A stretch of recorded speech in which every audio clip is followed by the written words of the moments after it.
for the Cards June OCC. We are going to get you ready for all of the action in our main event coming up in less than an hour.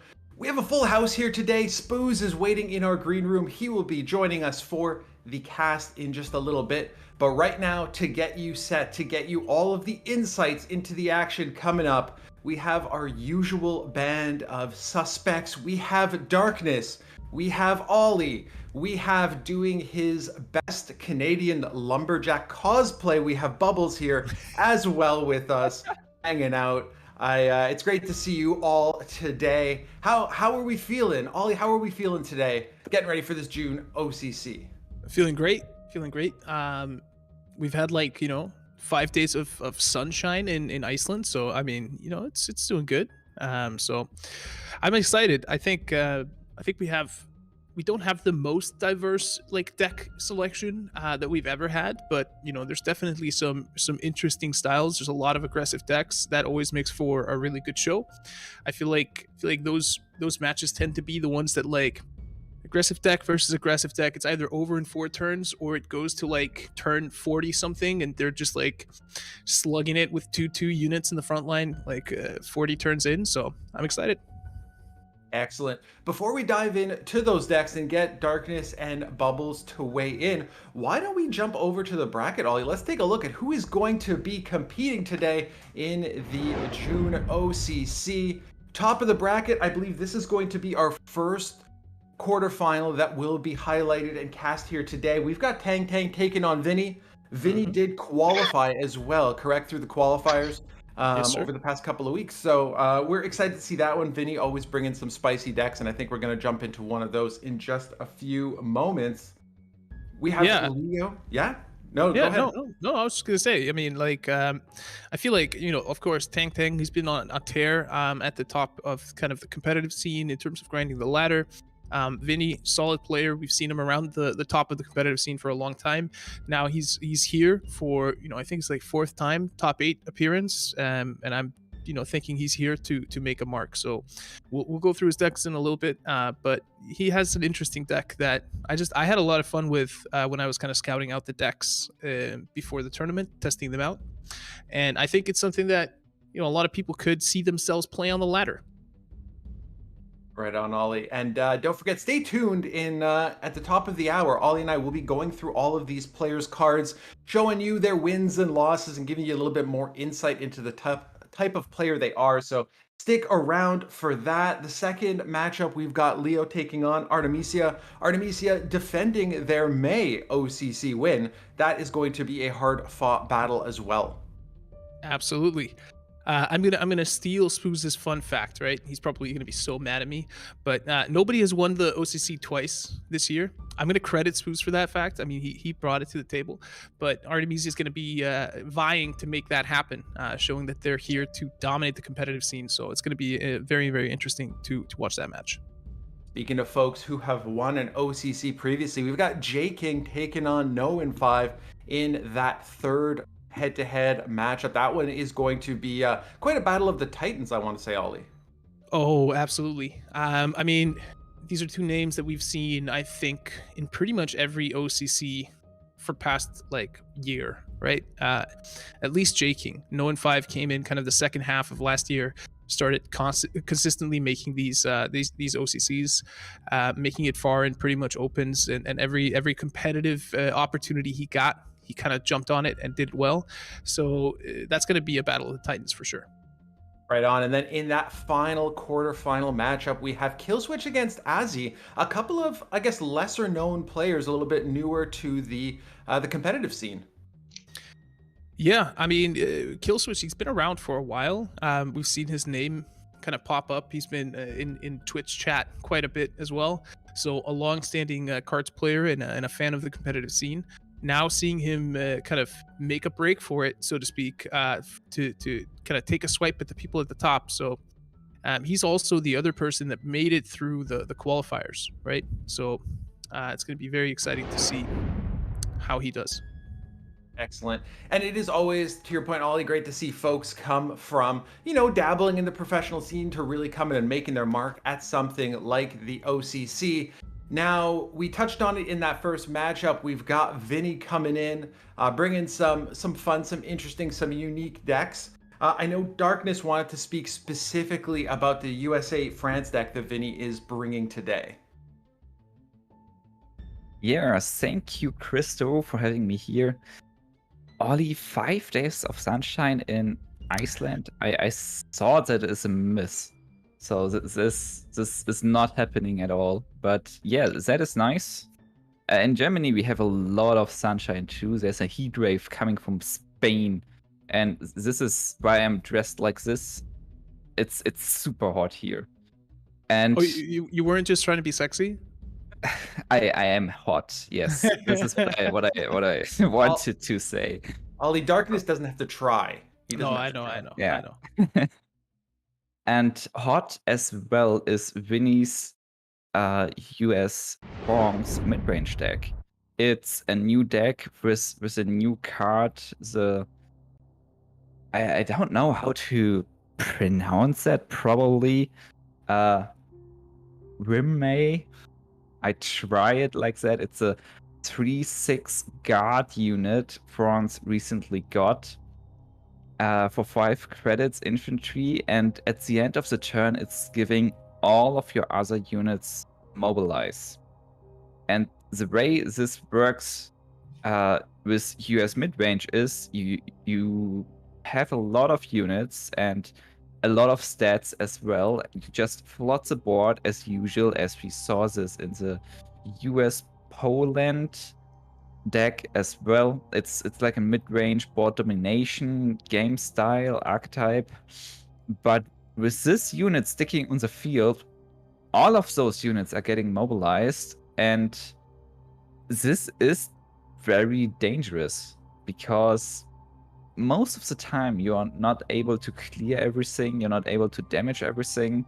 Well, maybe with the Soviet Japan self-damage decks, we will talk about those later. Mhm. But there's also an answer to that. It's a Bloch MB, this fighter, where your units do not lose mobilization when damaged. So it's very interesting to see how this deck idea will perform. I think it's brave to bring this up, especially since there's a lot of aggro, and this is the weakness of this deck. It really depends on those units. It depends on the mass of stats and snowball potential. I feel if this deck is running into J aggro and facing a lot of early aggression, it's very hard for this deck. Because, like, this privateer, the one M4A1, tons of Shermans, it's not really meant to beat early aggression. So this is a little problem I have with this deck. Yeah, I mean, I feel like this is more of a true mid-range deck than the old like US Germany mid-range deck, right? Like it really comes alive like past turn 5, whereas the other deck could, hold its own against aggro in the first 4 turns. I feel like this is the place where this might struggle, especially depending on what draws you get. So in my testing, I was really kind of reliant on the Skytrain staying alive and giving me kind of units to clog up the front line, because my hand got filled up with the 2 privateers that I couldn't really make use of that early.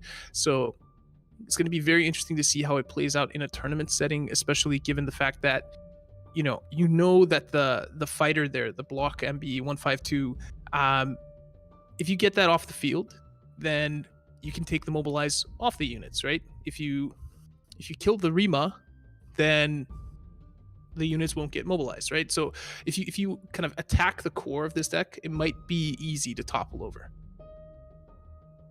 Maybe, but we all know that US mid-range has a lot of potential with Shermans, constantly card draw, with buff, like we can do it onto 3, 4, 5 units. It's just huge. And he's using the 442nd Infantry Regiment. It's been here for some time now, this 3 credit infantry unit. with the interesting destruction effect, if is the enemy turn, add a copy to this unit to your hand. So theoretically, you could play it over and over again, what makes these cards very, very sticky, like very hard to kill, to get rid of. So I see some potential. I tried it definitely a few times to climb into the officer club, and it's working very well. So there is a ton of potential, but I just don't know if this is the right tournament, the right meta to bring this up. But it's new and, well, a hot choice by Winnie. We will see. We will see it.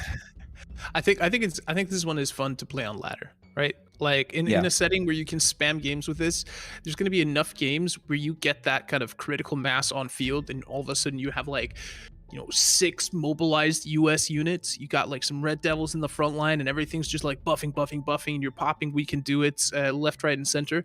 Like, I think it creates enjoyable gameplay, but if is it gonna be effective in a tournament setting? We'll see.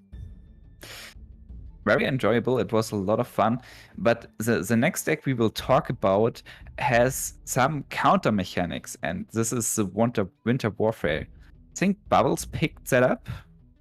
So Bubbles, would how would you see the matchup and in general the new deck we are seeing in this OCC?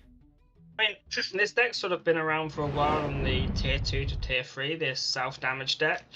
But with the addition of Sunrise, it's sort of come a little bit more popular because you can get this 9/9 infantry for 2 credits. Now, obviously, well-statted infantry are well-statted infantry. They're always going to be slow and not quite what you would want. But, a 9/9 for 2 credits might just be well-statted enough where it doesn't matter. It can be as slow as it wants to be because it's coming for you, and, you can't really remove of it unless you've got something like a sudden strike or, strong removal.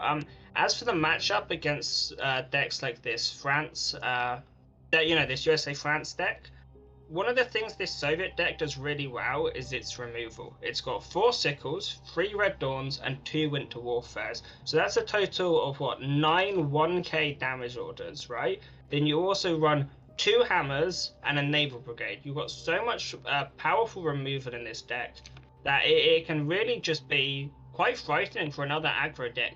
There's not much you can play on turn 1 which is going to stick.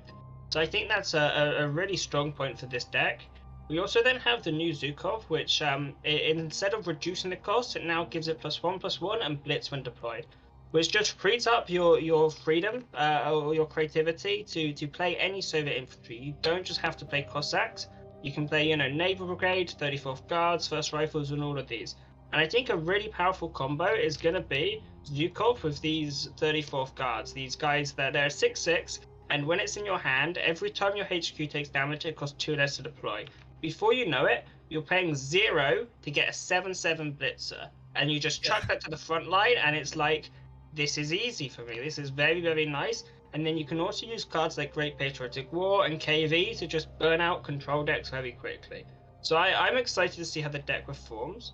As for card draw, it has got a fair amount. It's got 2 5-year plans, which 5 credits for 5 cards, as we know, is a ridiculous amount of draw. The main issue with 5-year plan in existing decks is the fact that you never have enough space to draw 5 cards. You always overdraw yourself. So you're better off running something a little bit cheaper, sort of like By the Sword or something like this, because there just wasn't the reason to need that extra draw. But in this deck, you spam out early things, you play 5-year plan, you just refill your hand. Then you also have Scouting Party and Winter Warfare, which is a really neat combo because you play a Scouting Party, you chuck out your Winter Warfare, you draw 2 cards on the spot, and then your recon units will take more damage and draw even more. So this deck has a lot of potential. Its main risk, I think, is just getting burnt out. If you get burnt out, if you're up against like Jaggro or something, and there is a lot of Jaggro today, there's a lot of Jaggro floating about, if they manage to get an early lead on you and they're just burning you out, the last thing you want to be doing is helping them burn your own HQ. So that could be a potential risk. But I think this deck, it's been on the sidelines for a while. If it's ever had a shot in the competitive scene, this is its shot, and I'm really excited to see how it works out. I'm also really hyped to see if the Sunrise division works out as well. Bubbles, I think you carried this very great, but as you mentioned, this was on the sideline for quite some time with the card counteroffensive. Like two credit order, target infantry or tank gets +2/+1 for each damaged unit on the battlefield, especially with the Winter Warfare combination. But those players today are not using it, and I'm still trying to understand why. So I think I have a fairly good explanation for why that is, which is counteroffensive is a very big buff. But as we know, the best way to use buff cards is to buff and attack in the same turn, so you get instant value. And then if your buffed unit gets destroyed, you've lost a lot of resources for this one thing. I feel like in the current meta, it's very risky to go all in on one unit, because we've just had loads and loads of people going all in on one unit with combined arms on the Hummer and making this really, really big Hummer and just going all in on this one huge tank. People are now accustomed to dealing with this. People have started putting more sudden strikes, more flampanzers, all of these ways of dealing with one large unit. So just adjust to that. Everyone's ready for one huge unit. Well, I'm not going to play cards like combined arms or counteroffensive because I now open myself up to that. That's actually one of the things with Britair, which we're going to discuss a bit later, which actually I think makes it quite nice at the moment, is this new cast, is you're no longer all in on one unit, but it's far more spread out. I know this was seen as a bit of a nerf to Britair, but I think in the current environment, it actually suits the deck a bit better, just because of the way the meta has changed, reacting to this combined arms deck. Yeah. Yes, Ollie? No, I was just gonna say, like, I think that self-damage deck is also very interesting. I mean, I think it was in No 5's version of the deck. I mean, I counted like 19 or 20 self-damaging cards, right? Which means that you basically, every other card that you draw in the deck is gonna damage your HQ in some way. So when you combine that with the fact that there's like a bunch of Jaggro as well in the tournament, your point of like you don't want to help them burn your HQ HP kind of comes alive, and I'm wondering if we're going to see that reflected in the bans, and that the existence of this deck in the tournament is going to have a wider impact than just the fact that it's going to be played, but it's also going to start impacting what you start banning. Yeah, I think that's certainly got a lot of credibility. I mean, you want to ban hard counters to your decks, and Jaggro's always been one of those things where it was sort of, it's always good, but it's never a complete, wipeout. It can high roll, you can destroy it. It can high roll and destroy you. It can not high roll and you can beat it with control. But with this matchup, there is definitely a lot more reasoning just to say, you know what, ban Jaggro, because you can get high rolled in game one against it, and then you bring your Soviet deck, and it can very easily go wrong for you. So I think there's a lot of logic behind what you're saying, and it wouldn't surprise me if we saw the players banning Jaggro a lot today. I'm not sure if I would ban Jaggro against this deck, because if you're looking at the 456th Rifle Regiment, and there is an First Signal Regiment on the field every time this unit is damaging your unit with one, this one is getting buffed +1/+1, and it's having guard as well. So having two those units protecting your HQ while facing J aggro, a lot of the time this can actually snowball really hard for the Soviet Japan self-damage deck. Yeah, and I mean, I guess nobody is bringing, like, there's no Yamato or anything, right? So there's nothing that kind of can surprise you in terms of the burn. I mean, what we're seeing is like we're seeing a Kagoshima, like a one Kagoshima in a bunch of Jaguar decks. We were all scratching our heads a little bit around that, why that was there. Well, I think it's Vinny who's bringing one road to Berlin and the Engineers Battalion for Soviet. So this is a ton of heal against potential J aggro, and this could be the reason to bring Kagoshima Regiment to have a little better stand against this self-damaging deck. Also, J King is playing this tournament, and he's bringing usually control things. So it's nice to have if you're facing like control and heal, like a single tech card. Yeah. Yeah, I mean, it's just we haven't seen it before, right? So it's been it kind of uh, caught me by surprise, right? All of a sudden to see like 3 players bring a single Kagoshima regiment in their Jagro, but to be fair, I mean it's a good card, right? Like Yeah. it takes focus, right? You can't leave it on the field. You can't let it get into the front line and start hitting your HQ because then it finishes you in in 4 turns, right? So I mean, I guess that makes sense. But I'm excited for it. I think again this self damage deck, it isn't super expensive, contrary to how we've seen kind of most competitive Soviet decks be as well, and I think that's exciting as well. The fact that we get to showcase here today a more budget Soviet main nation deck. It's not just like, oh yeah, it has 39 playable cards and 34 of them are elites, right? It's like it's Yeah. properly a good deck, right? So I think a lot of people that maybe are earlier on in their kind of journey in cards can pick this one up and make something happen with it as well. I see those points a lot, especially in the Discord or in the Steam reviews. Like every CCG, people complain it's pay to win. You need to have all of the good elites, but I believe even the strongest player are bringing only like 10 or 15% of the potential elites to this OCC. Like they can only pick 3 decks, and sure, some of them are very expensive, but like J-Aggro or Soviet Japan self damage, they are not. They are surprisingly easy to get, and you only need very little time and picking the right cards to make those decks work.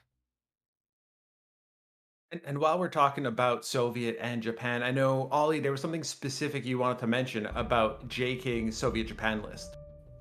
Yeah, no, I mean, I was just very interested when I read through this because I'd been seeing Soviet Japan all of a sudden kind of pop up with a lot of players, and then I switched over to J King, and he had a Soviet Japan, and it's not a Soviet Japan self damage deck, right? But in fact, it is like a very, what I would say, kind of fairly heavy anti aggro deck with all the Bryansk regulars there.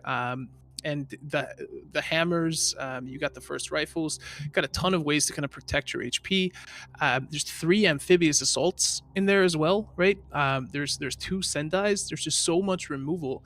And just looking at J King's deck lineup, given the fact that there's a lot of aggro coming in today, like I think he could have a really good success of kind of countering the meta in the tournament here, and really taking it home. Because in addition to this Soviet Japan deck, he's basically bringing Brit and German, and then German Brit kind of hand manipulation, control oriented decks. So I was just interested in this deck to see if there was something that I was, am I missing some sort of hidden purpose on this one, or is this just meant to make anything like Jagro or more of the kind of aggressive styles? We still have a Humber deck in today's tournament, so making those just suffer through the Bryansk regulars plus Scorched Earths. Yeah, it's definitely meant to make those deck suffer. Earlier version of this deck contained more anti-air, like the 52k, but this one has only tools to defeat ground unit based aggro decks. Bloody Sickle, Engineers Battalion, Bryansky Erectors, Scorched Earth, 845th Rifles. Actually, this deck has a lot of turn 1, turn 2, turn 3 drops, but this is necessary to fight proper against aggro. And at the end, there is some Soviet value with first rifles, KV1, 272nd guards to be able to win in the late game. I know on paper this looks very great against aggro, and I'm sure every aggro player does not like or enjoy to play against this. But aggro right now has a lot of potential. Even the newer decks like the self damage and the new nations for Brit Air, we will come to this next. They are not very proven over time because there were a lot of changes in the meta recently, but this is an aggro meta, and they have so much burn potential. Even if you're bringing a full anti-aggro lineup like J King is bringing, this doesn't mean he's winning this tournament, Sure. because aggro is so potentially powerful, and J King is maybe not finding the right cards. And if you are bricked in the early 3 turns, there's very little hope for you to win against aggro. Yeah, I mean, but like if you really look at that deck though, I mean, it has what? It has 3 41st infantry, it has 2 Takasakis, so that's already 5 guard units. It has the 272nd, the naval brigade, the 1st rifles. That's another 3 4 if you count the 2nd rifles to spawn out of the 1st rifles. He's got 2 spy rings, so that's potentially 2 flying bombs. He's got 3 amphibious assaults, right? So once those snowballing Soviet guard units get, or 1-3 units get played, you can just amphibious assault those out of the field. And if you take those out, all of a sudden all of the bite from that deck is gone. I have a looming suspicion that this is going to be the deck that gets banned from J King's perspective, or away from J King. And if we think about, you said he's bringing only stuff to really deal with ground assault here, then I would expect J King to auto ban Brit Air then. If he's facing it, in any one of his matchups. Well, sure, that's the idea, Ollie. But if you're looking at last month's, J King played 2 times Spy Wings and got 2 times Radar. Yeah, that was true. not helpful at all. Yeah, that's and true. All you need is a very bad mulligan, and losing tempo for like 2 or 3 turns, that is very easily possible with this deck. It's not very one-sided here. Sure, I believe J King is a little bit favored by his choice of decks and by his amount of experience. So I would bet on J King on this tournament, but it's not guaranteed, not at all. It's more like maybe he has a 60% versus 40% advantage. I mean, we've also talked about it before. Like, I feel like J King plays his best when he gets to be in the driver's seat, and when he brings decks that are too reactive, he can sometimes just get owned by RNG or get owned in the mulligan and not find what he needs to, and kind of get steamrolled, right? Which is really uncharacteristic. So he is bringing 3 decks that are more on the defensive side today than on the offensive side. So we'll see if it finally works out the way he intends it, right? Whenever he puts those decks in the tournament, he's like, yeah, I'm gonna counter everybody, right? And then bad draws, opponents playing well, all of a sudden, it doesn't work out as intended. And I think that's why J King oftentimes leans on that experience, right? He's trying to get ahead and counter that meta that we haven't even seen yet, because we haven't seen the deck.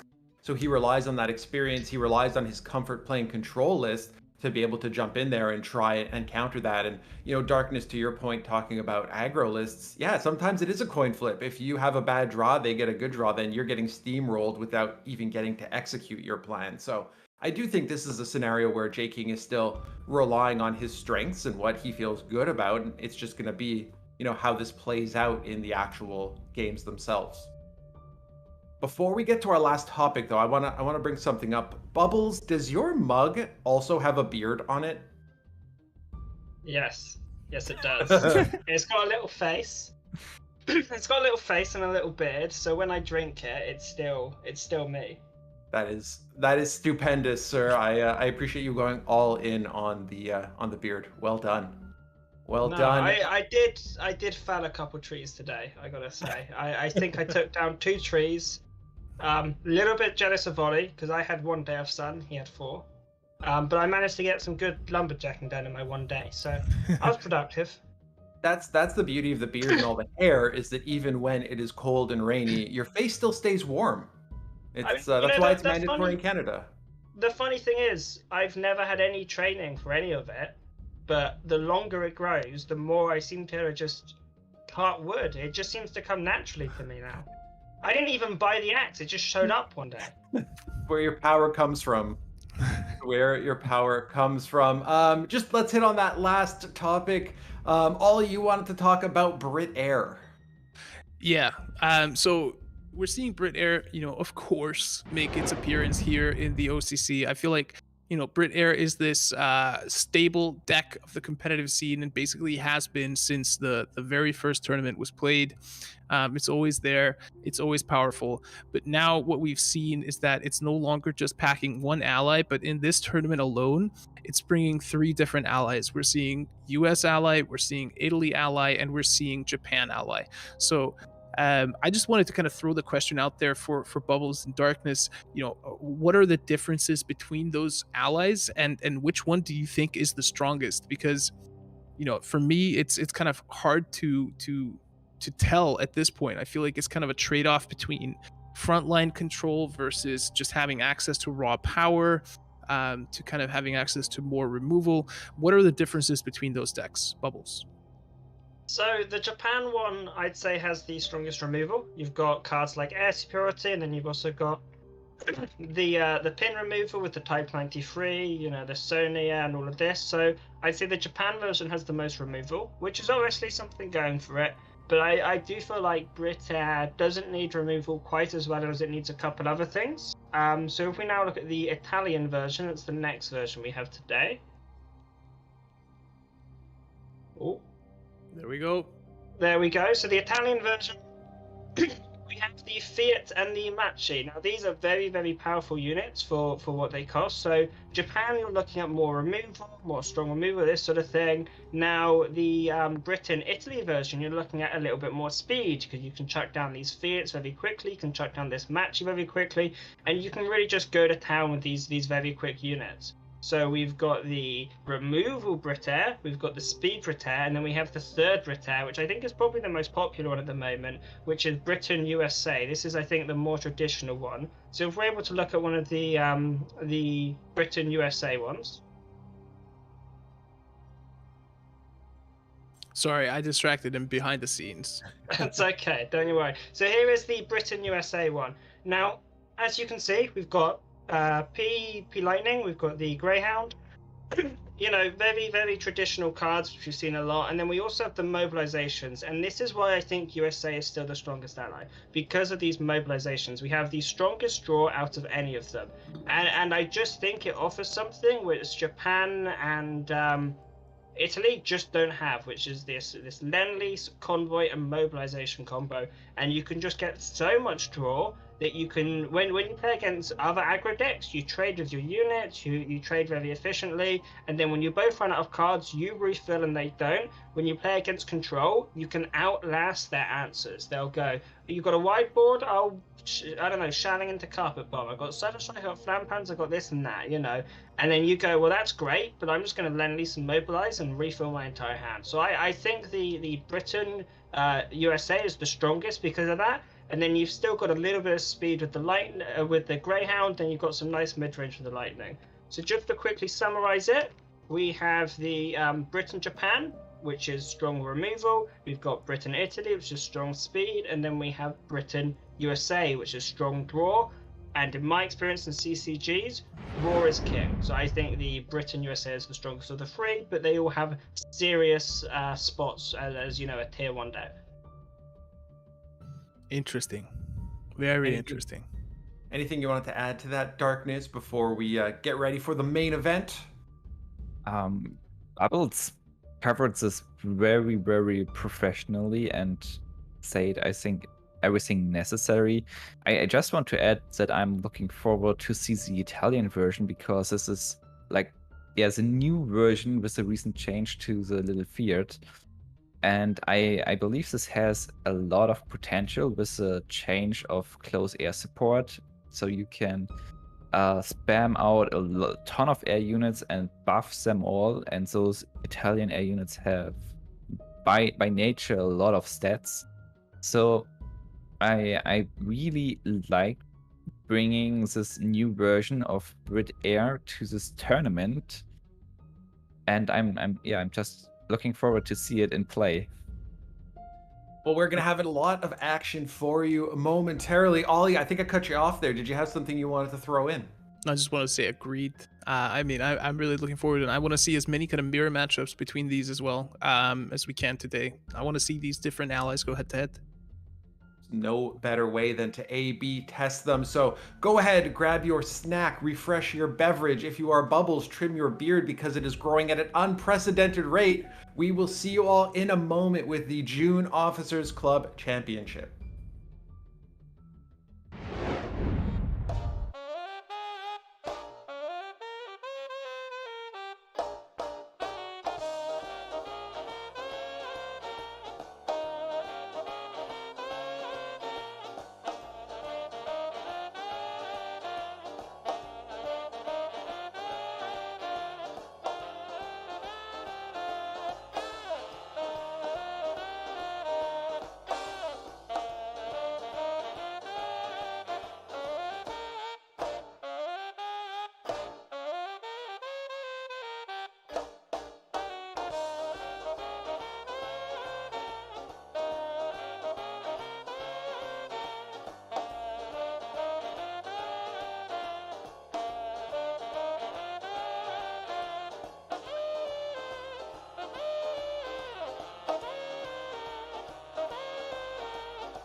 Hello, everybody, and welcome to the June OCC. I am your host, Christo, and to my left, your right, is a man who needs no introduction. And it's a good thing because despite the fact that I have been casting events with him for months, I still cannot pronounce his name. Ollie, how are you doing today? I'm good, Christo. It's easy. It's only Olikrummi Steinarsson. Come on. I honestly think it's the highlight of most of these broadcasts for me is just hearing you explain your name, and I'm convinced you try and do it more and more quickly every time just to throw me off. So I do. Big O it is. Big O it is. I am excited. We just had a great pregame show, chatted about some of the interesting tweaks, some of the interesting new lists, some of those funky mirror matchups we may end up with. I'm pumped. I'm excited. I'm ready to go. Yeah, I mean, I think this is a great month for the OCC. I think it's really cool that we're seeing basically four different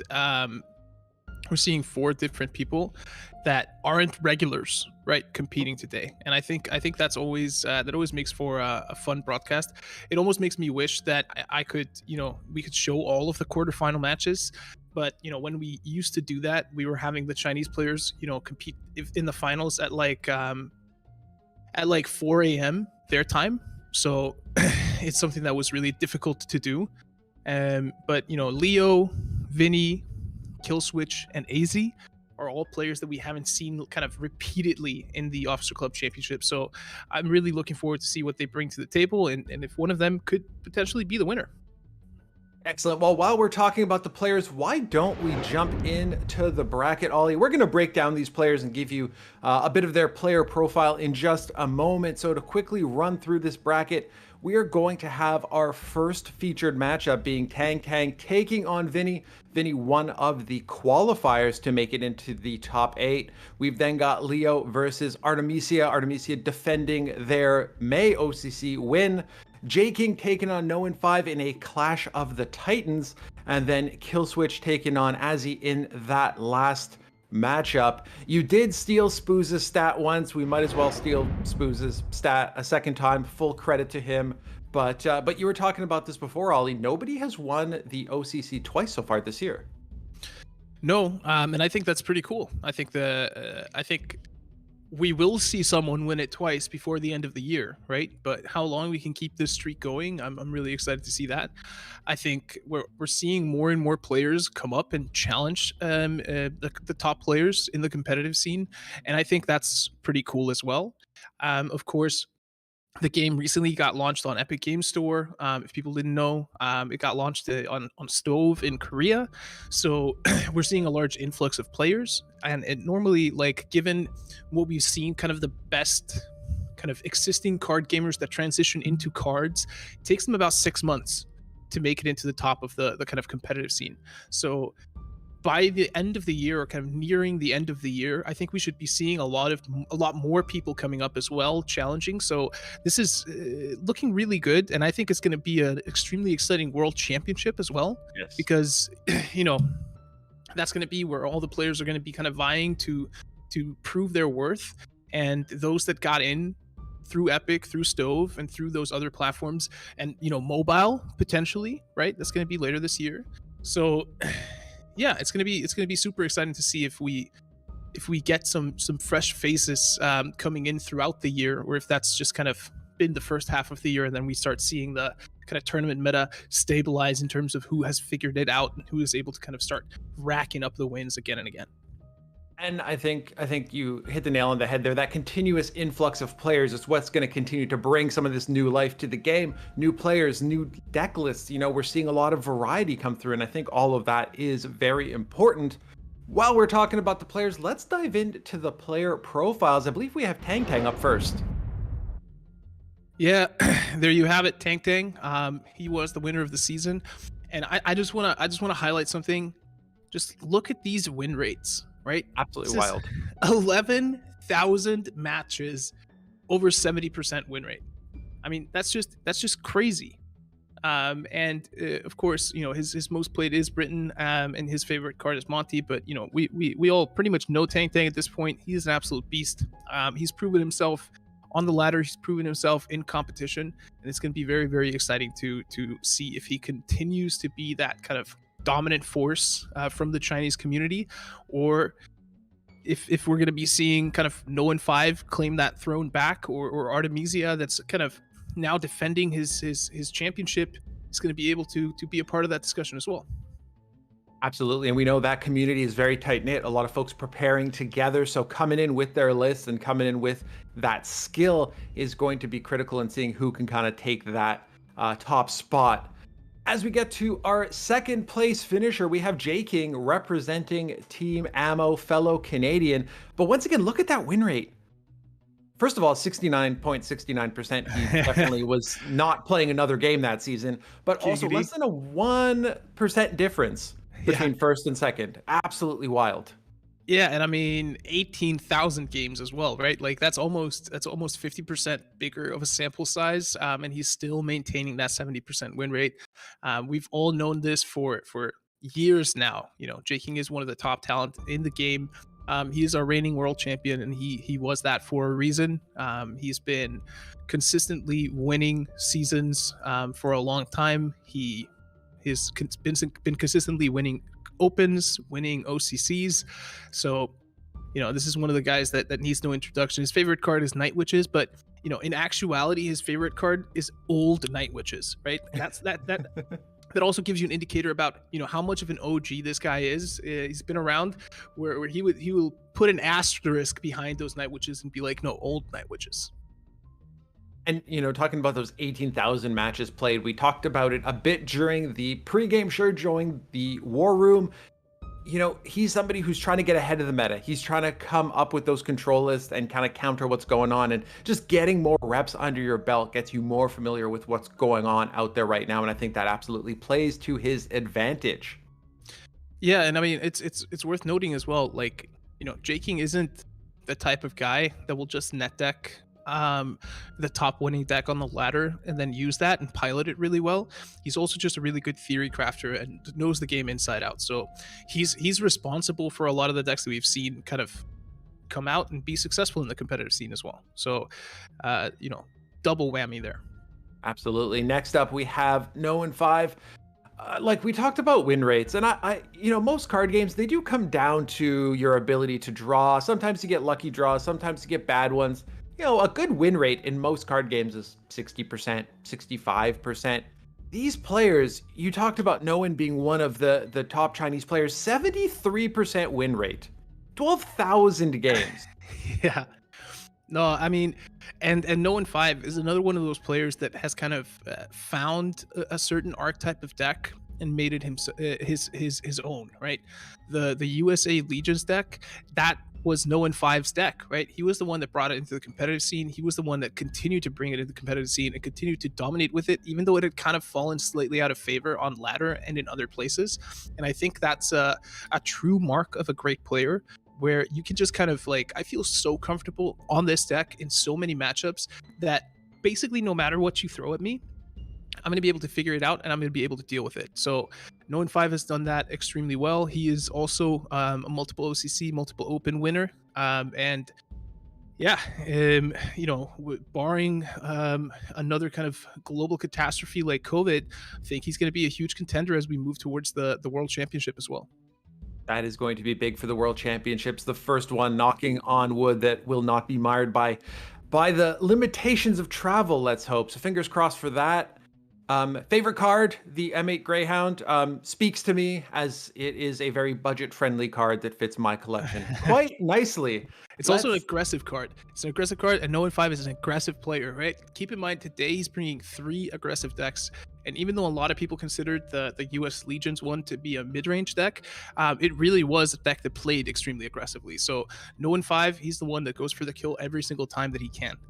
And going head-to-head with J King in that first round. J King known for those control lists. So that's going to be an interesting head-to-head as we get into that first round. But next up, we have Artemisia, our defending OCC champion from May.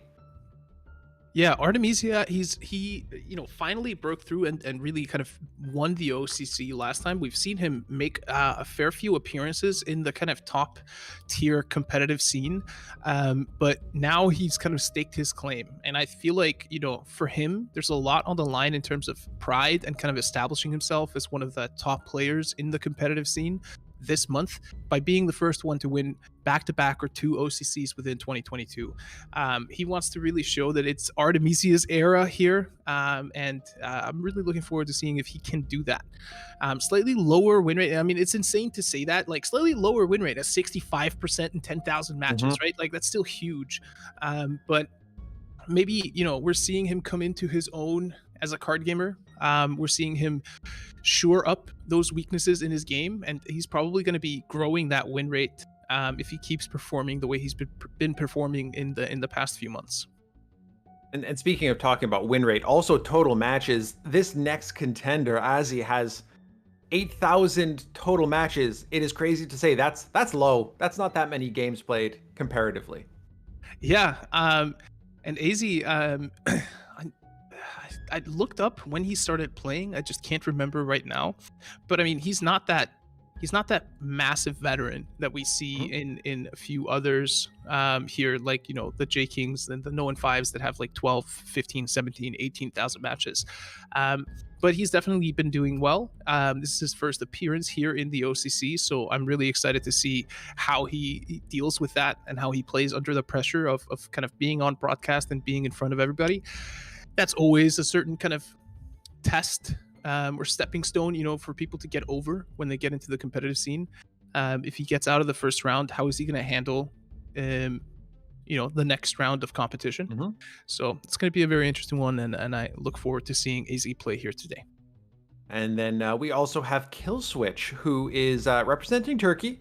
A little bit of a breakup after a few of those Chinese players coming through and performing very well, finishing third in the season, and again, not a significant number of total matches. Again, 7,600, it's pretty significant, but not comparatively to somebody like J King, who has 3 times that much. Yeah, I mean, Killswitch has been around for a while, though, right? And even though he doesn't have the most amount of total matches, I feel like I feel like it's a name that I know really well, right? And when he plays quality games, it looks like. So I have high hopes for Killswitch. I think he's an exceptionally talented player, and we'll see how he fares in the tough competition of the OCC top 8. And last but certainly not least, we have Vinny finishing 25th, but going to show how well you can perform in those qualifiers. Of course, I'm corrected since Vinny is absolutely not the last one. We have one after this. But just going to show, Vinny finishing 25th, that qualifier can make a huge difference, vaulting you up to allow you to compete in this top 8. Yeah, Vinny, excellent player. He's also been casting with us a couple of times, so he's really knowledgeable about the game. He's opinionated about the game, and he likes to play his own style. I feel like he's not the kind of guy that kind of copies the way other people play. So always fun to see Vinny competing. We've seen him in a few opens as well. Exceptional win rate, 68%, 13,000 matches, and I think we talk about it regularly. I think there's a slight advantage in playing through the qualifiers, right? He gets to test his decks in a tournament setting in the current meta, and that was just last weekend and not on the 1st of June, right? So, not a ton has changed since then in terms of the meta that would have made or broken his deck lineup. So I feel like he's coming into this tournament prepared, fired up, and ready to go, and I think we could see Vinny do some damage here today. Absolutely, and I think you bring up a great point. There's always something to be said for a player who's had a chance to get a little warm up in, if you will, get, like you said, familiar with the list in a tournament setting. It's very, very different than just playing on ladder. So absolutely going to be curious to see how Vinny performs here today. And now the last, but again, definitely not least player finishing 4th this season, we have Leo, whose favorite card is Leopold, shockingly enough. Yeah, and I mean, Leo is, you can say, the junior of the group here today. I mean, he's got 5,000 matches or less than 5,000 matches, but still having turned in wins in 68.37% of those. Shows the quality of the player that we have here. I mean, I'm looking it up here, and he started playing in September 2020, right? So he's been here for a little bit, but not been super active. But when he really came back to the game and he started grinding, he's already in the OCC. So I'm really excited about Leo as a kind of prospect in the competitive scene. And if we're going to see the consistency out of him that we see from some of those veterans, because I think that's what kind of separates the best from the rest. It's like we sometimes get these fleeting players that come in and they play one OCC and then they're not with us the next month or the month after that. But Leo, looking at his number of matches and his win rate, definitely has that potential to become a staple of the competitive scene if he puts in the work. And that's spot on, right? Somebody who might be coming in, but at the same time, finishing 4th in the season, there is absolutely a level of skill required to do that. But I think consistency is the name of the game. You look at players like J King who have, 18,000 matches played, and that 70% win rate. That takes a certain amount of mental fortitude to be able to stay consistent month in, month out, year in, year out, and be able to compete at the highest level. Yeah, and I mean, just the ability to read the meta as well, right? At any given moment and be like, yep, this is a deck that I'm going to play because this is what's going to get me to, the top 6 on the ladder. There is a bunch of competition around those spots as well. So it's not just a walk in the park. And when you get up there, the players you're playing against, they're high quality players as well. And you can't take it for granted that you're going to be able to beat them. So you're really going to have to, put in time and effort and thinking what you're bringing, what you're playing on the ladder, how you're playing it, what decks you're about to run into. Swap if you see like, oh, I'm running into a lot of Jagro right now. This deck isn't great against Jagro. I'm going to go to this deck. So there's a lot of kind of depth in the strategy that goes into getting to the top of the ladder. Absolutely. And again, it's the depth and strategy. It's also the confidence to be able to make that quick switch. Right? You can't go on a huge losing streak before you realize I need to make some modifications with what I'm doing here to make sure that I can stay at the top of my game. Absolutely. So we are ready to go with our first matchup. We've got Tang taking on Vinny. Ollie, I believe you're doing double duty here, paired up with Darkness to cast our first matchup. Yep. I'm excited for it. Excellent. Well, I am pumped to see how this plays out. Ollie, I'll let you take it away. All right, thank you so much, Christo. Well, I'm back. You can't get rid of me that easy. I'm gonna be here all day. No, I'm kidding. I'm here with Darkness. Darkness, how are you doing today? Apart from being muted, how are you doing today? Damn it! I'm doing great. Although it's very hot in Germany. There's a heat wave coming from Spain towards Middle Europe, and I'm not just looking hot. It's super hot here for real. It's I heard a rumor that for every Team Ammo game win today, you're gonna unbutton one more button. Well, there are 1, 2, 3, 4, 5 more buttons. Okay, we will talk about this later when we see. Don't get us banned on Twitch. That's But all right, we're gonna head on into the first match of the day. But before we do that, we're gonna take a quick look at the decks that the players are bringing. Of course, we've gone through some of these decks a little bit, so just give us a quick overview of the decks that Tang is bringing to the table here, Darkness. Yes. So Tang's first deck is Brit Air combined with Italy Ally. I'm very looking forward to this deck. It's a typical air aggressive deck, and with those additional Italian units, the close air support really comes in hand. You're able to play a lot of units and able to buff them. Very powerful. And this with the Italian ally is relatively new. At least it's completely new to the tournament scene. I don't know how much they actually trained this on ladder, so I'm looking forward to this. The next deck is an all-time stable. It's Japan German aggro. It's a very fast deck, very aggressive deck, has definitely some burn, and it was always strong in the meta. And right now, a lot of people are complaining about this. They are facing Japan aggro again and again. So it's definitely a strong deck. And the third deck we had this conversation with Bubbles. It's Soviet Japan Self-Mill. It's an early deck, an aggressive deck, definitely, with a lot of potential stats. And this deck never was a tier 1 deck so far. I think Birdo Burrito brought this to one tournament, maybe it was a fun tournament. But seeing this playing by 4 or 5 people in the OCC is definitely new and interesting. So this is why I'm hyped for today. There's a lot of new stuff, new player going on. What is lovely, definitely lovely. Yeah, and I mean, if we swap over to Vinny's decks here, the first one we take a look at is, another one of these Soviet Japan self-damage decks. But the difference there is in the Japan cards that are being brought to the table. A little bit less draw, even though there's 2 scouting parties. There were also some 33rd recons there for Tang Tang. But in general, the concept is the same, right? You're going to be dropping those 456th rifle regiments. Those get +1/+1 every time your HQ gets damaged.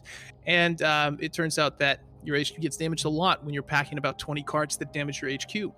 Then once your HQ is down in HP, you drop that Sunrise Division and the Sunrise Division, and then you basically have a 9/9 infantry that goes across the field. So it's going to be interesting to see if either one of these decks gets banned out, or if we possibly get to see them both in a mirror matchup, just kind of taking out their own HQs separately. Yeah.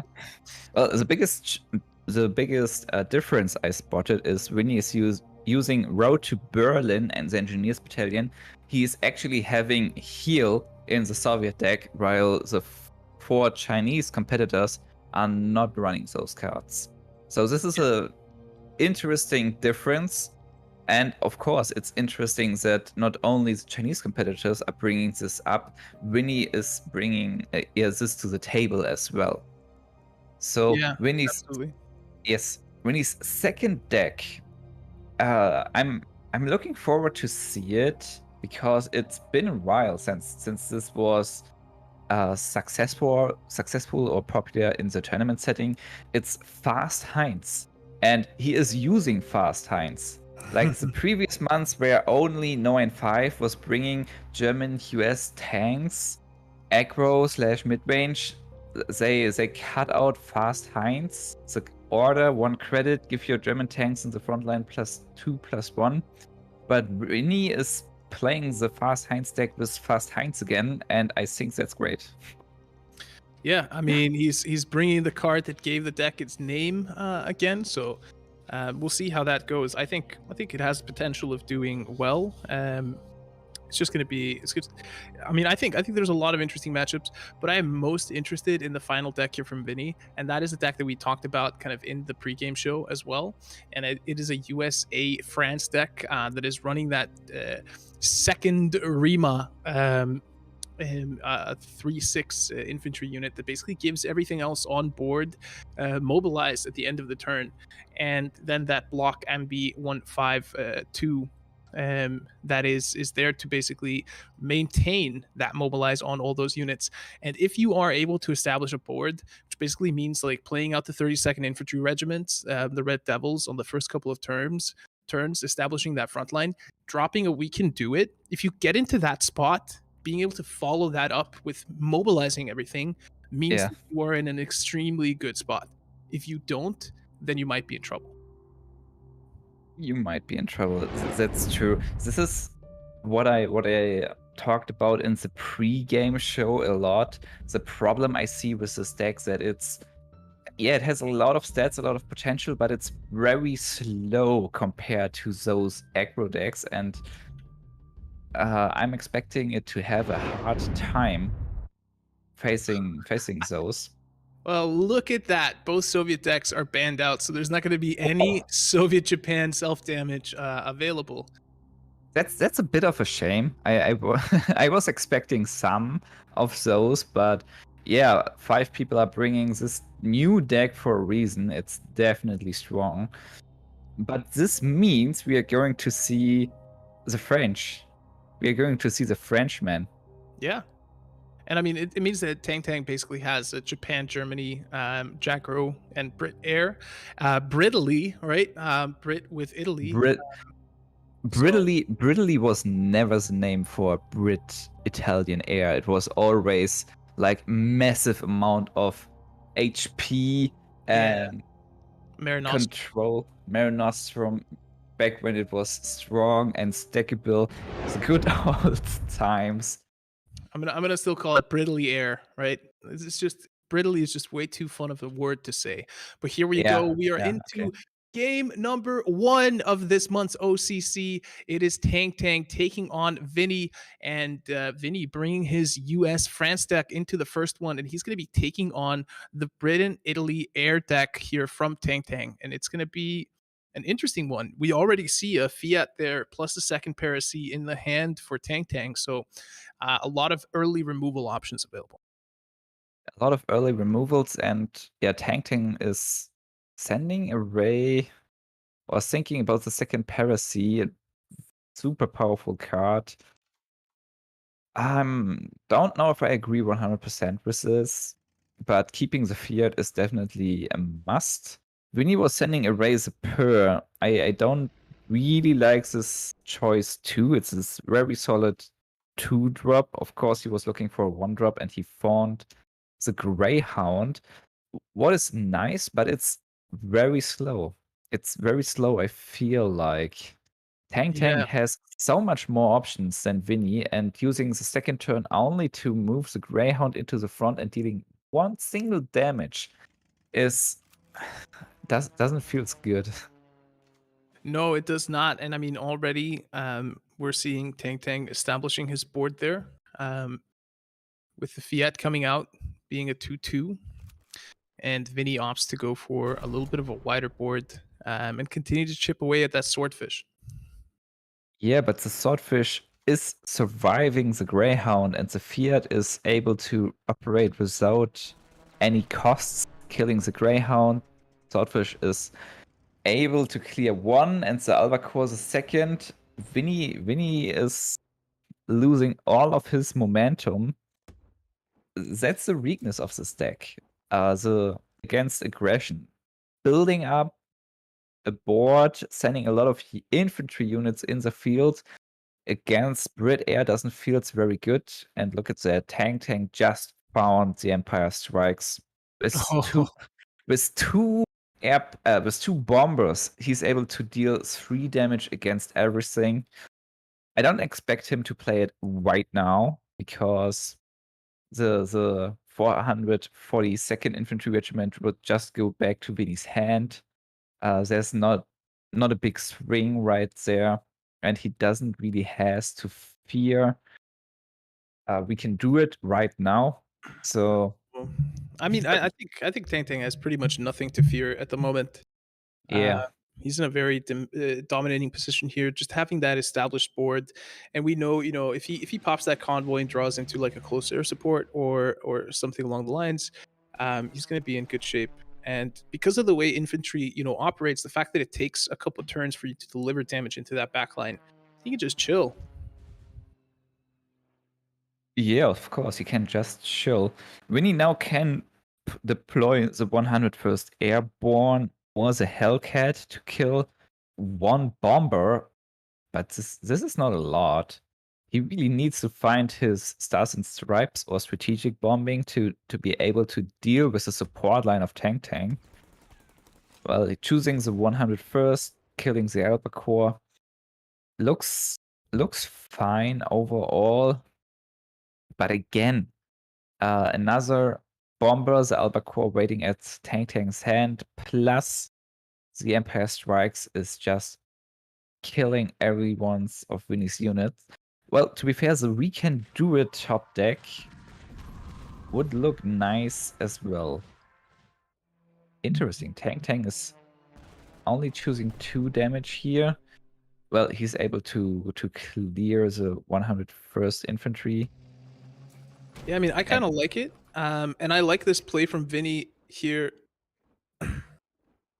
I was gonna say I don't understand why he would not drop the United We Stand there to potentially kind of take the initiative away from Tang Tang, but I guess this works as well.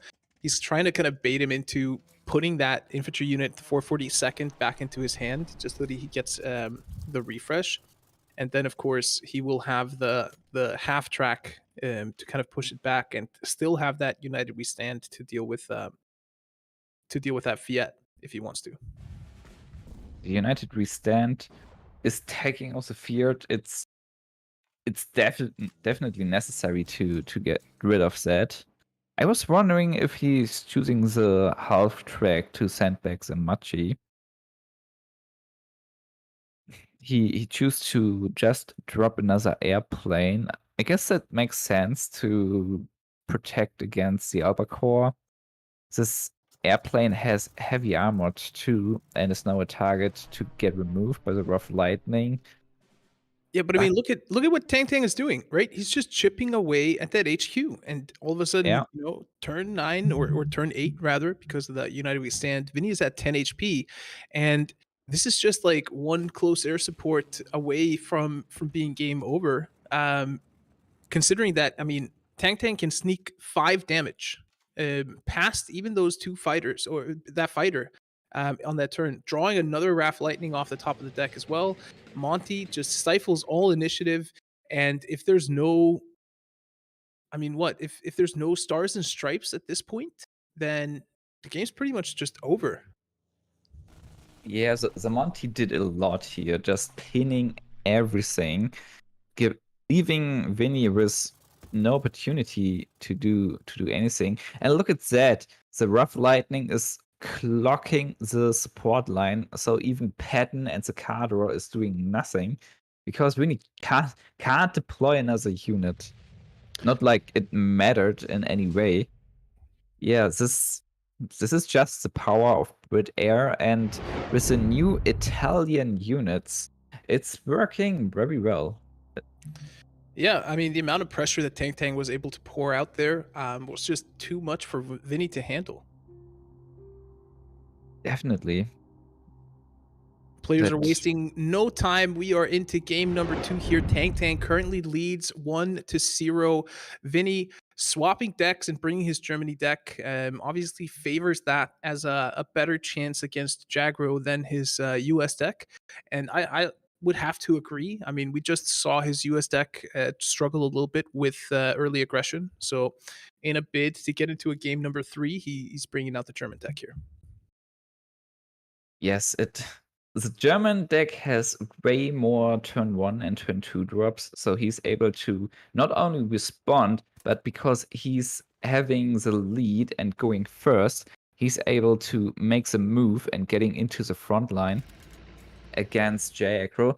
This is super important because you see already the Panzerbefehlswagen waiting for Tang Tang. He didn't got a 1-credit blitz unit like the Bicycle Regiment or Cavalry Regiment to abuse this turn 1, allowing Vinny to prepare with the combat engineers and having now a buffed Greyhound in the front line, looking very scary because it's very hard to kill for Tang Tang during turn 2. So Tang Tang is preparing the turn 3 comeback, already dropping one type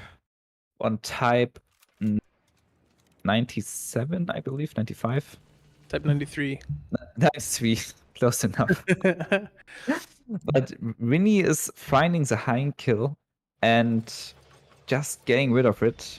Well, he got another type, and so Tang Tang was able to kill the front line, kill the bomber.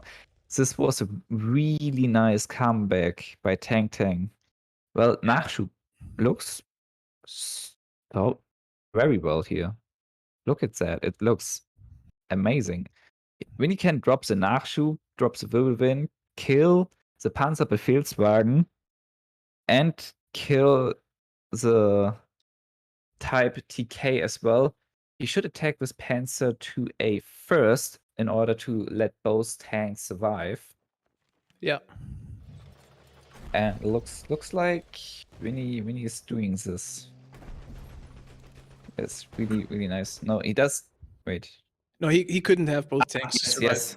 Sorry, Uh, that was just a little mistake. He could not have let this survive because the tank in the back is providing the extra damage. Yes, but I would say like finding that Naship off the top and being able to bundle all of that into a single turn was actually massive here for Vinny because this has allowed him to kind of slightly take over the game here because of the fact that Tang Tang is almost out of cards, right? I think it's even because both are low on cards, and Tang was able to drop the 22nd Infantry Regiment, getting an additional card draw, and it's Dina, drawing you 2 more 1 credit units out of your deck. Right now, it's looking fairly good for Tang. Like, the amount of card draw is relatively even, and there's a first Signal Regiment on the field, chipping away the HQ of Winnie. Oh, that's a really nice find, finding that Akita. Trading that is going to give Tang Tang a chance to get a 2-for-1 trade, and he takes out the combat Yeah. engineers. It's a pretty decent card to find, but now Tang Tang is left with a decision to make. Yeah, push the 22nd into the front line so that he gets the draw, and a bombing raid is kind of what he was looking for. That Enigma, pretty much a dead card for Vinny. But I mean, what Vinny is able to do is he's able to weaken do it. Granted, it's only going to hit 2 units, but it's going to draw him a card and give him a good trade there. And Oh, he's able to drop the nice. Panther 35T out of the top deck, being able to kill both remaining units from Tang and leaving the tanks in 2 different lines. So bombing raid is not killing both. That was Naship is coming in clutch here for Vinny. But now feigned retreat found by Tang. So now there's a little bit of a clock here. a little bit, yeah. I mean, Vinny can pull 3 cards off that Enigma now. Refill his hand. I would wait a little bit. Ooh, I think Leopold. Leopold is not fast enough. Maybe Pursuit to make a move with Enigma the turn after. Maybe even Panzerbefehlswagen, just to get more units on the field and really use the Enigma, yeah, like that. Winnie is putting everything on the line, dropping the Panzer 35T, and with the extra credits from Nachschub, he's able to refill his hand with 4 cards. This doesn't look too bad. No, and I mean Nashib has been the MVP unit here for Vinny. If he did not pull that earlier, this game would likely be over by now. Yes, absolutely. I'm just checking the deck list of Winnie, and he's using 2 Blitzkrieg. Yeah. He's using 2 Blitzkrieg. So how much cards are left in Winnie's deck?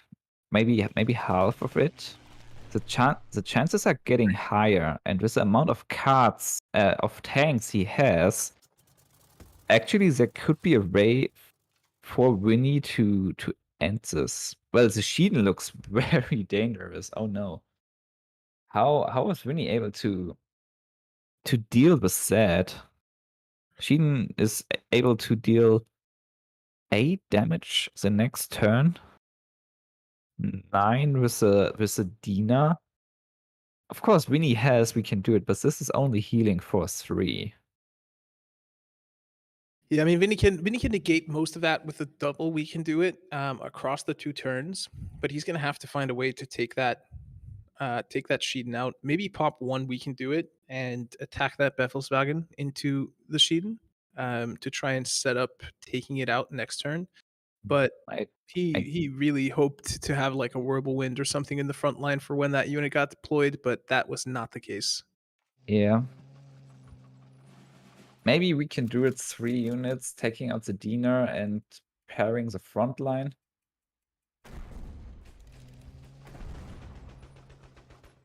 Oh, he's just going face. I mean, he's just setting up for a massive Blitzkrieg play. And I mean, he has it. If he finds Blitzkrieg, and if Tang spends 6 credits this turn going for face, and he finds Blitzkrieg, he's got another Panzer IIA in hand. He's going to have 4 units in the front line to Blitzkrieg. That's what, 12 damage just there. But Tank You Tank can recognizes drop that. 2 tanks, a Greyhound and a Panzer Yeah. 2A. So potentially 5 damage. Now it's 4 damage with Blitzkrieg. This would be 12 from Blitzkrieg, 14, 15, 16, 17. 17 damage right now. Yes, It's and close. it would have But been 18 if that Whirlwind got to stay on the board, right? Because it has 2 attack instead of the 1 attack from the Greyhound. yeah.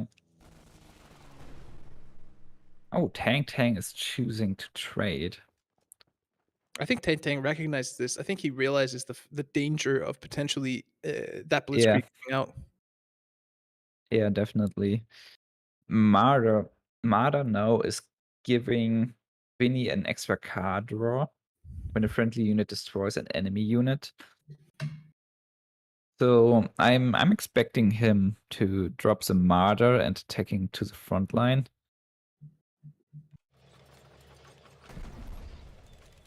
But he's not choosing to get that.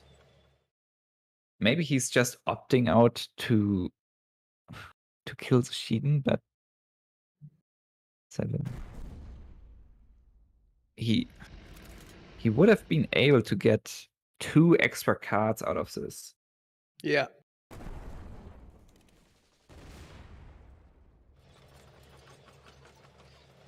Why didn't he choose? Why did he choose to not to?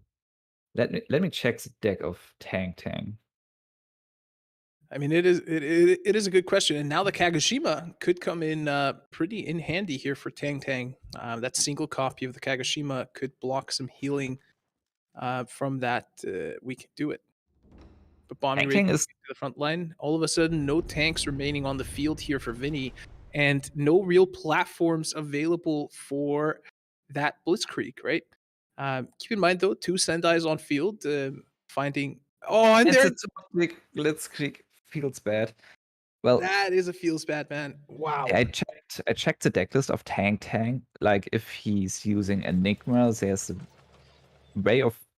way for Winnie to not have too much cards, but Tang Tang is not using Enigma. So dropping the Mada now feels like too late. The +2 cards would come in very handy for Winnie here. Tang Tang now is in a position to drop the Oh, retreat, even after getting the Panzerbefehlswagen, so opting on the value. okay. Panzer 3E. That's not a bad pull there for Vinny off the top. Oh, this is so strong. I don't agree with dropping it now. He should attack first into the Sendai regiment to not Yes. lose this little unit. What is And behind that Sendai? Behind that Sendai is a Panzer 38T, right? So that won't have blitz when it comes out. won't have blitz, no. And behind the other one was a Whirlwind, right? So it was also just a great choice there. No, so By it's not having blitz. So this was actually a mistake because the Panzer 3E has blitz. yeah, And Vinny is having a ton of credits. he Oh, would it have was had to he would have had to sack that 38T, right? He would have just had to say, I don't even want it. yeah, he had to do that. Just dropping the Panzer 3E, killing the front line, moving into the front line, dropping more units. A second small mistake by Vinny, allowing Tang Tang to really flood the board with so many units. All right, Darkness, now give us a Leopold off the top for Vinny. No, This it's is not it. possible because the put it 2 in the- credit card, Yeah, he he put put it on the bottom. Ah, having that Leopold would be so clutch right now. It's 8 units on the field right now for Tang Tang, and no real way for Vinny to get himself out of the backline because he has so much HP on these units. I mean, he is able to trade quite a bit away, right? Let's not forget that, but still. No, it looks not great at all. I mean, he's wondering, should I sacrifice the Greif so that I can make a spot in my support line so that I can play another unit? He should have sacrificed the Martyr. Because with... No, he only has one Martyr. Yeah. A Flam Panzer. But every time, remember, every time it's taking away 1 damage from the Signal Regiment. And now that Akita is going to deal 2 damage again. The Desperate Measures, that's 4 damage. And that's going to pretty much clear all of the attacking units from the support line here from Vinny. This game is looking really rough and probably over here for Vinny. Yeah, it was a lot. 3. It was a lot of trading, but by now the first Signal Regiment dealt something like 15 damage to the HQ of Vinny by just having the first Signal Regiment on the field for 11 turns. Vinny is now close to losing, and I don't see any move he can do with his cards right now to prevent losing this match 2-0 against Tang. No, there's nothing he can do. The Martyr doesn't have the ability to blitz out. The support line is full, and even though that Nash-up kept him alive and kept him in the fight for so long, it ended up blocking that one of those spots in the support line, and it made it so that Vinny, he just didn't have the available slots to play units into that he needed to be able to properly fight that aggression. As soon as that feigned retreat came out, that game was pretty much over. Up until that point, anybody's game. But small mistakes, potentially having that card draw. Having that two cards drawn from the Martyr, that could have made the difference. I mean, it probably would have in some extent, because the first draw that he would have gotten there was the Blitzkrieg, right? He would have had to use that Blitzkrieg within that turn for it to matter, because if he would have just played the turn out normally like he would have otherwise, the game would have gone the same, right? But maybe that would have been enough. Who knows? Yes, and the blocking the own support line, that hurt definitely, but the game was already at a bad spot for Vinny, and to be fair, Vinny is running Flame Panzer, not finding this for 11 turns, while facing First Signal Regiment from the beginning of the game hurt really much. Like, as I mentioned, during the first 10 turns, it was only like trading units against units, and only Vinny attacked 1 or 2 times into the HQ, but not Tang. Tang was fighting for the boards the entire time, but the first Signal Regiment was dealing 15 damage over that period of time. So this card is not only Red Sun's favorite and cursed one because he's not getting this in golden, but it's also one of the best elites there. So if you're new, I recommend checking out Jaggro and going for the first Signal Regiment first.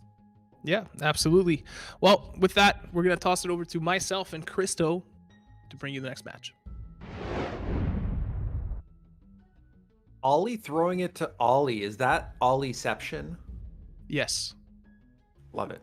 Love it. What a great series that was. I'm sure Vinny is not entirely happy with how that played out, but I was happy to see in that first game, we finally saw the combination of Brit Air with the Italy support.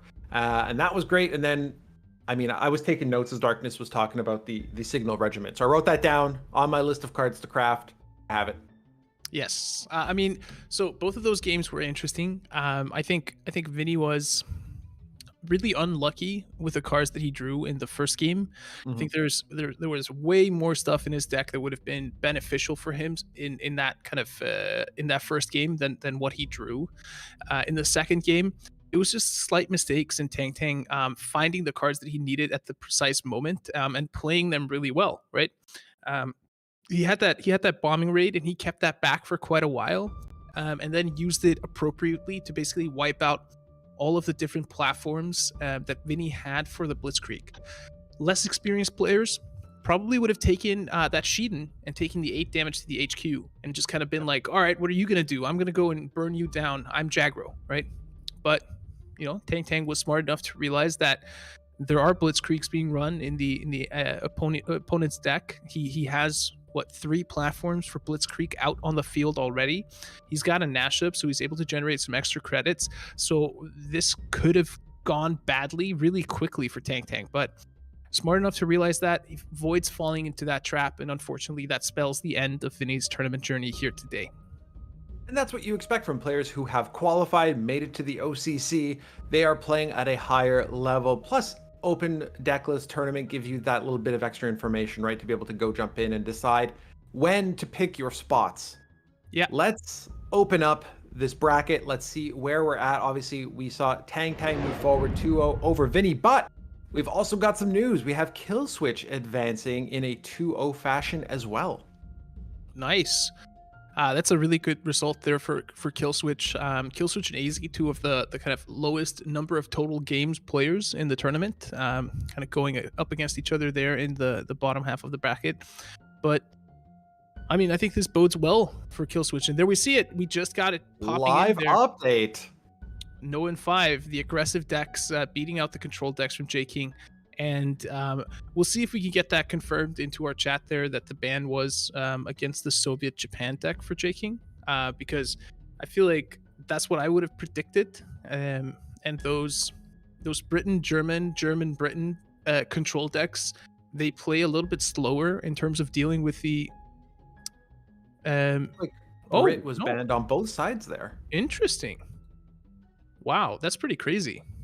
I would not have predicted that, but seems that No in 5 made short work of that Soviet Japan anti-aggro deck then as well. So kudos to Noin, and we now have at least one of our semi-final matchups decided. No in 5 is going to be taking on Killswitch.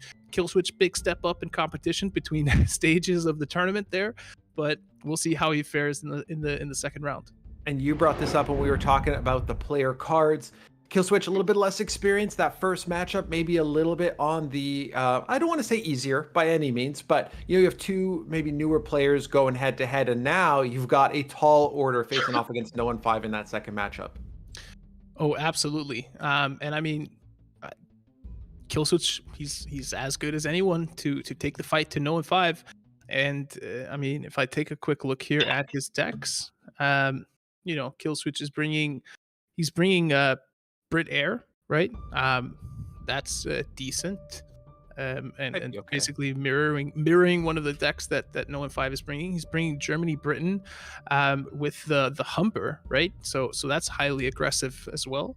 And then he's bringing Soviet Japan self-damage deck that is very meta right now. So I would say deck-wise, Killswitch has as good a chance as anyone. Excellent. Well, we will get to that in just a few moments, but before that, we have our last quarterfinal we need to take care of. We have Leo taking on Artemisia. We're going to kick it over to Bubbles and Spooz to call all of the action.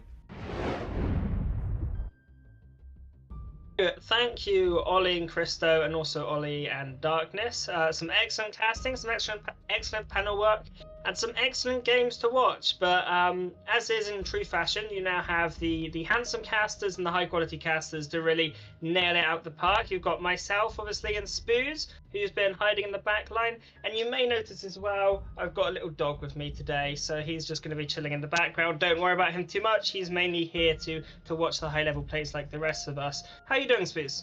Yeah, I'm doing great. I thought originally that your dog is also named Spooz, when you mentioned Duke Spooz is waiting in the background. But yeah, actually really excited for today. I think that's my latest appearance in an OCC to combine with the War Room. Pretty cool to be here again. Darkness already mentioned it's really hot in Germany today, so could be that in between the matches I just jump into the pool and come back a little bit wetter than I currently am. But yeah, as Christo and Ollie already mentioned, we are casting the match Leo versus Artemisia, the winner of May's OCC. So he has really something to defend here today. And Leo first appearance in the OCC, so new experience and also challenging the last month's winner. So really exciting match. And I think first of all we start taking a look at the deck list. So maybe you can lead us a little bit through to Leo's decks here, Bubbles. Yeah, so Leo's first deck here is a Feigned Retreat Jaguar deck. We've seen this deck already today. It's a really popular deck that's been around for a while, but it always has a couple different changes to it. Now we've got cards like Kagoshima coming in a lot. However, Leo deciding not to go with the Kago, so breaking the mold a little bit there. They do have cards like the Shiden and the Marder, which are fairly sort of modern additions. I know Shiden used to be in it a lot, but it went out of favor for a short period because it was a little bit too slow. It does have this burst potential, but it was just so slow into the game that it was normally too late. So really interesting to see just how Leo's playing this deck. I think Feigned Retreat Jaguar for me is one of those really interesting decks to see how different people play it, because it's such a staple and it's been around for so long, and I feel like you can really get a lot by how someone wants to play the game by how this deck is. I mean, just to do a little bit of a callback, around the World Championship, we saw people doing 2 orders in this, and now it's gone back to 4. And it's very interesting to see how this deck evolves as different people put their influence on it. And this is Leo's influence on it. You know, they've gone back to the Shiden, they've got the single Marder, which I like to see. Obviously, we did see that already today, but I think this is a solid deck. Nothing too crazy out there, but I am excited to see Leo, this sort of newcomer, come with this old staple deck and show how they can do work on it. And then the next deck we have is Britain USA Brits Air. Very, very traditional. Slightly interesting here. Only running 3 Greyhounds instead of 4. Not running the P38 Lightning. And a single copy of Awoken Giant. Now, we were trying to figure out why this is. And we thought it might be a sort of replacement for United We Stand now that's gone out of meta. But it's very interesting. It may be a tech card for Jaguar, because this is very good against Jaguar. Helps you deal with a turn 1 rush, especially if we're going second. Any thoughts on this deck, Spooz? No, you already mentioned all the important parts. What is interesting, or what is the difference between most players? Like you mentioned, Known 5 is, for example, playing the P38. And then it depends on how much draw you play. Like Leo is only playing 1 land lease and I think 4 convoys. So it kind of still is the only difference. But in this match, we will see, how. But we will, talk about this later when we look at Artemisia decks. But we will have the clash of Brit US Air versus Brit Italy Air. And but first of all, let's wrap this the decks of Leo up, like with the third one, which is a German Britain draw denial discard deck, right? Yeah, I mean, this is a very, very old school version of doing it. Obviously not super old, but this is very, very reminiscent of the one J King brought. When J King, he brought Germany, Britain, and Britain, Germany both handlock, and just came in and stomped the OCC of it. And this is very similar to that. You've got the U16s, then you also have MI5 and Fog of War. Now, this deck, if you give it what it wants, it can be really, really potent. It is unbelievable how you can go from having like 6 or 7 cards in hand to just having no options and absolutely nothing to do. No draw, no value. It can really sneak up on you just how quickly your hand can disappear. So I'm very interested to see this deck work out. They also have the Fortifications, which is a sort of a fairly good way of surviving against Jaguar. 7 HP can often be the difference between make or break with these games. So I'm very interested to see it. Also, the single Sky Barons stands out a little bit to me, but there's nothing too crazy here. Do you see anything I've missed, Spooz? Yeah, I want to mention 2 Fortifications. Like usually you play maybe 1, so maybe Leo is a little bit over afraid of burn damage or die to burn damage here. But yeah, you mentioned a lot of the important parts here, like Sky Barons to get rid of big enemy airplanes. But yeah, this deck can be very annoying to play against once it pops off and gets the correct pieces in the correct order. It can be very frustrating. So that's it with Leo's. Yep. Yeah, that's Leo's deck. So I think now we're going to Artemisia's Brit Italy. Now you briefly touched on this just now. You were looking forward to the mirror match with these, right? Yeah, I want to see which one is superior to the other one. Sure, Britain, Italy has some advantages. I think especially in the early game, with more of these 1 and 2 drops fighters, to give you the early aggression or board control. Like the Feared can be super strong, like a 1 drop 2/2 with 0 operation cost. Just imagine dropping this on turn 1, followed up by Swordfish into close air support. You have a huge board on turn 2 there, and that 3/3 Feared can operate for free. I think this can be really, really great in the mirror matchup. and I'm excited to see how it works out. But then, yeah, we just have the same stuff like we have in every Brit air deck, the Piracy, and all these draw cards, like Artemisia is playing 2 land leases. And yeah, I hope we see the mirror matchup here, but I might expect both players to burn their Brit decks. But yeah, let's see. Anything to add? No, nothing particularly. Just that I am currently adding this to my collection in game to play. Yeah, than I that, really want to nothing, try that one out too. Yeah. Yeah. So then the next deck from Artemisia is another Famed Street Jaguar deck. You do see the Kagoshima in this one. And only 2 Mitos, which I find rather interesting. Other than that, there's nothing too crazy in this. Yeah, I don't think much stands out for me. They don't run the Martyr either in this deck, so I think Artemisia sort of swapped out the Martyr for the Kagoshima, so it's do you want denial or do you want draw? And Artemisia clearly going for the denial aspect of it. But also just look at that curve. So you've got 14 1-drops and 14 2-drops. In cards, a deck is 39 cards because you've got 40 cards, but one is the HQ. So in 39 cards, 28 of them cost either 1 or 2 credits, and that is a very, very aggressive curve.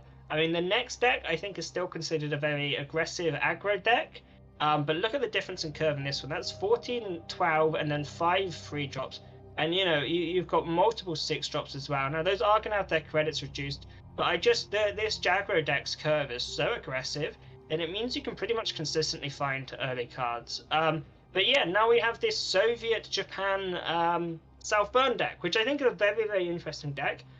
During the last series, I did run this deck a few games to give it a go, and it felt very, very good with its longevity. It surprised me because I was able to outvalue decks like Alpine very, very easily. This Sunrise division was really, really scary. And you generally don't drop it on turn 2, you're generally dropping it on turn 4, that sort of thing. But that it still only costs half your credits on turn 4. You could drop 2 9/9s. It's very scary and surprisingly potent. Anything to add to that, Spooz? No, I was just wondering how the 34 guards are playing out after the change or the nerf. I think it's more it is a nerf and the change both at the same. Because now the cost only gets reduced when you have it in hand, and I'm not sure if you can just make them cheap enough to get the value out of them as fast as you want to. But then you also have the Sunrise division, maybe as an early big unit drop there, followed up by 34 guards. So I'm excited to see how this works out. So unfortunately in the first match, both of these decks have been banned. So hopefully we see it in action in this series here.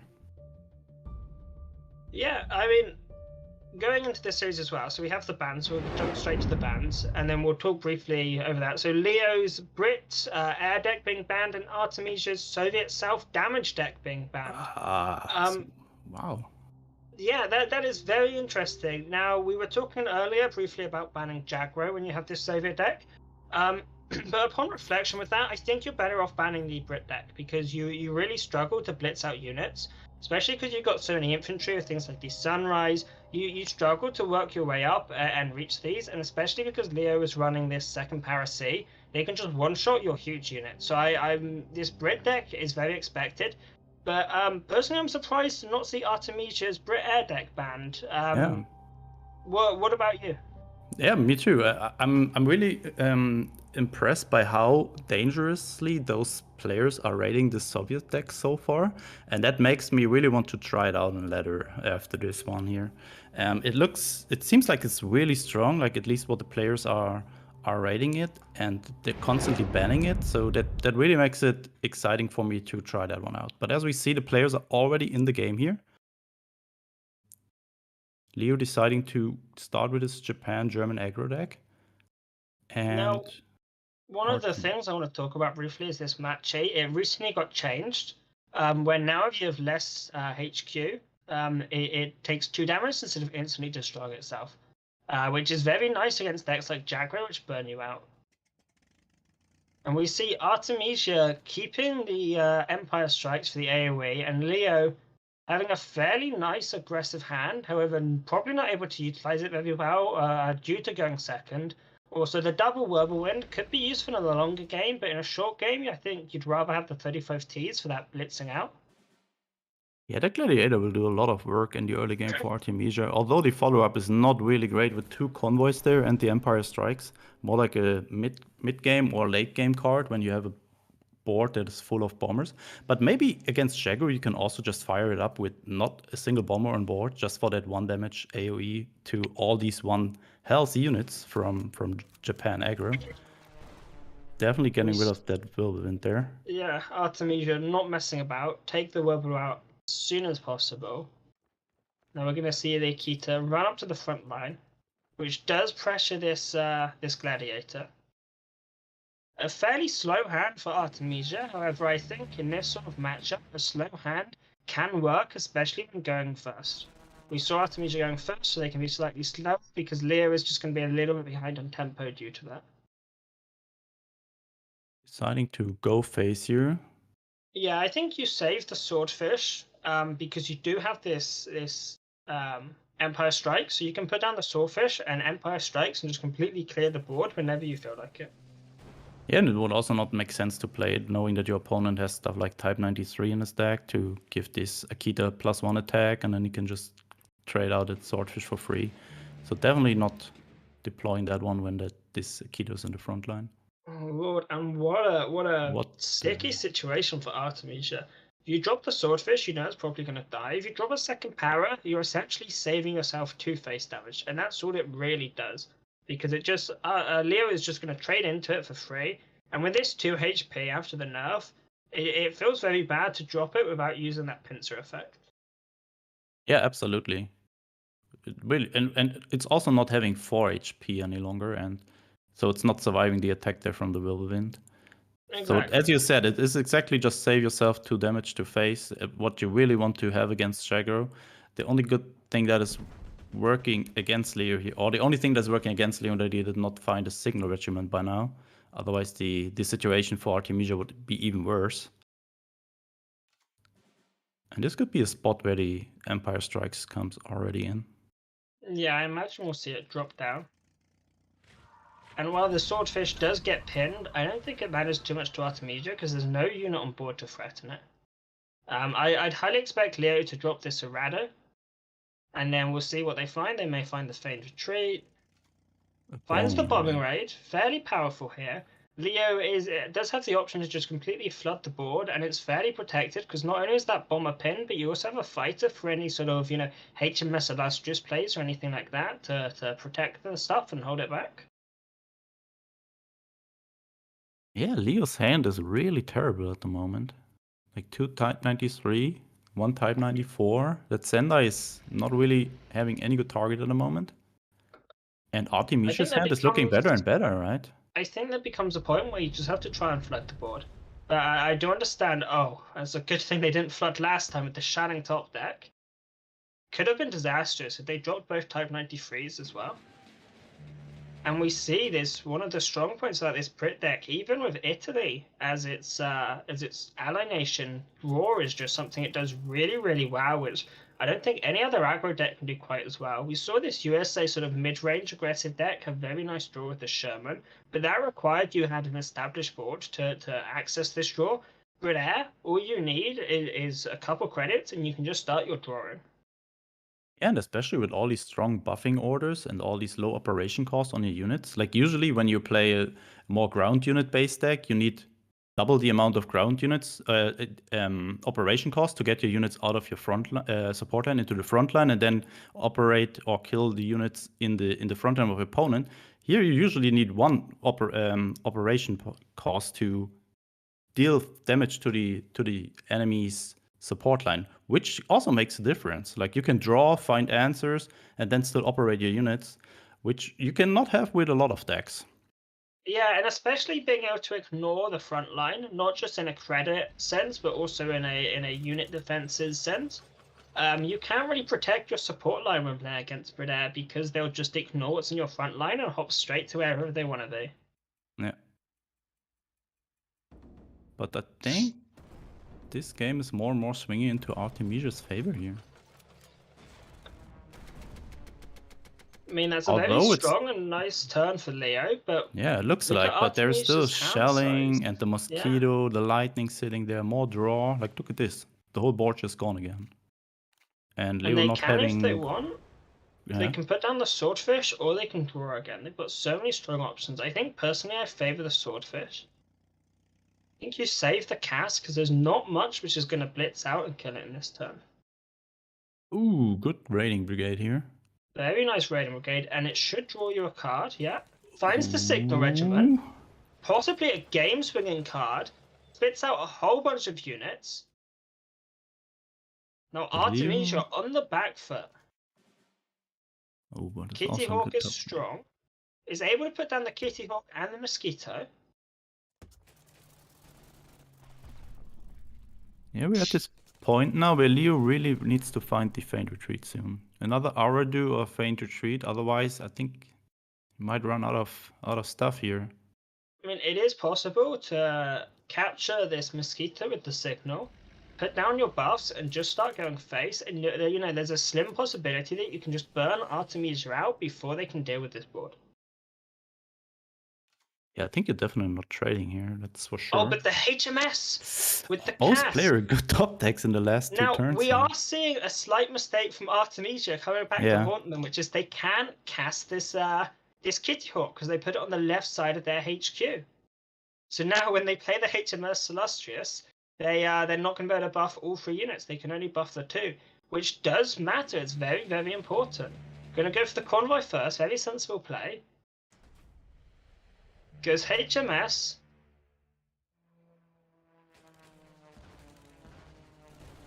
Able to just start clearing the board. But down to 5 health. Leo? Very and much this needs the Akita. Sheeden. I think you move potentially both these units to the front line. Yeah, you moved the sender, right? That's what I wanted to ask. You probably just I do. think What is so. what is under Because it?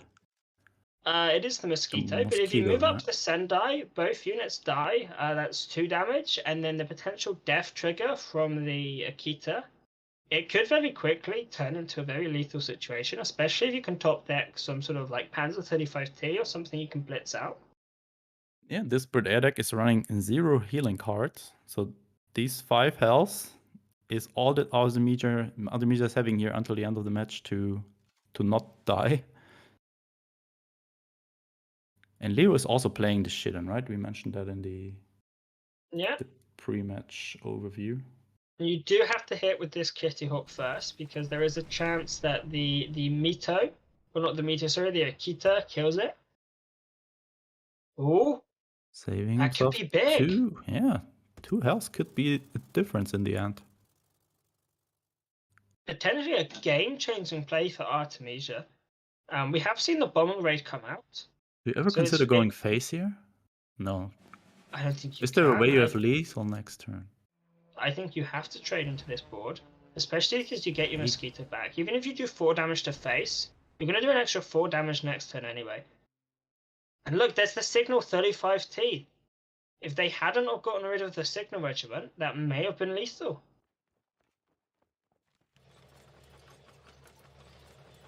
$12 damage on board Not for enough yet. Artemisia. A double land lease in hand. Oh, this is not looking good for Leo. He really I needs to think shit you him. move the bomber to the front line, and this means any blitzers off the top of the deck not only can't move to the front line, but you're not able to sacrifice your own unit. Yeah, only Sheeden is helping now. Only That's- Sheeden. Or bombing raid. Not Or bombing raid, bombing. desperate measures.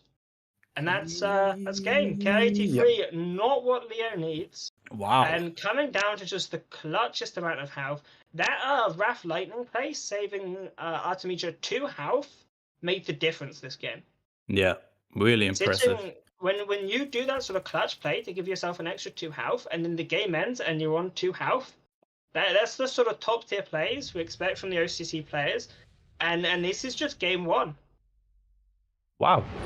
Both players not with the most insane start, but both fighted well into this match, and in the end, Artemisia just with a slight edge there in the end.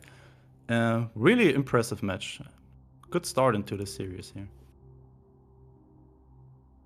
So Artemisia is having the Japan aggro deck left now. What do you expect Leo to pick here? Is he looking for the mirror? Or is he looking for his discard draw denial deck? Which could be good against Chagro.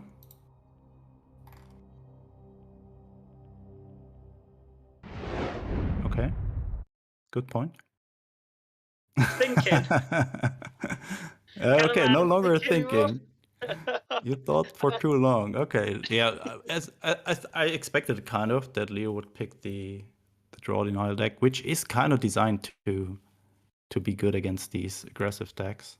Well, the issue is the players think a lot quicker than I do, right? So I'm like, I need 30 seconds to think about this. And then the players are just halfway through their next game by that point. We see Jagro again, but from Artemisia this time. Leo with the Leo. root out here in hand, which Yeah, could got be. the root out, the Flampanzer, and the Heinkel. A very anti-aggressive hand, and a Oh, carpet and the bomb. carpet. This could potentially just put a full stop to any of Artemisia's rushes. However, with 2 Erados in hand, Artemisia may be able to find their feigned retreat. I think what's going to be very interesting is if Artemisia gets a feigned retreat off, can Leo stop them popping off? Because if you can stop them drawing for 2 or 3 turns, you can potentially end the game. You know, a couple of U16s can be like the perfect counter to feigned retreat. Yeah, fully agree. So, Leo fighting with the decision here whether to drop the Flampanzer, the Heinkel, or the Rice Research. What line would you prefer here? Heinkel I kind say I of. prefer the Heinkel because that's what they did. You know, I mean, I sound quite smart. So I think Wow. the Heinkel was the play. I mean, personally, I would have actually preferred the Flampanzer. I know there's some logic to saving the Flampanzer for a first signal, but because you have so many answers for the first signal already, like the V1 flying bomb, I think I would have slightly favored the Flampanzer. However, we are able to see a very large root out come out this turn, completely clear the board. And that does put with double Aradu, but no unit on board for your opponent. Yeah, we may see the Kagoshima come out, and the Type 93. V1 Flying Bomb is a great answer to Kago, but there's no pressure to take it out this turn, so Leo can take their time a little bit if they would like. And that Rice Research is huge against the Kagoshima. It certainly is, but I think you let it go to the front line. Let Artemisia spend an extra credit on it.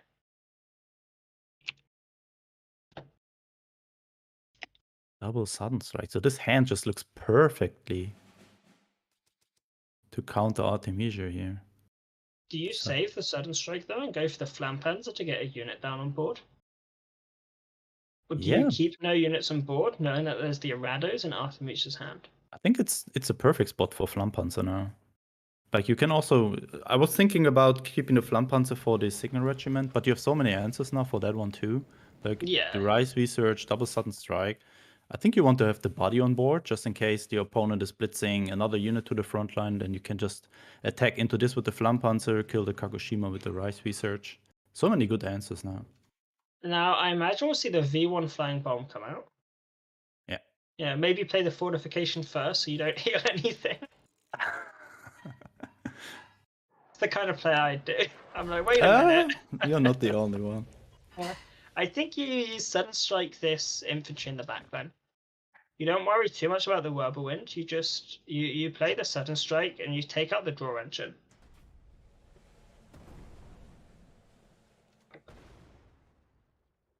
See, you did a call before the players do it. Wow, now you look even smarter. Dude, I am possibly the smartest man in cards. I don't like to brag about it because I don't want to make the other players feel bad, but it's possible, you know. Yeah, who knows? Who knows? Oh, there's the U16. You mentioned it earlier. Once your opponent is low on cards, especially after Feigned Retreat, you just pull out all these U16, your opponent can't do anything. But we're not at this point yet. First of all, a very good carpet bombing. But now finally, Artemisia can get value out of these Arados. And Leo down to 12 health, but there's still a fortification sitting in hand. Slowly but surely. Oh, and another U16. Do you ever drop one here, or do you wait until Artemisia's hand is even lower? I think you wait, especially because there's the potential for a feigned retreat later. I think you save these just for a feigned retreat. Yeah, whenever your opponent is playing Feint Retreat, you pop the U16s, right? You just keep it for that. Exactly, and it just completely shuts down their Oh, potential. and the wolf. Oh my lord! Now we're gonna see the Errado come out, and then the God. Feint Retreat. There we are. Oh, we're seeing it, Spooz. Oh my god. But yeah, Leo is not having enough stuff on the board to deal damage until Artemisia can probably draw again. Yeah, but Needs look, to find a U16 big- number 1. He needs to find a big unit out of this Africa core to bring in the damage to kill Artemisia before the Feint Retreat can kick in. Oh my god. I mean, he will not draw for 3 more turns or 2 more turns. Oh my god, that is such a And a Panzer nasty free play out. there. That is a good start.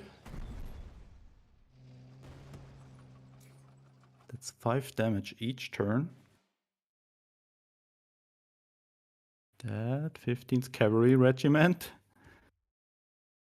has to go now. Oh, this is brutal.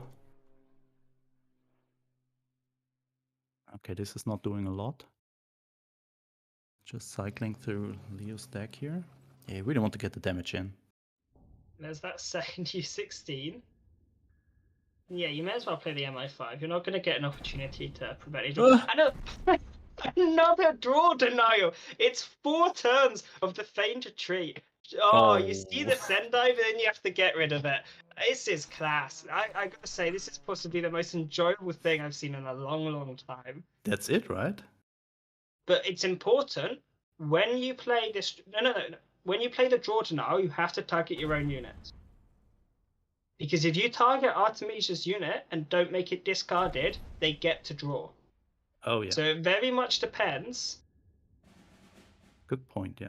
Does Leo accidentally bounce the enemy unit or not?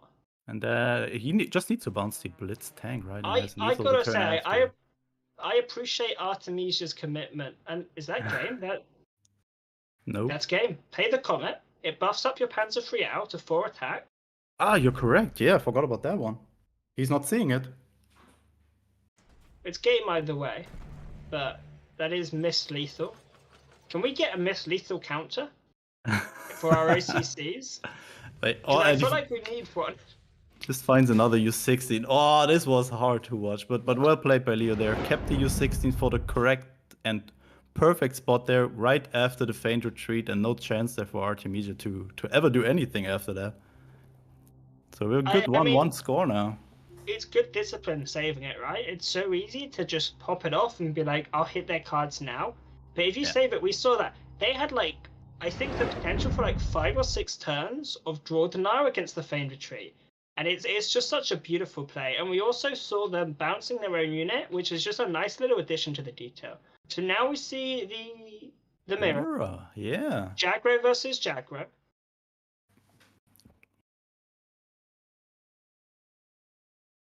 Leo going first. And as they are 1-1, this is the game for all the marbles. Look at Leo's hand here. Not that great. Naradu, Type 92. You want to have these Blitz units and covered up by some Befehlswagens. That's what you want to have. And Artemisia is exactly having that. 15th Cavalry, Desperate Measures. Bubbles not muted. Really great.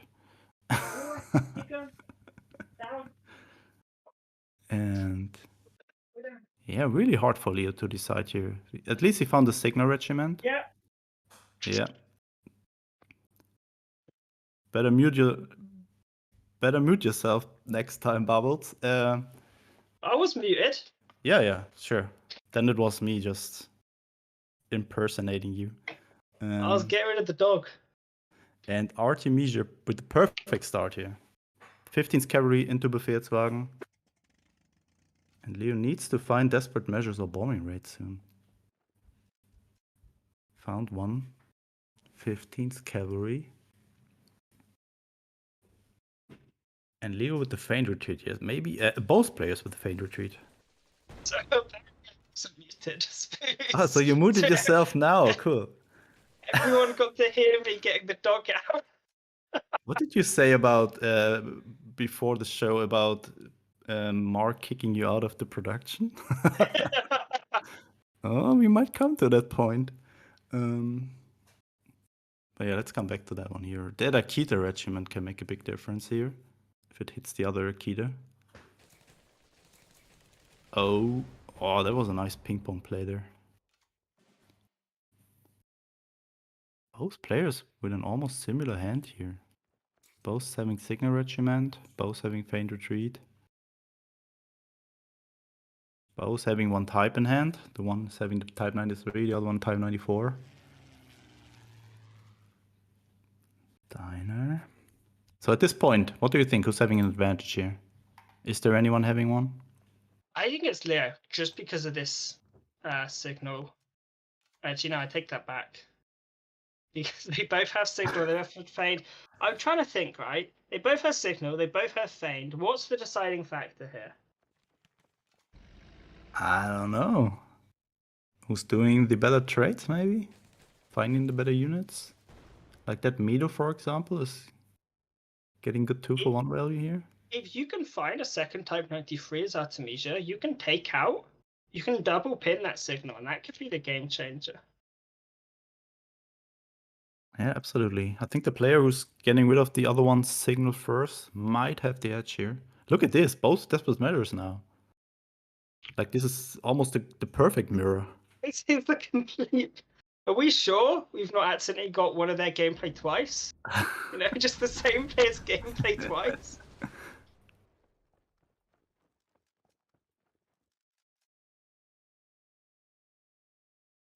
Yeah, but Leo constantly shipping units to the front line here. And Artemisia cannot really stabilize and regain control of it, but this might be a good point where this is the case. But even then...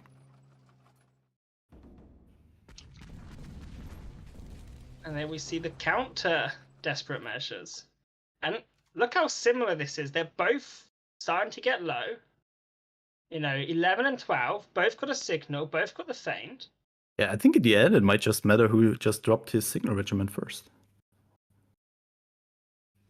And that was I mean, Leo. a potential bombing raid could be game-changing as well.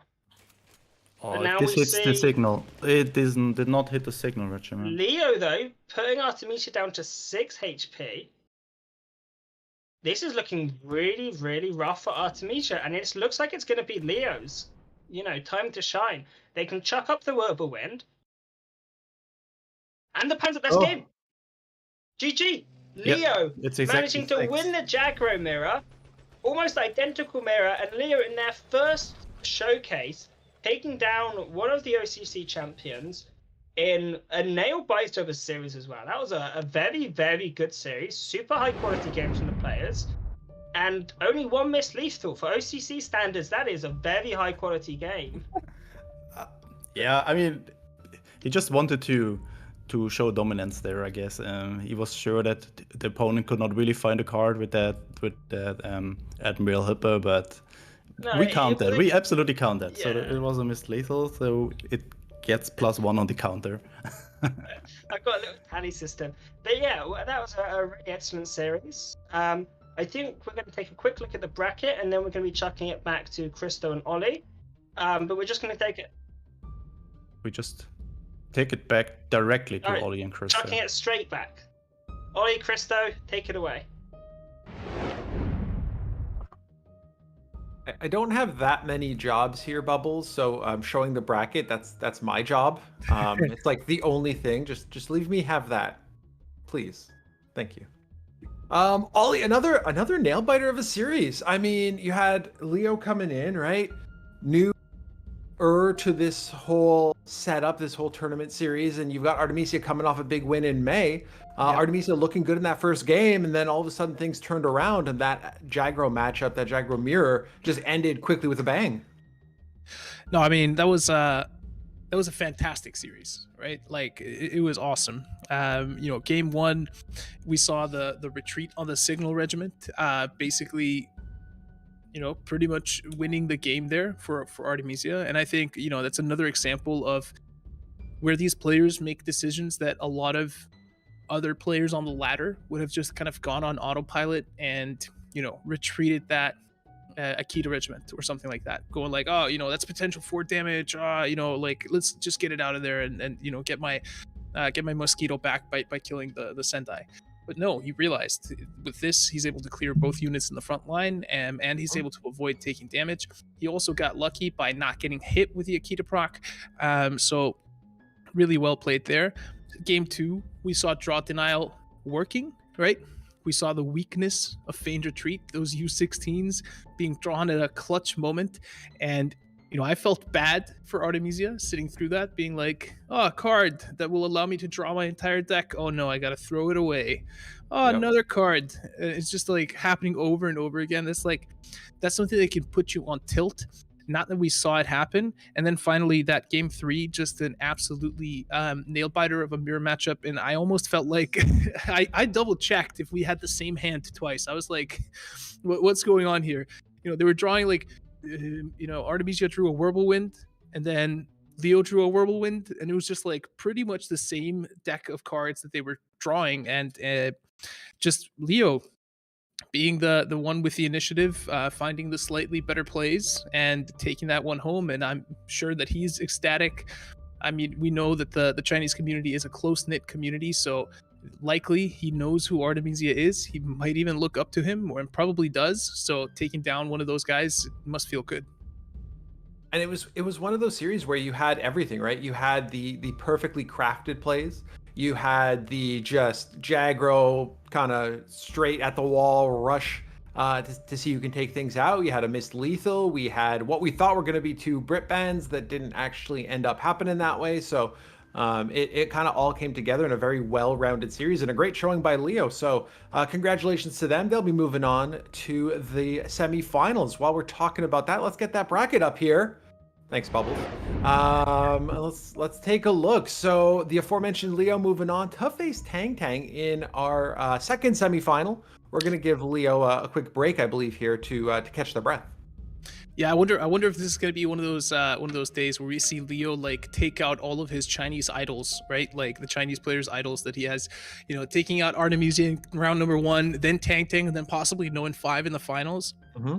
That would be probably an awesome experience for him to go through, right? I can feel like, if I was a part of a tight-knit community like the Chinese community and came in like, all right, guys, it's my turn to compete, and then just like took out Juggernaut after Juggernaut after Juggernaut, I would be riding high for weeks, Absolutely. One of those, the student is now the teacher, kind of had the hit list up on the wall and just crossing out names. Got this one. Who is next? So we're gonna have 0-5 go head to head with Killswitch in our first semi-final. Ollie, you're doing double duty once again with Darkness. I will let you break down the decks together. Thank you very much for that, Christo. It is myself and Darkness here to bring you 0-5 versus Killswitch. And of course, Killswitch trying to throw a wrench into the hit list plans there of Leo, so to speak, wanting to take out 0-5 before he ever makes it into the finals. But let's take a quick look at the decks here, starting with 0-5's Brit Air deck. And this is a Brit Air deck packing USA as an ally, and mobilization was a key card that Bubbles pointed out there. Anything else for us to look at, Darkness? Well, you covered it perfectly.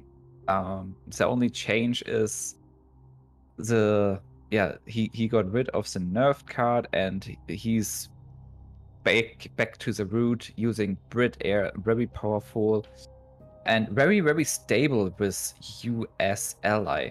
So I appreciate that fact that he's just using one of the best decks, even though it has a small change. Because most of the time the experimentals, the new decks, are not performing great in tournaments close after the changes.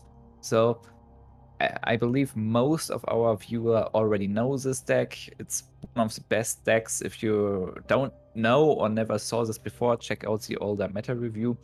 Let's have a look into the next deck from 0-5.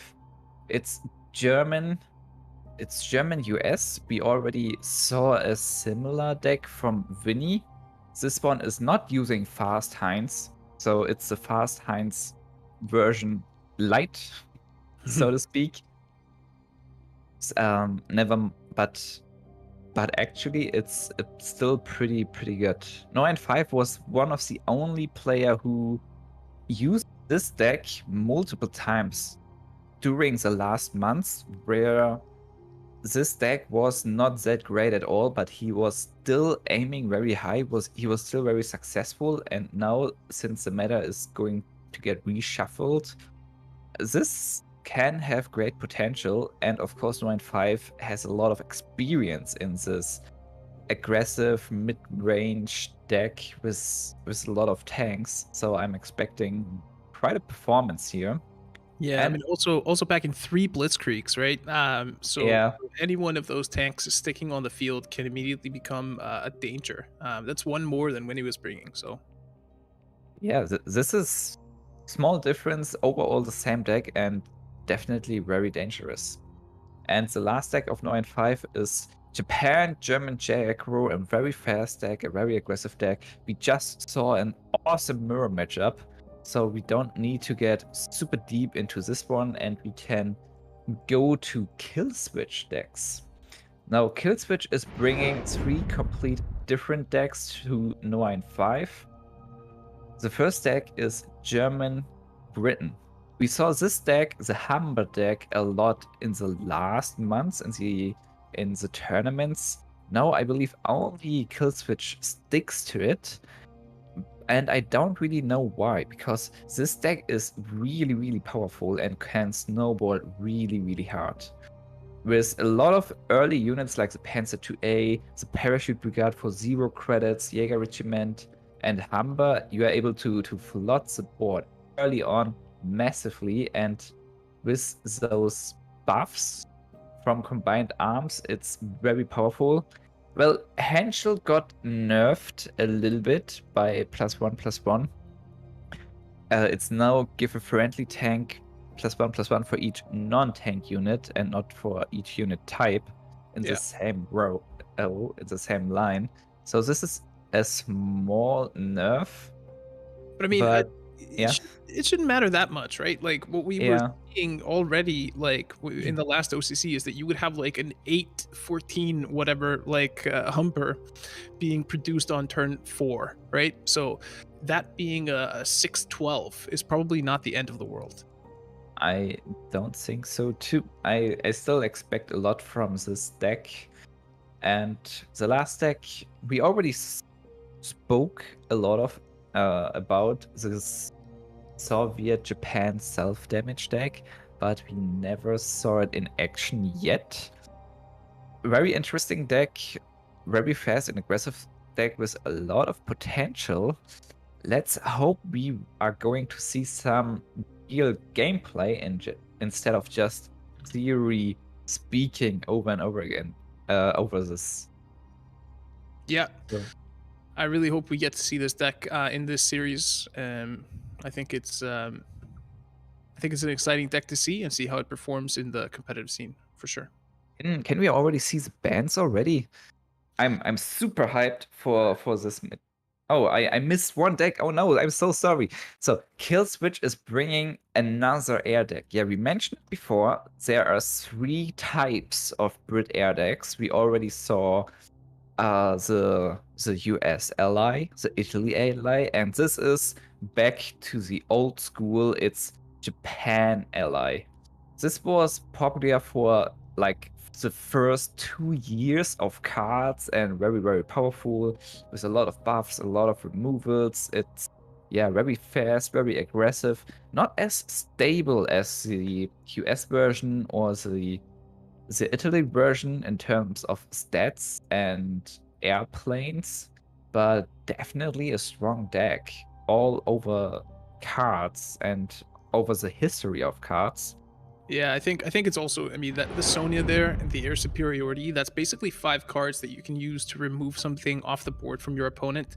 So I think that might come in pretty handy, especially in a potential mirror matchup. But there we see it. The bans are in, and Killswitch did not get his Soviet self-damage deck banned. He banned out the Brit Air from No. 5, meaning that No. 5 is going to have access to his Jagro and German tank list, whereas Killswitch is going to have access to his Brit Air and his Soviet self-damage deck. So that should be an extremely fun, interesting series to watch. yes. Yeah, some very interesting matchups there.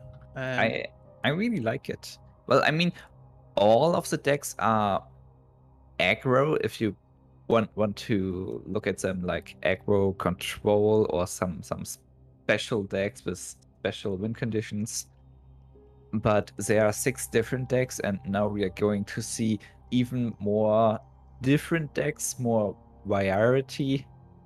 I feel like I pronounced that very wrong. hey, I don't know if this is like a first, but there are 4 different main nations available here, right? Neither of them have the same main nation available in any way, right? So we have a Japan main nation, a Germany main nation, Brit main nation, and a Soviet main nation. So Yeah, that's very cool. I think that's pretty cool. We're going to see a lot of different cards going up against each other in this series, and I But think it's gonna be- but only because they banned out the duplicates. Like Yes. there were 2 times Brit, 2 times Germany, and they just banned each duplicate. So the player made it interesting. Yeah, and I mean, I'm looking at the. I'm thinking why. So I mean, why aren't more people bringing out the Humber decks if that is the ban, right? I mean, yeah, this is what I was thinking. But I have a theory. Most of the Chinese player are using the Soviet self-damage deck list, and this has a lot of removals. Like you are seeing 4 bloody sickles and 4 what is this card again with 3 damage, but 2 Red Dawn. So they are using 7 or 8 of those on top of that Winter Warfare and hammers. So they have so much removal in this Soviet Japan deck. They don't need to worry about the Hammer deck. yeah, I mean potentially. I still think you gotta worry about it, right? Because what we've seen in the past is that you can afford to not go all in on like one Humber. You can in fact kind of spread the buffs around, or you can double buff a Humber. And there's no sudden strike available in that Soviet self damage deck, so all of a sudden, if it has 8 HP, it's going to be so expensive for you to deal with anyway. But Yeah, but only then. So Killswitch choose the self-damage deck. Finally, we are able to see this deck in action. I love it. 9-5 is starting with J aggro. This is a matchup you were talking about in theory and in the pre-show, because J aggro is chipping a lot of damage with the first Signal Regiment, and 9-5, of course, he's a super strong player. He has 73% win rate, and here you see why. He's mulligan for the first Signal Regiment. You need to do that. You need to have the first Signal Regiment in your mulligan, like most of the time. Then you're able to play at the OCCs. Killswitch. But now we get to see we get to see what you talked about, right? The first Signal Regiment is down on turn number 1 here, which means that if Killswitch were to bring out the 456th Rifle Regiment, that would really quickly... That would buff, buff it very quickly. But 9-5 does has the second raiding brigade, so he's able to clear it immediately. Wait a minute, but not if Killswitch plays it next turn and then Bloody Sickles an enemy unit, right? No, you're absolutely right. This would buff the infantry by +2/+2 because of the first Signal Regiment, leading to 3-5 and makes this unkillable for the second raiding brigade. I wonder if Killswitch actually want to do this, but never mind. He drew a second one, so he can afford. He can afford that. I mean, it could even buff it further if the Akita hits face. Yeah, this could snowball really quickly. And yeah, I mentioned that first Signal Regiment can burn the Soviets really fast. But with 1 or 2 of those 456 rifle regiments on the field, they can get buffed so heavily. and became huge problems. Is he? No, he's not. He's not using the bloody sickle. He's so greedy. I mean, maybe he's just thinking that he'll bait out the second Radiant Brigade because he already has another one in hand. And I mean, it might work out for him. He also just got 2 free damage to face, which is not terrible either. I believe he wanted to protect his little fighter because it's drawing and hitting him. It's very nice combo potential. Maybe he just didn't want to risk the Akita killing the 2/2 fighter. I think the problem now for Killswitch is just the amount of kind of pure frontline pressure that No 5 is able to put out next turn, right? If he moves the Akita and the Wait. Radiant Brigade up plus a 15th cav. Bloody Ooh, sickle onto. Oh, this was.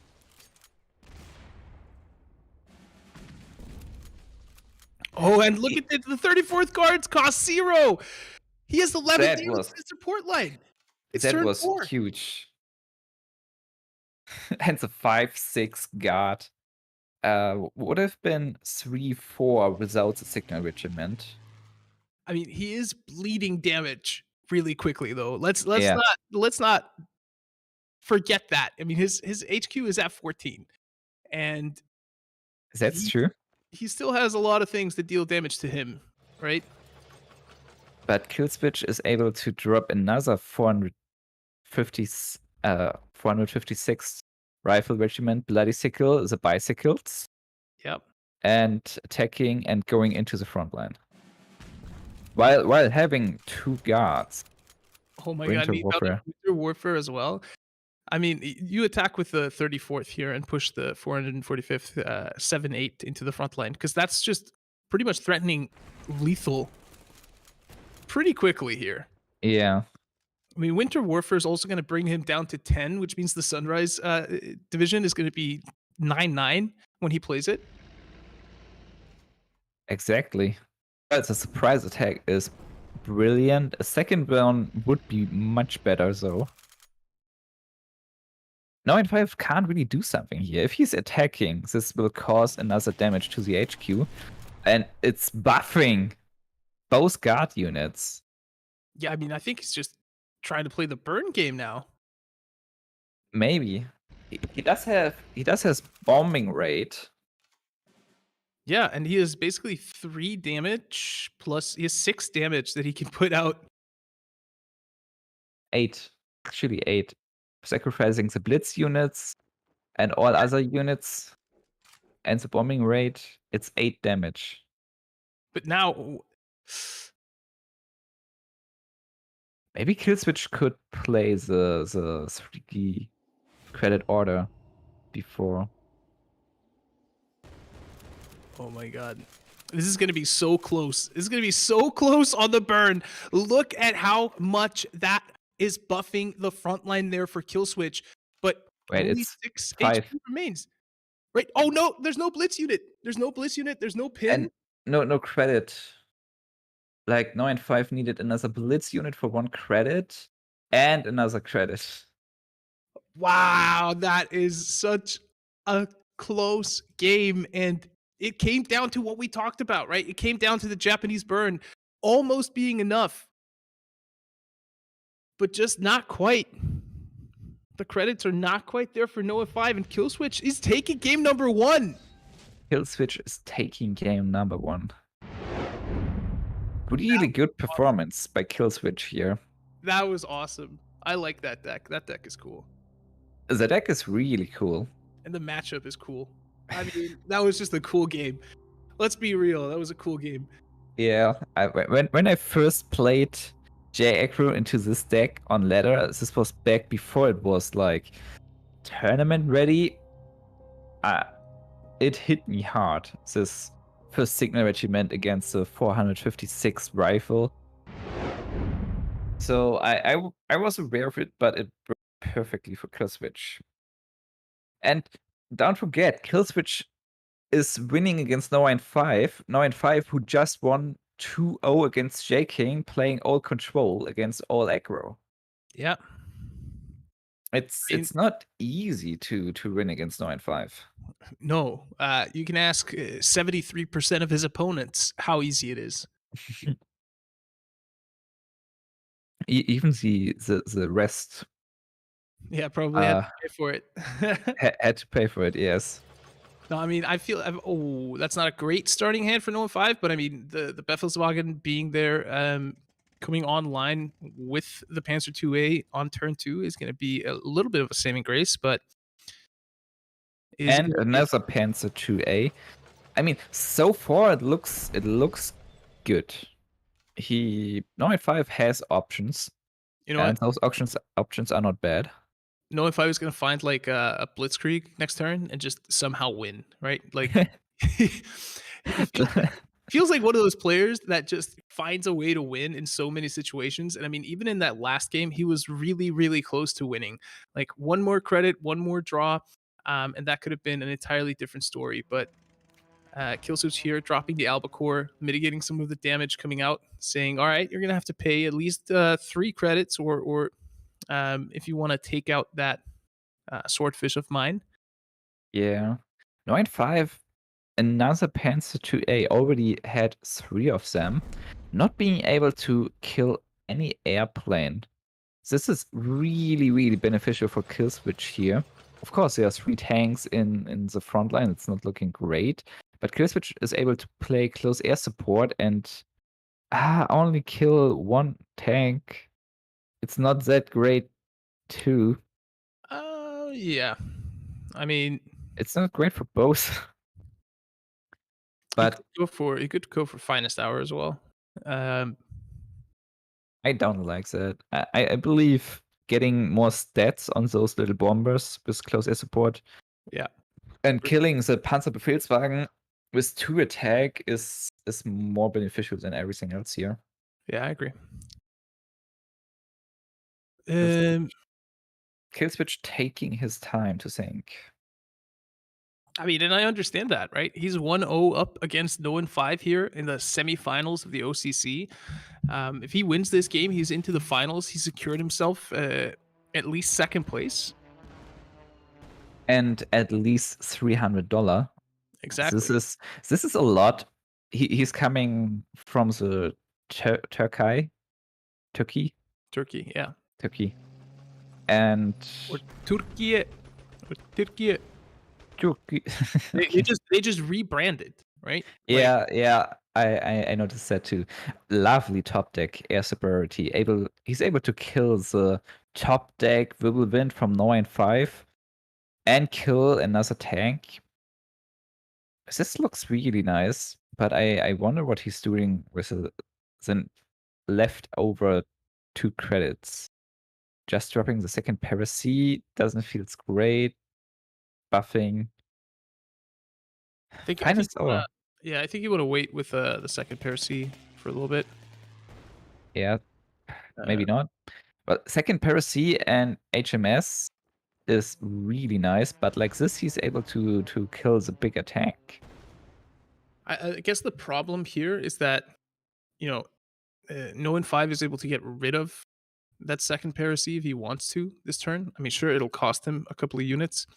2 units. No, 9-5 is only drawing 1 credit units. Well, there was 1 Wirbelwind. But I would have felt really comfortable with that second Paracy play if it was still 1-4.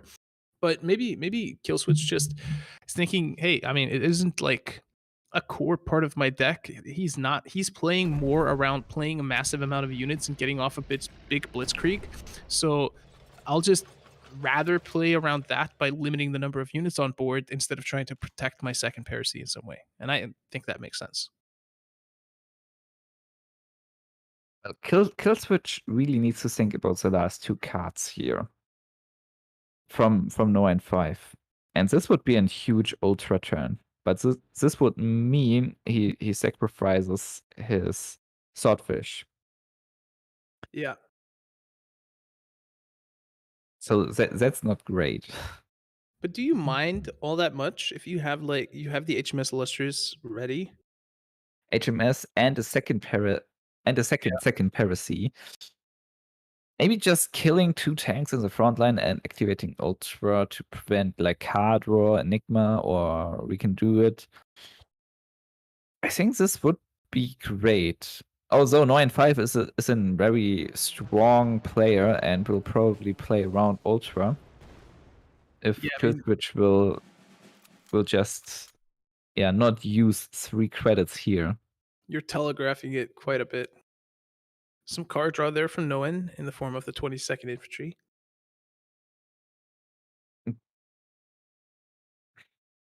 But only if he's not killing the second Paracy. Yeah. So we can do it. And he's going to keep that Panzer IIA smoke screened as well, so it doesn't just get a free trade from the Swordfish. I would expect. It would be a free trade, but there would be a Panzerbefehlswagen on top.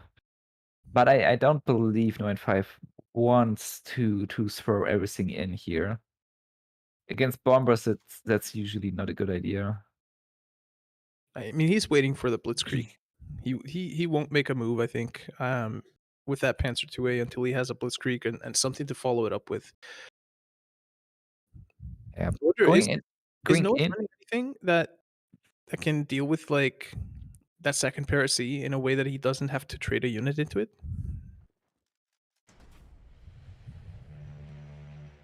Let me check. Let me check his deck list.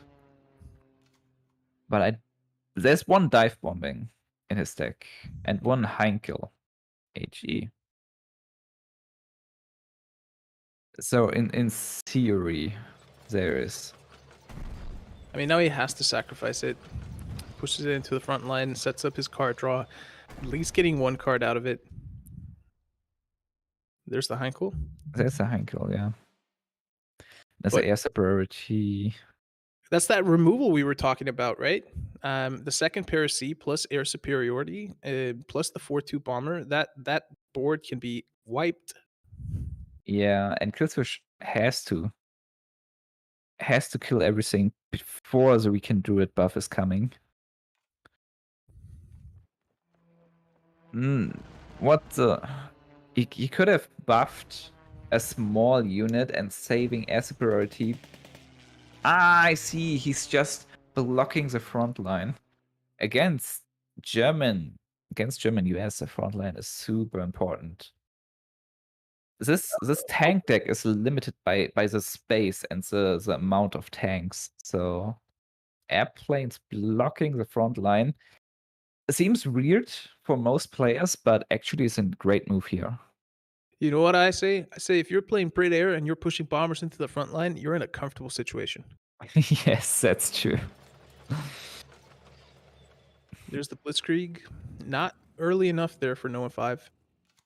And the Blitzkrieg is completely dead if you're if you're unable to kill the bomber of your opponent sitting in the front line.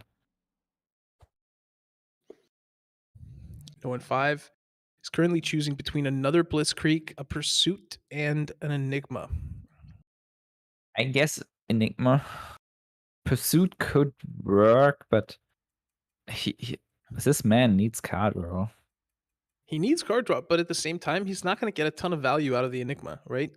He's going to have to pop a We Can Do It and a Blitzkrieg to really start.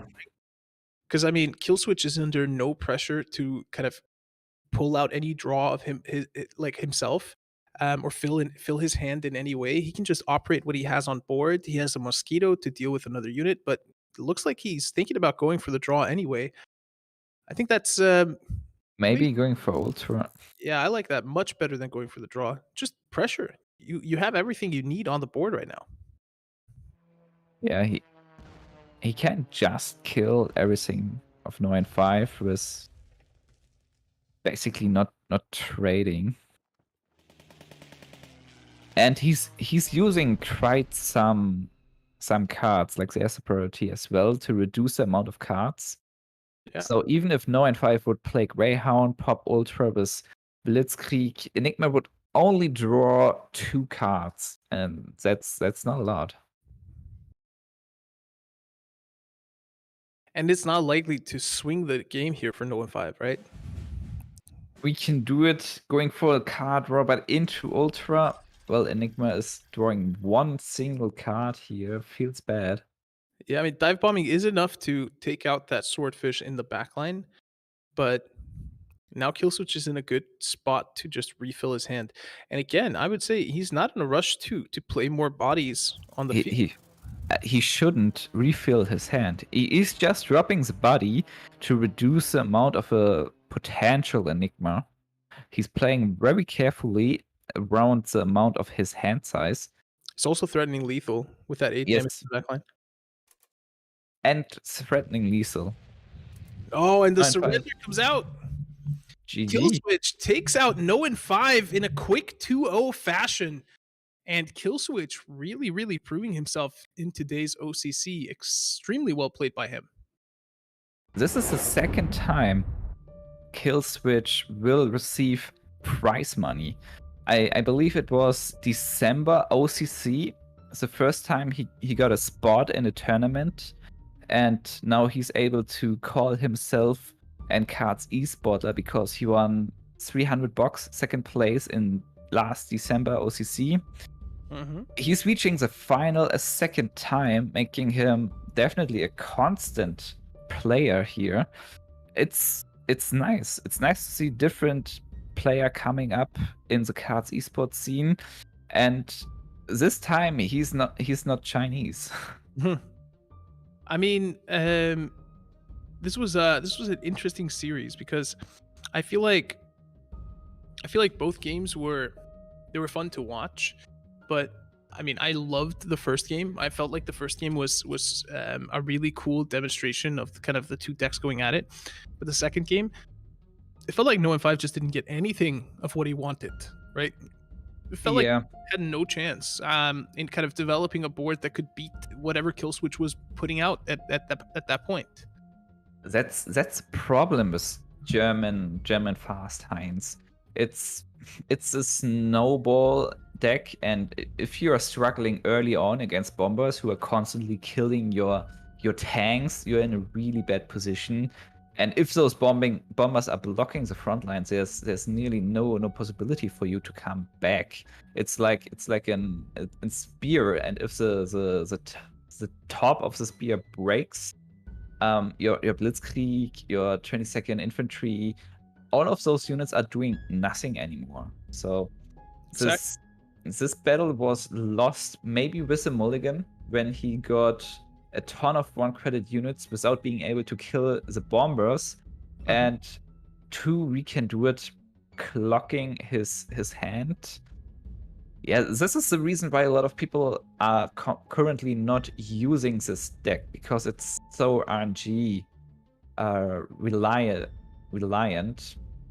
But well, sometimes it's working. If anyone can make this work, it's No and 5. But yeah, it's not very constant and not always working. So congrats to Killswitch reaching the final here.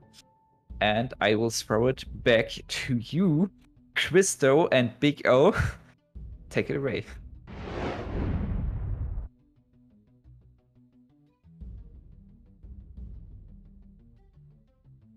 Yeah, figured I could get through one OCC without doing that. Apparently I can't. Excellent. Thank you so much, Darkness. Thank you for the history lesson as well. I think that it's really cool to know that Killswitch had made a couple bucks off of esports back in December, coming back around to do it again. You know, we mentioned, Ollie, that first round, maybe two players who are a little bit lesser known or compete a little bit less often, and then you've got Killswitch going against No and 5, and we were a bit, I don't want to say concerned, that might be too much, but we were wondering, could Killswitch continue this going up against somebody like No and 5, who is a proven competitor in cards esports, and looks like Killswitch walked through with no problem at all. Yeah, I mean, I would say game number 2, I would say like mostly came down to card draw, right? Like no one was just never able to get a foothold into the game. The mulligan is extremely important for his deck, especially against Brit Air, and especially against the cards that Killswitch had access to, right? Getting that second Parasy Swordfish combo out early, that mattered a lot. Whereas No and 5 just had a lot of 1-drops that he could kind of put out, not really enough credits to pop those we can do it. But the first game was a great example of, I believe, Killswitch playing that really well, right? Like The fact that he played the what was it, the Yak 7, the fact that he played the Yak 7 before he played out the 456th rifles, that was a big play to make, right? A lot of people would have dropped the 456th, and then they would have gotten that traded back out by the 2nd Raiding Brigade. So even though it's small, it still could have made the difference between winning or losing that game for him. And we saw that really cool balance between like burn versus buff. And had no one 5 played out his turn, it would have been leaving Killswitch at 1 HP for Killswitch to then have the lethal. So that game was extremely kind of teetering in the balance, but Killswitch ultimately comes out on top, secures himself that first spot into the finals. And I think that's a perfect example of the fact that, Killswitch didn't play 18,000 games last season. You don't need to play thousands of games necessarily to master some of those finer tuned little interactions that you need to make sure that you're able to to win a series like this against a player like No 5. So I think that just goes to show it can be done, and anybody can do it given the right amount of time and effort. So congrats to Killswitch. They've got their spot in the finals. We're gonna have the second semifinal coming up here momentarily. Let's bring up the bracket. We've got Tang Tang going up against Leo. We talked about it before. Leo kind of crossing off the hit list of maybe some of their former mentors or coaches or folks they looked up to. We'll see if they can make their way to the finals, doing exactly that to Tang Tang here. Yeah, it's going to be a very exciting matchup. I think Leo showed very impressive play in his first series against Artemisia. He was thought out, he was calm, he was cool, he was collected. And that's not something you always see from people that are kind of making their first on-stream tournament experience. But now he's going up against a juggernaut in Tang Tang as well. It's going to be a tough task, but I think Leo has a good shot of making it happen. And I'm really, really excited to see that series. Absolutely. So just without further ado, we're going to kick it over to Spooz and the Cards Werewolf Bubbles to call all the action. Hello, welcome. Thank you, Christo and Ollie. I like that I'm slowly gathering up more and more little hairy names, slowly putting a bag of them. I look forward to it. I have said to people in chat that, we do some sort of charity fun, raise some money for charity. I will dye my beard grey and sharp at the World Championship, invited or not as Santa Claus. But that is for the future. For now, we have some decks to look at, and I think we're going to start with Tang Tang's deck, so let's jump straight into that. First off, we have the Brittly Air, as Ollie calls it, much to Darkness's hatred of calling this Brittly. However, we're going to run with it for now. So this is Brit Italy Air. We saw it already. It's very strong, very consistent. It turns out being very aggressive is always very good. I don't think there's too much to add here, is there, Spooz? Absolutely correct. So let's jump on to the next one. Yeah, so the next deck from Tang Tang is Japan Germany Aggro, or Jagro. This deck, it's a staple. We've all seen it. If you've not seen this before, then welcome to your first OCC. We're happy to have you. But this deck has been around for as long as I can remember. So long as Fainted Cheat was in the game, this deck was a thing. And I honestly am glad. I really enjoy watching this deck. And I think its matchup against this next deck, which is a Soviet Japan South Damage deck, is really interesting, because you've got a lot of cards in this which operate very nicely when being damaged and when your HQ is being damaged. And that just interacts very interestingly with the burn from Japan, I find it very, very interesting. But those are the 3 decks from Tang Tang. Nothing. Yeah, one thing I want to add, yeah, as we saw in the last match, and against this deck, like, you really don't want to drop the signal regiment, right? Like, usually you play I think that was a slight mistake by no one there. You just play your A game Jaggro that you usually used to play, like drop the signal turn 1, followed up by 35T. But actually that signal regiment really backfired there, like constantly buffing Killswitch's unit. And I think if this deck is not getting banned, then Leo really, really has to be careful when playing against this with Jaggro, that you don't deal too much damage to your opponent. So it's hard to say, but yeah, you want to have specific damage. Like you want to control when the damage is popping in, and not Yeah. your opponent. And that is very important. And it's also kind of counterintuitive, right? Like you don't really, I think you're not really used to play against this matchup, and that's what makes it so interesting. And I really hope we see this matchup in action again in the next semifinal here. But yeah, go on with the next one there. So yeah, next up is Leo, and their first deck is this Jackro deck we're so interested in, and how this matches up against that Soviet Japan deck we're just talking about. We just spoke about this a bunch. I don't think we're going to stick on this for too long. We're going to go to their next deck, which is a Britain USA Air deck. Now, I'm very interested to see this play up against the Brittany Air deck. I'd like to see them match against each other. However, I would expect that to be unlikely due to players quite often targeting this deck. With bans, I think there's a good expectation for Tang Tang to ban this because I think it is quite strong against this Soviet South damage deck. And then their final and third deck is this Germany-Britain handlock sort of deck, this anti-draw, and we saw this really working just perfectly against Japan Feigned Retreat earlier. Feigned Retreat, for those that don't know, is a 6k order. It reads discard your hand, and for the rest of the game, draw a card whenever you play a unit. So you get rid of everything you have now, but in return, you essentially get infinite cards until you run out of deck, so long as your deck is just filled up with units.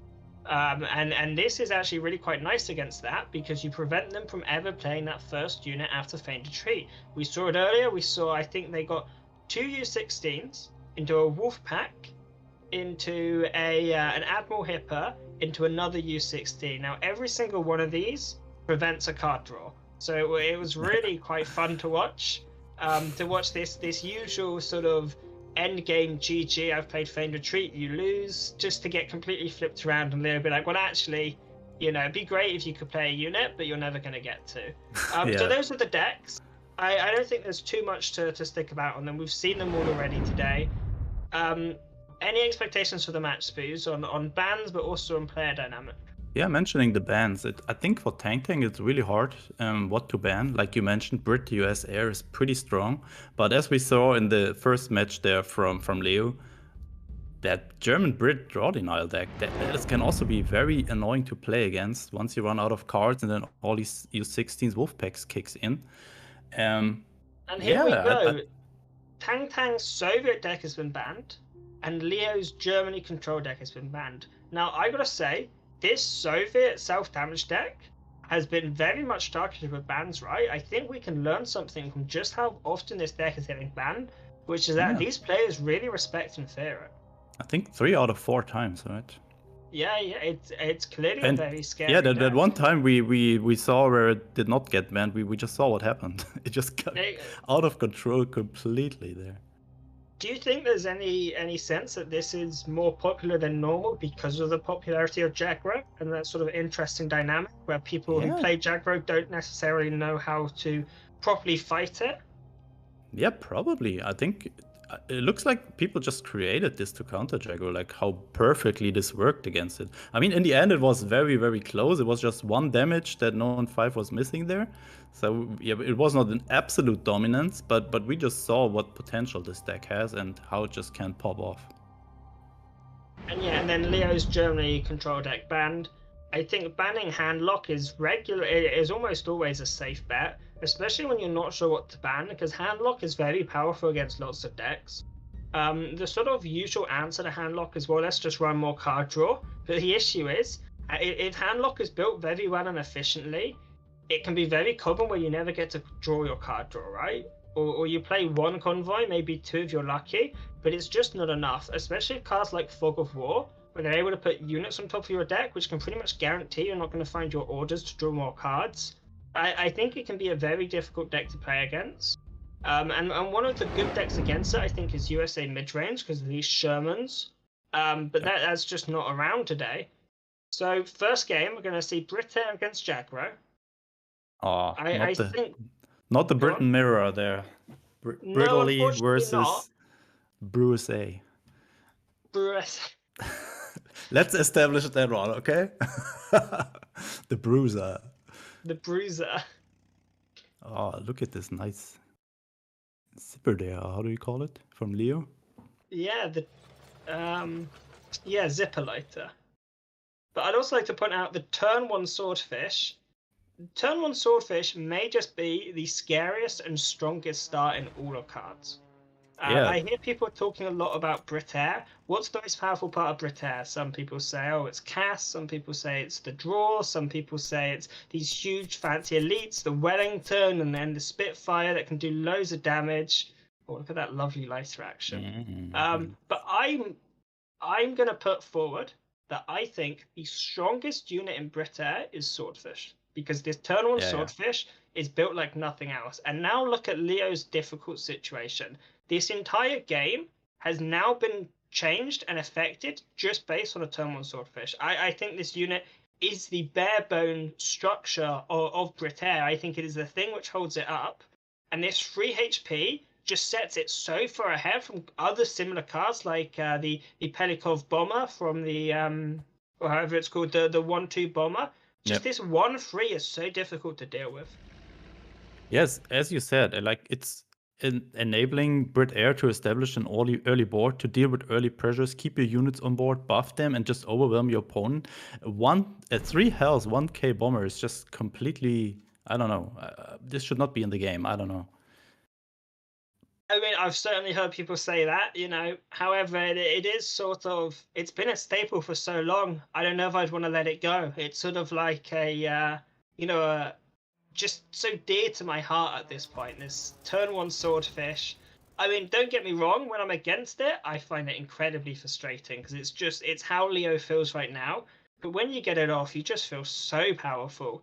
And Tang really in a strong position. Do you expect we'll see the trade here? Yeah, go into the Fiat, into the Beef Wagon, take it out, and then you just put Leo into an even more difficult position. These Akitas can do quite some work here, I guess, with their destruction defects. And turn 4, you have the Whirlwind trade option there. So Leo has comeback chances here, because Tang's hand is not looking that great. HMS could be good, and will be good at the time that it's coming out. We may even see it very shortly. And the second lane leave, so Tang does have longevity this game, but so does Leo, with the Marder, these Akitas to take out the aeroplanes, and then the potential for a feigned retreat. However, I am concerned that a feigned retreat is never going to be particularly established against such air units. Time for the Whirlwind, which prevents the HMS Illustrious Blitz. And the good thing now with the surprise attack in hand, whenever an airplane is deployed now, it's just getting pinned and can be killed by the surprise attack. Pretty cool synergy there. And he's also having a second Type 94. I feel like maybe you just drop the second Piracy if you're Tang here, just to establish some more units on board.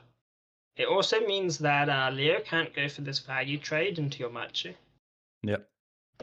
Good point there. Yeah, that's a big downside when you don't have any bombers in your deck. Like this Piracy pins a unit. When you don't have an order to kill it, you have to sacrifice units into this. Yeah, it's a very difficult thing to deal with. Oh, that Type 93 would have been great earlier in the game when the Befehlswagen was on board to give it 3 attack, get rid of the Swordfish earlier. But he found it now. I think Type 93 is another very strong card in Jagro when you find it early on. The double surprise attack Ooh. takes out the Machi and then able to go for the trade with the Whirlwind.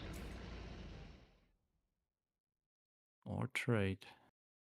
Big decision. Trade or prioritize face. Goes for the face. Fairly reasonable decision. Tang would need an air unit and 2 close air supports to get any effectiveness out of that. Now sets up the Monty. Monty rolling in. Now I think if you're Tang, you just keep drawing through this deck and try and find an Empire Strikes, possibly something like that just to clear the board. You can chuck down the Albacore, take out one of the units in the support line, and that actually sets you up for a Fiat as well in the process. Yeah, the problem is every air unit deployed now is getting pinned. Kind of a problem here for Tang. Now, do we see Leo chuck out the Akita, maybe the Marder or 35T, or do they just go straight for the feigned retreat and try and pop it off? Now that Yeah, would give I up know a you're a little big bit of fan board of early presence. feint retreat, right? You're a big fan I'm a of that big one. fan of early feint retreat, but this situation is a very difficult one because of the board presence you're giving up. Yeah, I think I like Akita 35T taking out the Olikrummi. So the logic is, when you can afford the board presence, if you do an early feint retreat, you don't need to worry about the cards you're losing in your hand because you're going to fill up your hand so quickly again. People are like, I'm losing this, I'm losing that. You're going to gain those instantly again. So you don't need to worry about hand size when you play an early feint. What you need to worry about is board control. And against Bridair, board control is very quickly, so I completely understand Leo sort of preferencing fighting for board control over anything else. Now we're going to see the Swordfish come out and go for the buff. Uses that Fury mechanic to trade into the Whirlwind, finally freeing up these units. Wastes no time, finest hour, Ooh. trades into the 35T. There the Now, this is zero a up cost very... comes in. Oh, but the Desperate Measures off the top of the deck. Able to put down Marder and Desperate Measures and then go for the Akita trade into the Swordfish. That's 2-card draw, nice. Only one, because the Marder draws some units, killing units. Ah, okay, okay. Desperate Measures It's won't not draw, when but unit. it's still, Yeah, I see. yeah. But it's still a very powerful turn. However, we can see the HMS Illustrious come out in a response. Finds a Fiat as well. A very close match here between these two players. Like, I mean, I at think this a lot of point. this depends on if Leo can get this Feigned Retreat rolling. Because if the Feigned Retreat takes too long and these Len Leases come out, you know, both players have very potent draw engines in hand. Double land lease? Yeah, you can call this a potent draw engine. Unfortunately, it's a little But bit too the expensive Shiden- here for Tang Tang. Oh my god. you could drop the Shiden and just go face. No, Drop you the can't. Shiden, not with the Shiden, but Oh, I mean yeah, with okay, your go unit. face with your remaining units. I see. Yeah. Or no, drop Shiden, hit Akita into the fighter. The Akita gives you a 2 in 3 chance of hitting one of these swordfishes, and you can finish it off with your little guy, with like type 94. So drop Shiden, hit Akita into the Fiat. That gives you a really, really good odd of hitting one of these swordfishes. But it says screw all of that, Bubbles, and chucks the feint. Besides, Shiden is not worth it. I think we'll see Lenlease in response. Finds a lot of useful tools in there. Yeah, I think you can kind of agree with bringing in the feint retreat here. Like, what is happening when your opponent, when you play the Shiden, trade the units, and your opponent is finding a few more bombers, and just puts out his Empire Strikes, then your whole board is empty, and you have to play the feint retreat next turn. So Tang there, hitting the trading with the Fiat before going with the hit on the Swordfish actually just gave them an extra unit in a sense because of this Akita proc. It was a very nice little play. Well, not an extra unit, but some extra HP. Just a little thing to look out for. But look at this. You can kill the Swordfish. Yeah, feint retreat. Holy man. Kills the What a strong Swordfish. card. And look at this. And Tang Tang really waiting for an Empire Strikes here. But even so, Leo will just refill the board. Yeah. Oh, look at this. Oh! Called it. But yeah, as you Spooz, mentioned, what have you it done? might just... I'm not sure Empire if this Strikes wipes the board. Leo's still at 16 health here. And can just He's refill the still board going- next turn. Oh, Just that goes is- for the Sexton. Hits face for 2. Now this is a race. However, this Arado could potentially be game changing, right? Look at that. Finds the Oh. bombing raid. Sendai and bombing raid in hand. Sendai's the Sexton. Now, do you just bombing raid the middle, knowing that the Swordfish has to hit into your fighters? I think so. Could backfire hardly, but... Oh, I don't know. No. It's really tough. I think you get rid of 2 units there. Tang Tang is going to have to spend next turn, most likely Lend Leasing. Yeah, especially because there's another Empire strikes around, and you don't want to have bombers on board for your opponent. Ooh, Spitfire. That's good. Oh, shelling could be huge. Oh, I found some good stuff there. Mosquito, the lightning. But there's a And- second Sendai for the Spitfire. And chuck out some units first, very sensible. Ooh, and Leo's deck is getting thinner and thinner here. Might have only have 11, 12 cards left. Ooh, this is really close. Look, both players at 14 HP. You know, I really like games like this where the casters don't know who's going to win. Because sometimes you can tell who's going to win, but you want to keep the story rolling. But this is one of those situations where I genuinely don't know who's winning. Like, I cannot tell you. I think Tang Tang might be, but every time I tell myself that, I think, well, then again, you know. Yeah, what is really hard for Leo here that he did not find the signal regiment by now. It would be so much more damage. And he has to play it completely different now where he's not having it. Oh, great. Going for the pin there. And Tang Tang needs some... Okay, he's having shelling, so... That should stop a lot of the aggression there. But still no lethal at this point, and also not next turn. So after the shelling, he needs to find more answers. What could these answers be? Oh, deciding to not go face here. Ooh, boy, missing 6 damage. Oh, it's pinned anyway, so yeah, okay. Did not remember that one. Good close air support. What can Leo do to crawl out of this? We've got the Sendai on 1, but that's still 9 damage. They need to chuck these units to the front line and be able to finish the game very, very quickly. Oh, that type. I would have preferred to Don't bring drop these the type infantry this units turn. to the front line, honestly. Chuck an Akita up, save the type for next turn when you can blitz it out. Yeah. I don't know. Very strange. I would have loved to see double Akita to frontline, and then you can get value with the Type 93 and can deploy the Because now you rover can the next just turn. you can albacore take out that Type 93. Whoa. That is intense. 9 damage available for Tang Tang. They have to decide how they want to hand it out. Now, the albacore on the Type 93 could potentially do a lot of work, but have either players been counting the Type 93s? How many are left? Is there another one left in the deck? Was this the final one? It could be a real game-deciding factor. That's 11 damage now. So I feel like close. you can albacore the Type 93. Take out the Whirlwind first, very sensible. But I do think that Type 93 needs to potentially just get removed.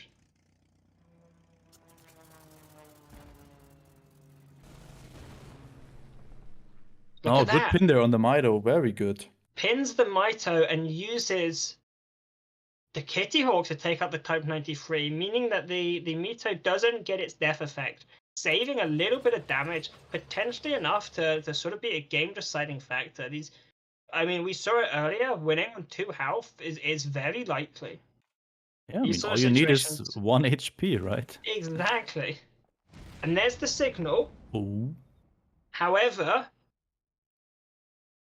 Still needs to kill Leo Saxon needs to or deal with Mosquito. these units on board. Can't. How could he? And that's game. That's got to be. What can you do to quit out of this situation if you're Leo? Can still find. That is And this is one of those scenarios where having 2 Akitas in the front line, Spooz, would have been really useful. And there we go. In a real nail biter, Tang Tang taking game 1 as Britair against Leo's Japan-Germany aggro deck. And that was quite a thrilling game. Very, very close. I mean, there were multiple times where it looked like certain players were just going to completely destroy the other, and then it flipped itself on its head. And personally, I hope every game is like that. That was brilliant. Yeah, we had some really cool matches today. Like a lot of very close games where both players until the end could just win the game. And yeah, this was just another one of those. So that means Tang has to win with Jagger now, and Leo has Jagger and Brit Air left. So do you expect Leo to switch to Brit Air now? I think you do. I think Brit Air is a more reliable deck in the mirror than the mirror is. The mirror feels very much like a dice roll. Obviously, there's a lot of things you can do to manipulate that. But at the end of the day, that's how it feels to me. So I think you switch to Brit Air, and it just gives you a more comfortable and controlled environment. And actually, I think we might see the Awoken Giant in action now. Oh, dude, the single copy of Awoken Giant. Hard mulligan into that one. I mean, he found a turn 1 Swordfish that we just mentioned earlier. That is probably one of the strongest opening plays in cards. I think combined with the 15th Cavalry into double Buffet Swan, which might be even stronger, but it's not too likely. This thing's strength is also held up by its reliability of the turn 1 Swordfish. And the Ultra, if you can Ultra a Feigned Retreat, that could be game-changing. So that's going to be a card to look out for. But at the moment, not going to do much until at least later than turn 6. And double type 94 saying, I am going to kill your Swordfish. No point buffing it. Now, do you just go for a trade, or do you Monty first? How do you go about this? That's really tough. I think I go for... do you want to waste 3 credits here? I don't know. It's really tough. I think... What is Monty denying here? Like... Very little, that's the thing. I think you waste 2 credits when you attack, but I think you waste 3 credits when you put up Ultra here. And it's also very obvious for your opponent that you have it activated. I think you have to trade here. Or you just Monty? When it's obvious it's activated as well, it means Tang's going to play around it in regards to the Feigned Retreat. I mean, you can lose this Swordfish and it's not the end of the world, because you do have other ways of dealing with it. I mean, we're talking about this turn 1 Swordfish. Even if it dies here, it's taken 4 credits from Tang to deal with. They had to play 2 Type 94s, and then they had to follow it up with 2 Sudden Strike. It's taken 4 credits to deal with a 1k unit from Leo. And they had no other choice. It was I think that Monty was a good play here, because he really needs to improve his hand to hold up with the early aggression from Tang. And this hand is not doing anything for that. And that convoy on top of the draw there, also not really improving the situation. You know what I think is very interesting is you can go for this Empire Strikes, even when it's 1 damage to all, and then you can use the Mosquito later to finish off the Signal Regiment at that 3 damage deployment. Sure. But I think it's not really the spot where you want to do this on just 1 Type 94, right? Depending on what Tang is doing now, deploying 1 or 2 more units, it definitely could be worth it. Getting rid of the Swordfish. And now Leo really needs to find something to develop a board here. Going for the convoy probably. Oh, found another one. And I think next turn it could really go into Empire Strikes followed up by a Mosquito turn 6. Yeah. Triple close air support and just 1 6-drop airplane. I mean, this is how my Brit Air hand usually looks like. Yeah, but this isn't the worst hand with these Empire Strikes, you know. They are going to take a lot of burn damage. However, I think it's worth it. I mean, look at this board. He's also taking a lot of burn damage. That's like 6 damage from the Empire Strikes now. I think it's worth it. Go for the 6 damage Empire Strikes. It's better than letting that board hit you, that's for sure. Yeah, better than 8 damage from your opponent to your face. Yeah. Oh, and the Befehlswagen in hand. Plus a follow-up Feigned Retreat, turn 6. Ooh. Now, are we going to see this Ultra hit this Feigned Retreat? That is the question I think is on my mind. Because if you can get that, oh, I can see the Albacore into Empire Strikes, and that lets Tang Tang go for the feigned retreat. But it does take out his signal regiment, which is very important. Unless Tang Tang greeds out. Do you feign retreat here? Or do you just... I think you do. You know Ultra's in the deck, and you know it can't be up right now. You only need to do 6 damage. Sure, you lose your bombing rate, but you still have desperate measures, plus all these Akiters, Midos, Yeah. Shiden. So I think it's the only valid play. Only here one for more Tang meter Tang. though, because he only runs the 2. However, I think it's still the correct option. Now, I expect we'll see Leo drop the Gladiator, the Power, and the Para, buff them up, and move this bomber to the front line.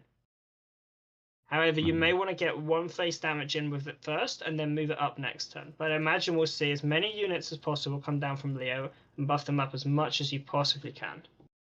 I mean, at this point, this is just a race. This is a flat race. There's no 2 ways about it. Obviously, there will be decisions along that route which massively affect the outcome of the race. But this is in its rawest just who can kill who first. And just goes pure face. 4 damage. That's 12 damage on board. Against 12 damage HQ. Yeah, but the one's an infantry. Oh yeah, you're correct. Great in theory. Why are the infantry units in an air deck? Stop confusing me. Oh, but look at this. Oh. 593. Now, how do you go about this if you're Tang Tang? Yeah. Do you just run it up and go face? It's a very risky maneuver, but it could pay off. But that means next turn. I mean, okay, so Tang Tang knows that in 2 turns they're dead, and they have to kill Leo in 2 turns because Leo is going to destroy them at this rate. So they know they have to be quick.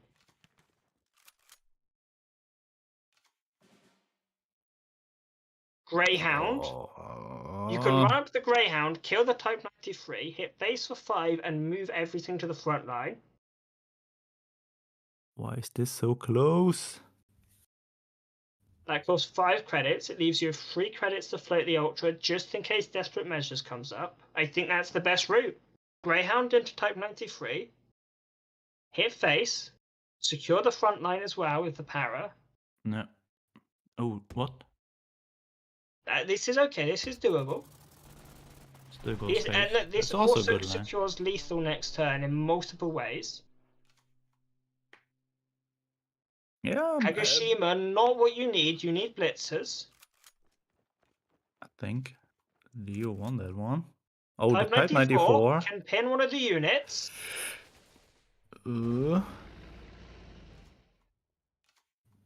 That's 22nd, not really what I wanted.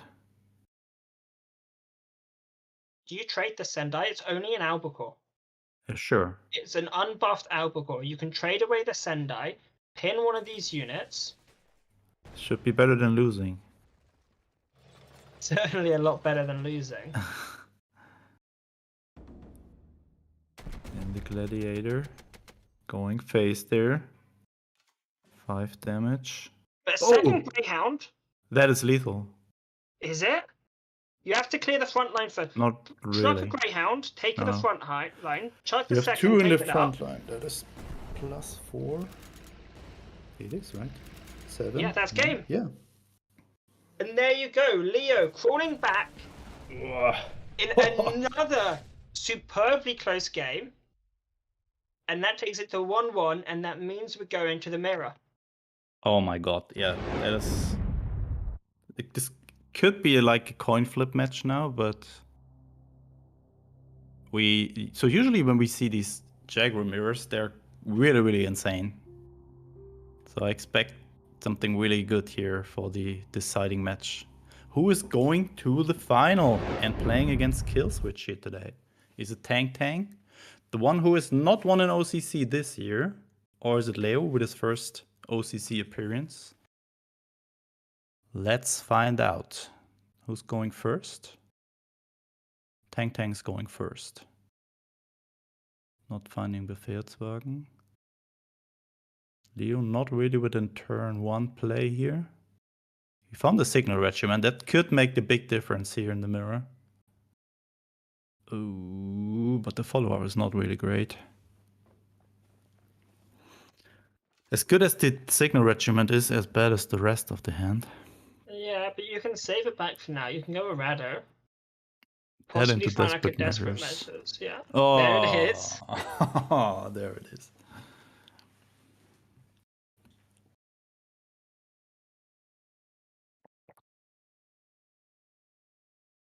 Yeah. Whirlwind or Akita? I think Whirlwind could be better because it plays better against desperate measures. Akita has a strong death effect, but not too strong on that board. Now, if you're Leo, I think maybe you drop Signal and Type 94. And you bide your time a little bit, and then turn 3 can be very explosive. I'm not sure. Could also just drop an Akita? Or do you just want to keep the Blitz? Because next turn, when you drop the Akita now, you can buff it with the Type 93, trade into that Whirlwind and get the 2 That damage. is true. If you drop it this turn, that means you can buff it next turn. Yeah, I think maybe you're Akita. You convinced me. Spooz was right. I convinced the could smartest also- cards player. Yeah, it looks like it's not that an easy of a decision here. Like looking like how long Leo is thinking about it, but looks like he's going for the signal regiment line here. Bubbles was right. Ooh, Oh, neither of us were right. We were what would both you wrong. do? You would I have gone expected Type to 94. Type 94. Yeah, yeah. Okay. To be fair, I think the most likely outcome, Spooz, is that we were both wrong. Psst, don't tell anyone. Now, do you just go for the Type 94 here and pin the Whirlwind? Or do you go for the Akita? You've got fairly good odds of hitting something important. You do have a 1 in 3 chance of hitting face, which would just be sad. I think I don't know. Probably keep the Akita to next turn, so you combine it with Type 93. I mean, you can go for the pin and actually just drop the Type 93. But yeah, drop it left side, playing around the bombing raid. Very, very nice, very neat.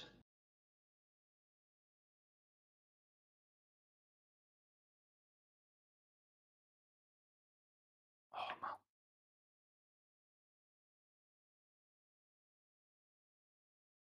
Yeah, not the best bombing rate in the world there. Only getting rid of Type 93. That signal will survive. But it's 2 more face damage. Additionally to that. It does also mean this Ooh. signal can die to something like an Akita.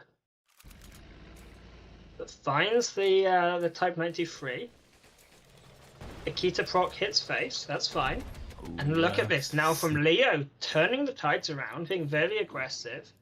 I think these Akita procs are going to be very important to the outcome of the match. Both players sitting on equal health on the HQ again. Let's see. Personally, I absolutely love to see it, this sort of match. It's, you know, when cards is this close, I think it creates for really interesting decision making, which can massively affect the outcome. And look, able to get the beef wagon. Now, Close. if Tang Tang goes face, Leo can respond with a desperate measures. But if Tang Tang goes for the trade, Leo can just respond with a Mito. Oh, and the 35T. Look at this back and forth to the front line there. Do your desperate measures 35T. That's 4 damage to face this turn. Gets Tang Tang down to 6 and secures you the front line. Oh. Yeah, you cannot Mido and 35T. Not realistically. Goes for the Mito. I mean, it is not the worst idea to keep the desperate measures, especially when your opponent is on the feint retreat turn and can maybe spam out a lot of units turn after. Always good to have a desperate measures for that one. So Tank probably aware that he might Oh, but face look at this. desperate measures in hand here. Is he getting rid of the signal? You can't this turn. You've only got 1 credit. Yeah, but I'm thinking next turn. Or what do you keep it for? This desperate measures is going to be huge. Desperate measures, 35T, and the meter in the front line. It's going to be terrifying. Goes for the surprise attack this turn. Decides screw removal. I just need this now. Ooh, the Marder is really good here. I think you stick to the desperate measures 35T and just rush. Now that you know one of these sudden surprise attack stories come out, go face. Yeah. Face and desperate is the way to go forward. I'm fully convinced. Yeah.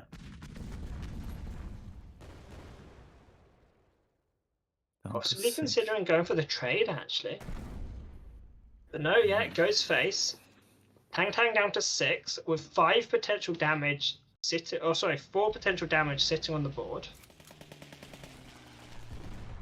Goes for the trade, takes the front line. Oh, what a Sendai back and here. forth here. This Sendai could be Nice. huge. There's a Ooh, that Whirlwind as well. Whirlwind You can can go also- Mardo Whirlpool and you get to draw 1. This game is crazy. You know, a desperate measures could still get Tang out of this. But not anymore, right? A desperate measures would now be lethal. Yeah, with all these units on board. So is that game? Has Leo got this? Is there any way out of this for Tang? Honestly, I don't think so. He has to kill the signal That's first, it. and I don't see how he's doing that. Tang getting beaten down by Leo, and Leo absolutely destroying in their first OCC. This performance from them has been great. Really impressive. So we have a new OCC winner in June. It's whether Kill Switch or it is Leo. You're right. Either way, we're Nice. getting a new OCC winner. For a second, you scared me. I thought, these aren't the finals. Leo hasn't won the finals, have they? You said we've got a new And winner. that I was like, means we still have another OCC winner this year. So nobody won 2 OCCs this year. Wow. yeah. Are you next, Spooz? What am I? You're next to win an OCC. I'm next. Yeah, sure. And look at this, Tang thinking to themselves if there's any way out of it. Yeah, I don't think so.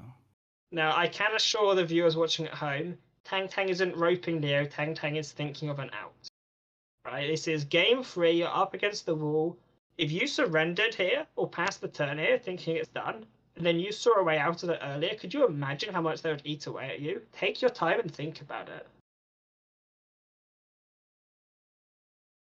Yeah, but I think there's nothing you can do. Wait, there's something you could do.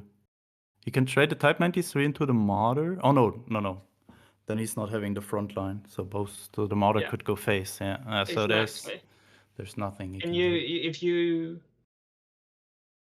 what you want is for Leo to not be able to take the front line and not kill their units, but that's unfortunately not possible.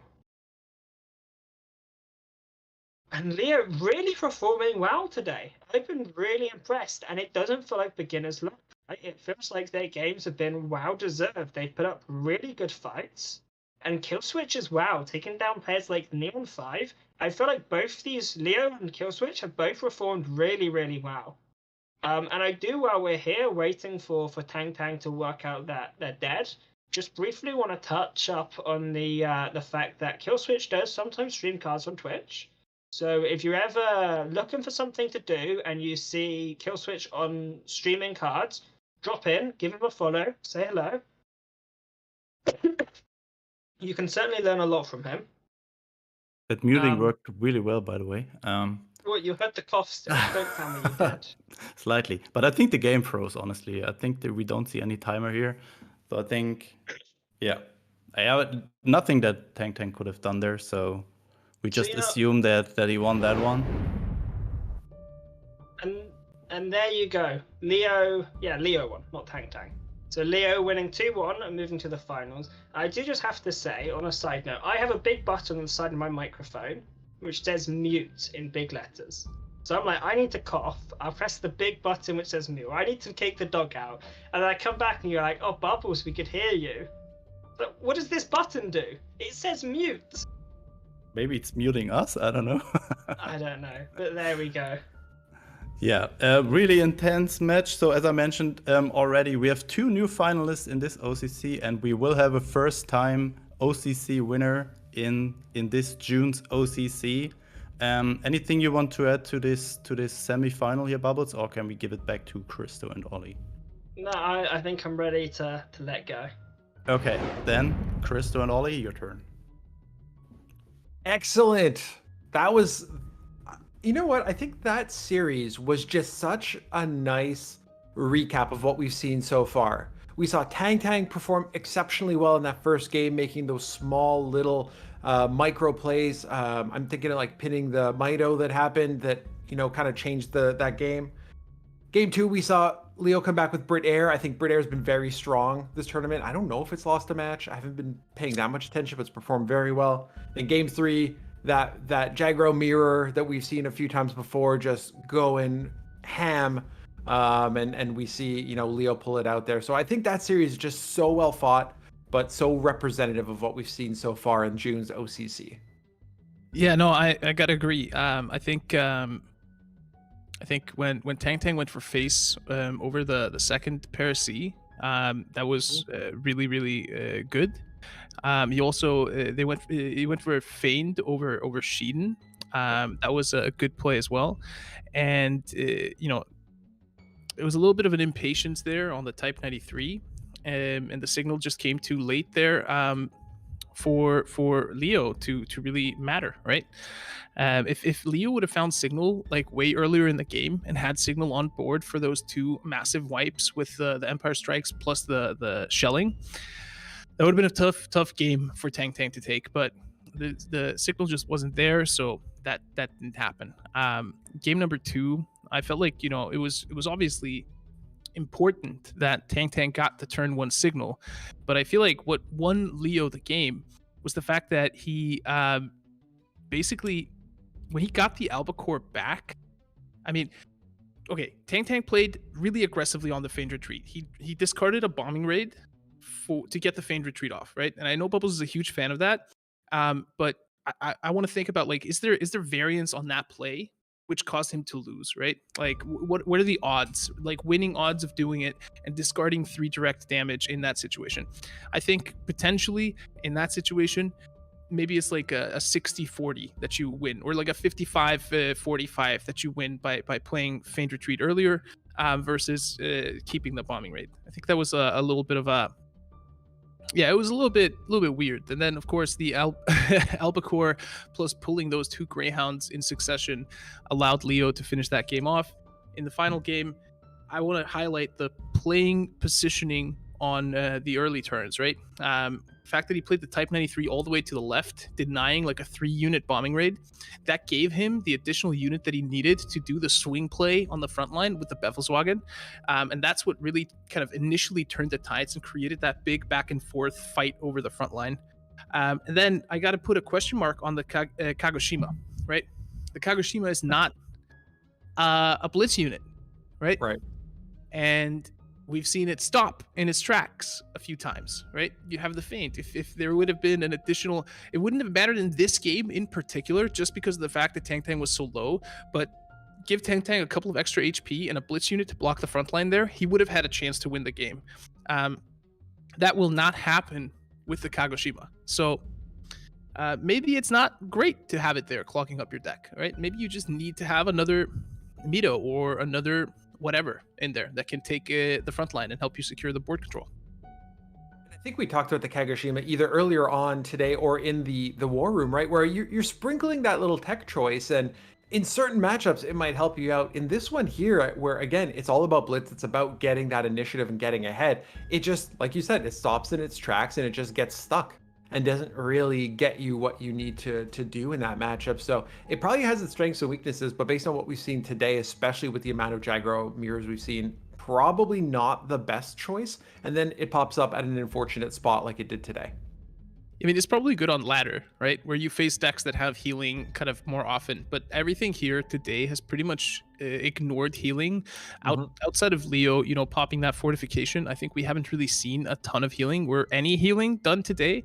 So that Kagoshima choice, maybe good on ladder, maybe bad for this particular tournament. I'm not going to judge it too harshly, but I just wanted to highlight the fact that because it doesn't have blitz, it has offered less control of the front line than, you know, you probably would have liked in all of the situations we've seen it being drawn after the feint retreat was played. So maybe it's a pre-feint retreat card instead of a post one. I don't know. And it makes you wonder as well, and again, this might be a ladder versus tournament scenario, if it's preventing that healing, if your opponent has enough healing in their list, does it really make that much of a difference? You have to still draw it at the perfect time, get it on the board at the perfect time. So that as well comes into play around where does it get drawn, where does it get used, and will it make that much of a difference even if your opponent is trying to heal up? Yeah. To be determined. I don't know that we can make any concrete judgment here, Ollie, but I think, yeah, I mean, we'll see. We'll see how it plays out. We'll see if it still remains in the Jagro lists in a month's time, right?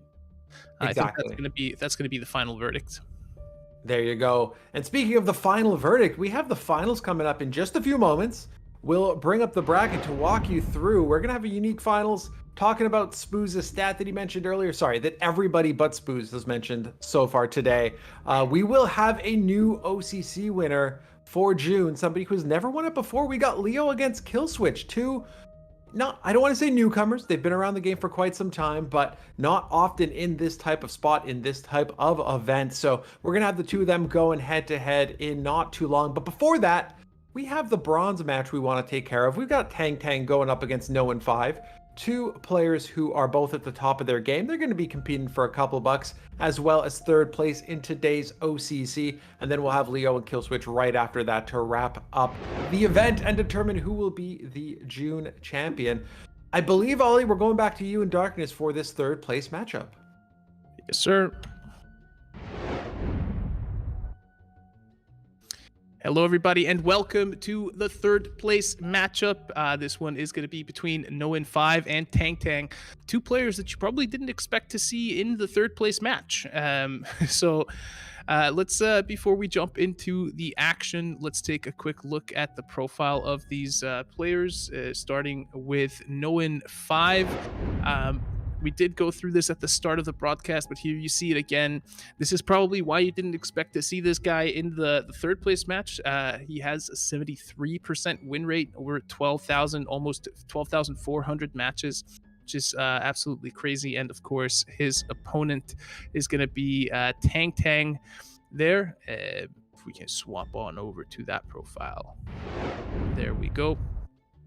Tang Tang rocking above 70% win rate as well. So the season winner is not going to do the double whammy, not going to win the season plus winning the OCC. Instead, it's going to be either Killswitch or Leo, two of the kind of non-regulars in the OCC that's going to be splitting the option of doing that. So Darkness, before we head on into this third place match, it's important to note that this is now a best out of 5. It is no longer a best of 3. That means there are no bans. That means both players will have to win with all of their decks, meaning we're going to see another game of the damaging Soviet deck. Who do you think has the edge in this matchup, both player-wise and deck-wise?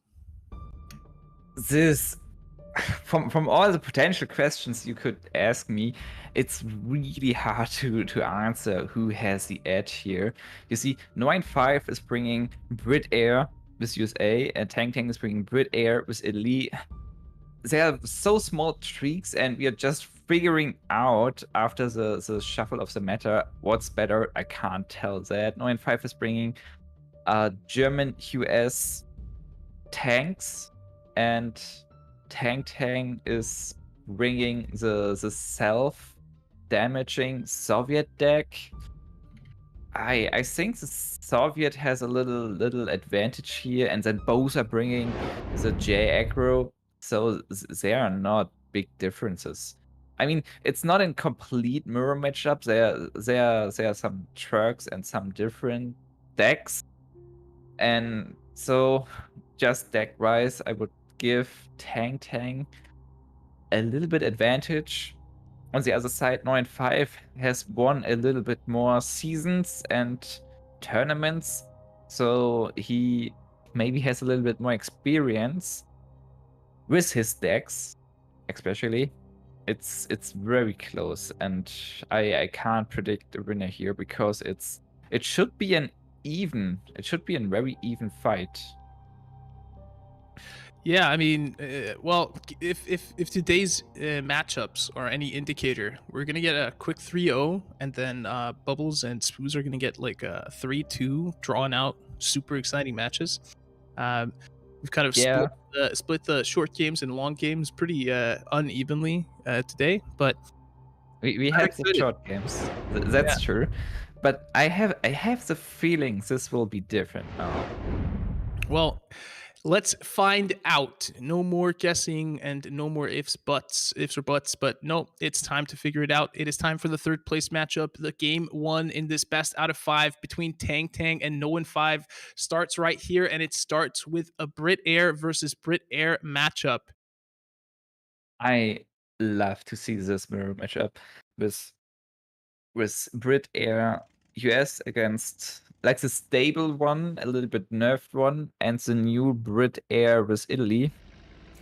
Air Bridley. Bridley Airlines. We need to figure out a proper deck for that. A name for that.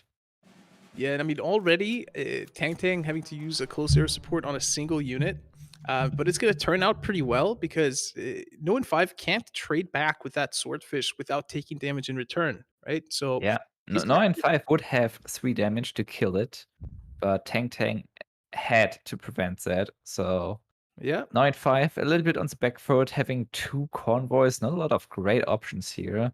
Well, the HMS are just a lot of bombers, sure, it not bad at all, but there's an buffed fighter protecting any potential albacore from Tang. yeah, So and I mean that just means that No 5 has to look for more stuff in his deck, which is not stuff you want to do on turn 3 when you're playing Brit Air. Normally, you want to have things quite figured out. killing the bomber is necessary. Albacore looks fine too. Spitfire turn 4 on curve is amazing. But there's another Spitfire we are looking at in Tang's hand. Do you just play it right back? Yeah, pretty sure. I mean, the Spitfire doesn't have Fury anymore, so it's not a huge loss. 9-5 only can kill like 1 unit. But Rough Lightning would have been perfect, but it's only turn 4, so Yeah. the Spitfire is the best option here, I can see. Another question, I guess, becomes on the next turn for Tang. I mean, No 5, surely he's going to go. I mean, do you trade the Spitfire? Do you try and get the value and trade out the other fighter, the Gladiator? Maybe even the Bomber. Probably going for the value trade, the fighter or the Bomber, not Spitfire against Spitfire. Because like that, both player played the Spitfire, and if 9-5 is using the 2 operation costs, he's sacrificing half his turn. Yeah. While Tang is having more units on the field. It's necessary for him to go for this value trade, and this is killing.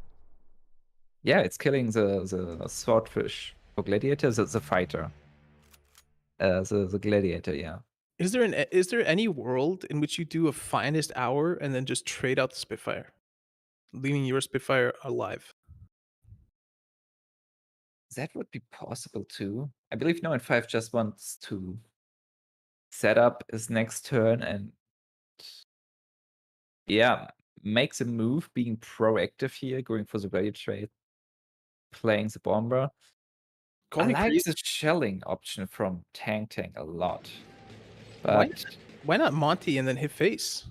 I mean, this is 7 damage now.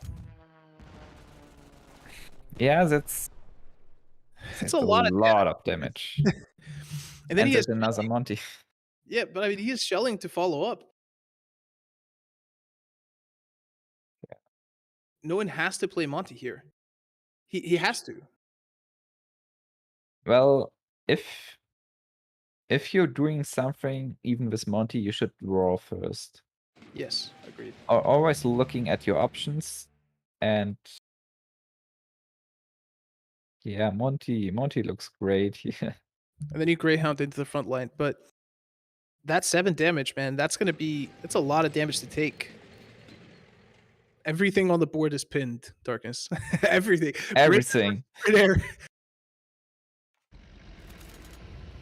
Painting has a rough lightning. Just dropping that looks nice, but shelling is also nice. Maybe he's top decking another bomber, a small bomber. But it's not killing the Spitfire, the Swordfish. He is top decking the Swordfish, but it's only 3 damage, killing everything but the Spitfire. I still believe it's worth it, though. I mean, you just shelling first, right? Shelling, play the Fiat, and then you save the second bomber plus Empire Strikes, strikes for yeah. To have the mass removal ready. But No in 5 finds his own Empire Strikes, and that one deals 3 damage at the moment. Can deal 4 if he drops the Albacore. But, he's still risking an additional 7 damage to face. And that's a lot of damage. Yeah, but he can't really do something against that. 4 damage to everything is a good move. And this is only counterable by 2 bombers plus Empire Strikes. Tang only has 1. So it's Empire Strikes killing everything but the Spitfire. And again, 7 damage to face. Yeah, I mean, he's winning the damage race so heavily that he can totally afford to do this. I mean, all he needs is like an HMS Illustrious, because no one has the Mosquito there. The Mosquito is able to take out the Spitfire, and that does give quite a bit of protection for future bombers. Yeah, this is really good by 9-5. But he's missing 1 credit, so the Spitfire wasn't able to attack. It's getting traded, and Tang is just sending back the Mosquito. What you're doing here, dropping another unit. Well, 9-5 does has finest hour, but not enough credits to operate the Mosquito. So this is not helping. He needs to draw cards, and this Shelling. the rough lightning keeps him alive. But just for the moment. Finding 1 damage should be no problem for Tang here. The finest hour. Finest hour. He finds it off the top, and Tang takes game number 1. And it was just that pure aggression coming out of Tang there that got him into a position to finish the game off with seemingly with quite some ease.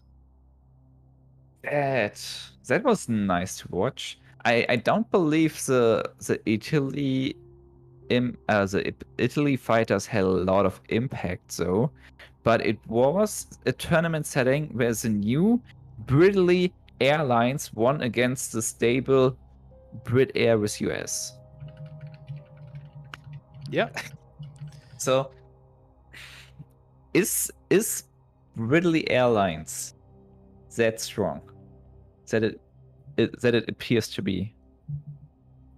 I believe it's really powerful, and maybe because of the tempo of the aggression potential, it could be like not just right now in this one match, but it could be at least as strong as the older Brit US, Brit Air, maybe even stronger. Yeah, I mean, I definitely think that this game is not a good example to make judgment on that from. because, like you said, the Italian bombers or fighters had, or the Italian fighters had pretty much no impact in this game. Well, the one fear did something. Yeah, it did a little bit, and I mean, playing that Maki also meant that he had an additional card that could get damage through into the HQ on board, and force the retreat onto the Maki instead of the Wrath Lightning. But in the end, it didn't have a game-breaking impact in any way. No, but the most important cards are from. The most important cards are definitely from Britain. So the key cards are all British. So you can switch the ally nation. Like we see, you can play Japan with a little bit more removal. You can play US with a little bit more of mid-range and stats. And you can play Italy with more tempo. Similar to US Italy, the L6 aggro decks, it has just some crazy aggro potential. Yeah, well, No. 5 is not matched up against the right person here. I wonder That's not tanking, yeah. I think somebody probably snuck in a challenge, and No. 5 accepted it without realizing the name. So we are not playing the right game. Somebody's messing with our tournament, boys. Let's just double check. Did No. 5 realize that? I don't think so. I can see him on the second screen still playing. I mean, he totally picked, one of his tournament decks. So he picked one of his tournament decks, and his opponent was playing J aggro. So turn one out of 2 left decks from Tank. We need to. Can you send him an in-game message, maybe? I can. What is happening? This is the first in I don't know how many OCCs. This is the first time we've ever run into this. Well, I mean, it's a human mistake, picking just a misclick, probably. I guess just an accident, but we should try to make that stop and get them back into the OCC, because we want to see some tournament actions. We do indeed. Yeah. In the meantime, I decided to call this Ridley Airlines. I like the flow of this name, and it defines very well the deck, of course. And it's not confusing with Ridley, because that's the name of the control deck. So Ridley Airlines it is. All right. The king has spoken. Britain, Italy is now called Britley Airlines if you're playing it in the air. Well, there we go. The forfeit came in as soon as he realized. So let's hope the correct game pops up this next time around. Yeah. Let's hope so.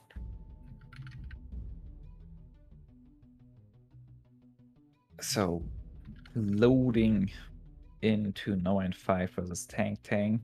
Hopefully, they are able to pick the right challenger this time. Shouldn't be that hard, because they both know each other. There we see the overview of the decks. Tank has secured victory with his Brit Air deck. The Britley Airlines deck has secured a victory over the Bruza deck, which is straight from Spooz. But now we are loading into the correct game indeed, and it is No. 5 bringing his Brit Air and indeed playing up against Jagro. So Maybe we could have just continued on with the other match. Who knows? Let's see if Tank can do something different from that other player than we saw earlier. But now Tank, wow, finding the signal regiment right off the mulligan there. Oh, but it's on the first look, it looks very appealing. It looks nice. You have the first Signal Regiment, Arado, Panzerbefehlswagen, but you are lacking the 1 credit Blitz unit. You can't play the first Signal Regiment. This would block the Arado ability to draw a unit. And this is why Tank didn't play the first Signal Regiment turn 1. Well, he getting doesn't have to pay for yes. it. He doesn't get punished for it because he finds already yeah. got punished. He didn't use the 1 credit turn 1. But on the other side, he is getting the desperate measures and popping the Panzerbefehlswagen. So 3 units turn 2 is acceptable. I will call it that. Yeah, it looks definitely acceptable. 9-5, again, not very lucky with his draws. 3 Greyhounds. A lot of stats, but kind of slow, and he's looking for some airplanes, obviously. While Tank is able to just trade the Arado, surviving it, and pressuring phase. Finest Hour is not doing anything without airplanes.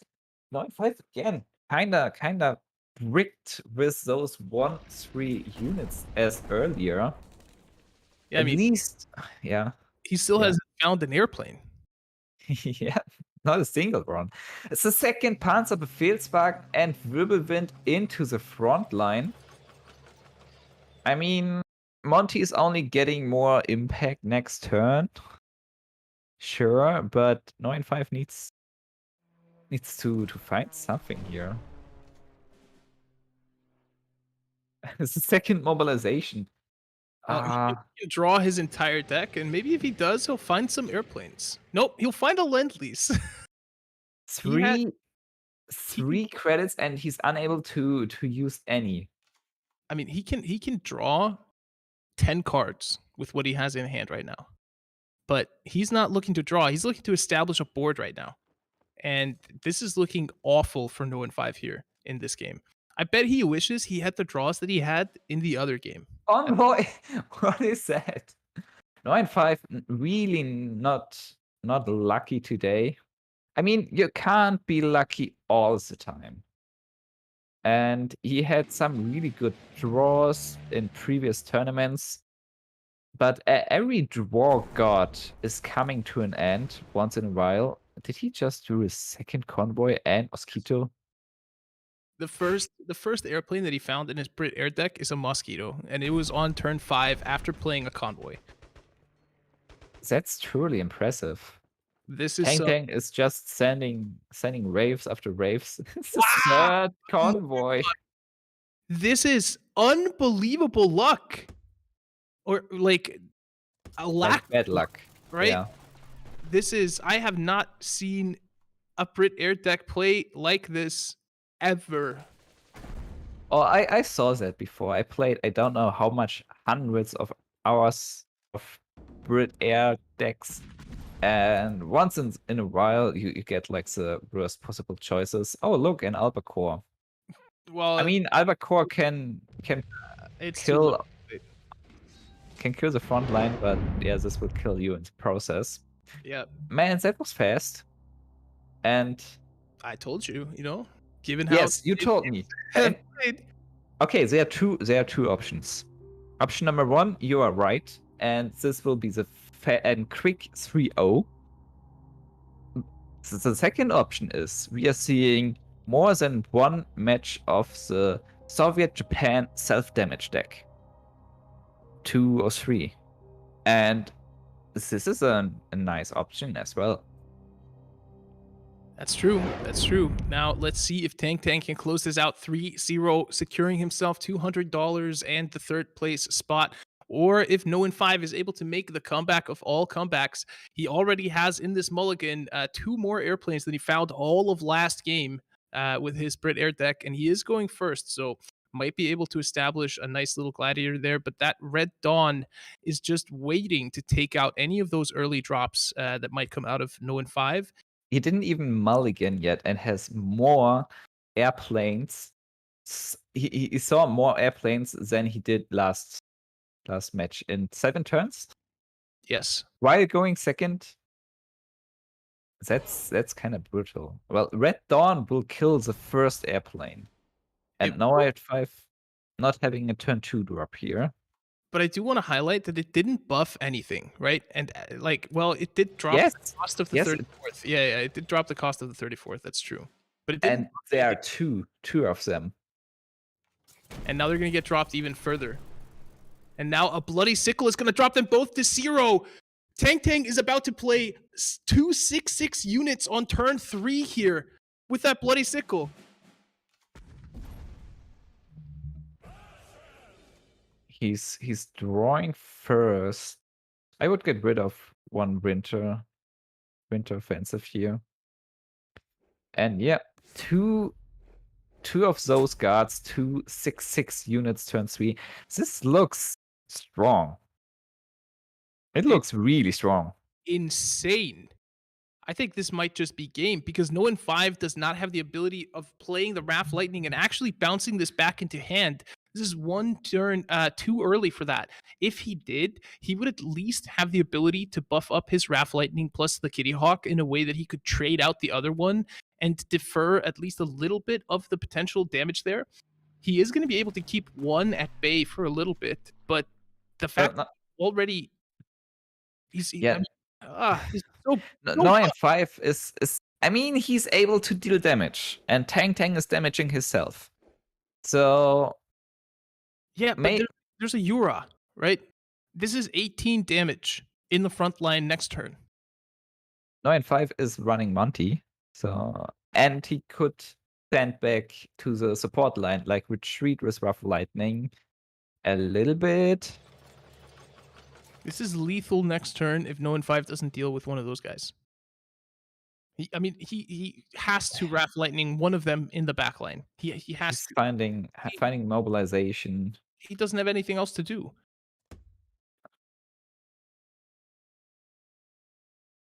But even then, this is a potential 15 damage with Yura. But you don't even need to. There's not enough damage on the field for No and 5 to even kill one of these units. 6, 15, 16, 17. Tang is having 17 damage. 16 damage with one winter offensive. You remember last OCC when we had like a best out of 5 that was 8 minutes or something? I think this one quicker. Yeah. This has been insane tempo on these games, and No and 5 has, I don't know, been cursed by someone because he has not found a single draw that he needed throughout this entire, throughout pretty much this entire best out of 3. Best out of 5, sorry. Cursed by me because I still remember the cards open 10 where I lost quickly 3-0 in the final against No and 5. And although I had the counterattacks. He has nothing to do with the Lend-Lease. The Lend-Lease. I mean, his only chance right now is to play a mobilization and draw into a Monty to potentially give himself one more turn to figure something out to deal with what's on board. There's already lethal sitting, waiting for him in the front line. He has the ability to not even trade out one of those units. He's going for the Monty. Close air, Greyhound, Monty. He's finding Monty. I mean, it's not going to be. It's not going to. That doesn't mean he's out of the woods at all. At all. Right? No, but he does have 2 airplanes and 2 time close air support. And Tang is dropping down to 11. So this is 5, 9. He's having 9 damage right now. And if No and 5 is top decking another close air support next turn, that's 11 damage. Oh my god. Tang is not having a guard ready. It's not a close air support. Oh my god, there's no bomber units. There's no bomber at all. Shouldn't there be a few more bombers in No Hand's hand? There should be, considering how many he has in his deck. Yeah. But I mean, as you said, he can deal 9 damage. He's 1 damage off of Tang killing himself with a Yak 7 at the start of next turn. But he doesn't have any way of drawing into anything that will get him there. With 1 extra credit, he could have buffed the Greyhound.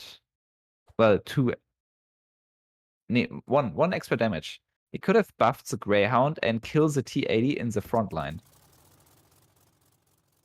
Yeah. to get the missing 2 damage. Oh my god. How Even though much it looks how so much damage is that? uh, Hura 9. Okay, No. it's way more than necessary. Tank could just use 2 times Winter Offensive, killing his own units. and he will. There we That was fast. Man, it was fast and it felt massively dominant, but I didn't even think that Tang's HQ was at 6 HP at the end of this, right? No one 5 didn't do any damage to it, but Tang took care of it all by himself.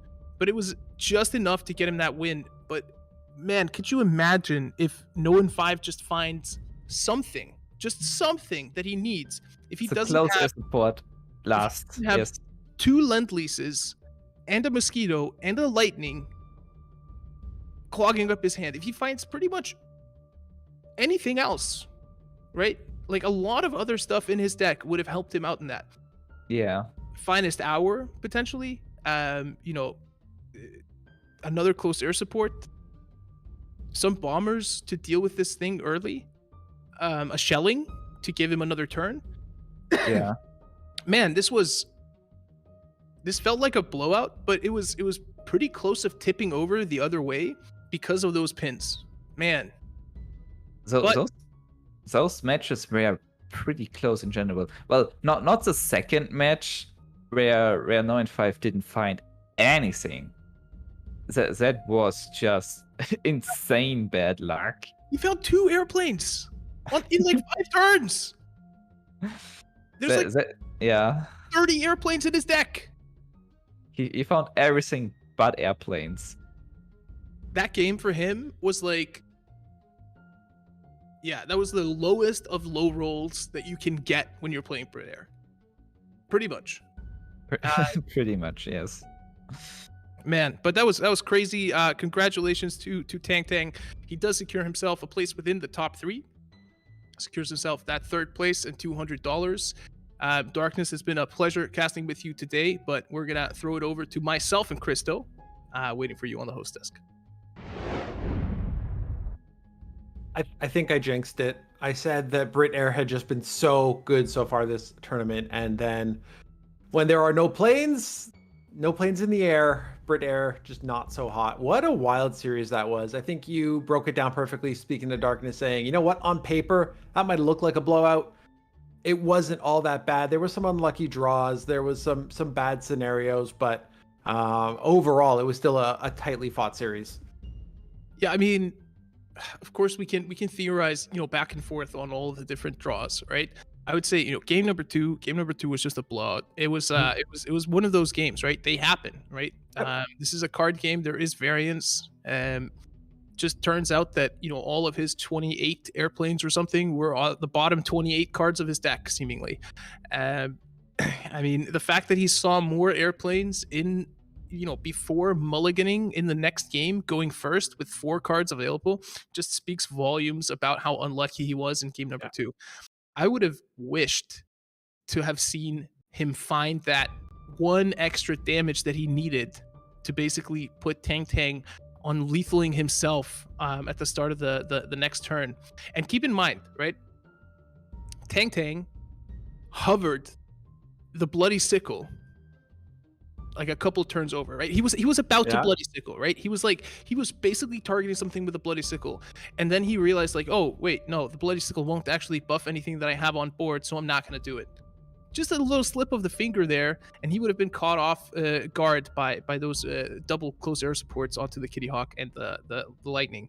So that was a close match, but I would say that series just really, really unfortunate for No and 5.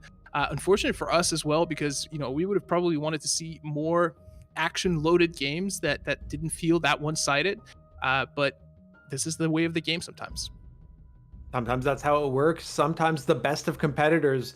It can also be a mindset thing. You end up in the bronze match. You're expecting to maybe be in the finals. All of a sudden, you get a little bit thrown off. You're not feeling as excited about it maybe as you were otherwise, and you kind of play it off, saying, I got a bad draw. I'm in third place. It is what it is. You never know what can affect a series like that, or to your point, maybe that one extra damage if Tang Tang goes ahead, uses that bloody sickle, all of a sudden we go to game 4, No and 5 turns it all around. Nonetheless, as we discussed, Tang Tang taking home third place, couple $100 in their pocket. We have the finals up next. Ollie, we have two fairly newcomers to tournament events. So let's kick it over to Spooz and Bubbles to call all the action. And here we are, the two newcomers to tournament events. Did he call us newcomers? And this is Spooz. Nice to meet you guys. No, obviously he's talking about players. We have Leo versus Tang Tang in the finals. I am very excited. Oh no, Leo versus Killswitch, sorry. Yeah. In the finals, which I am very excited for. And it's an opportunity for both of these players to win their first OCC, or their first OCC win, which I am very excited to see. I think both of them have already done really quite well by getting this far. They've both done really, really solid plays. But let's not spend too long on this. Let's take a look at their player profiles, and then we're just going to get straight into the bans and into the match.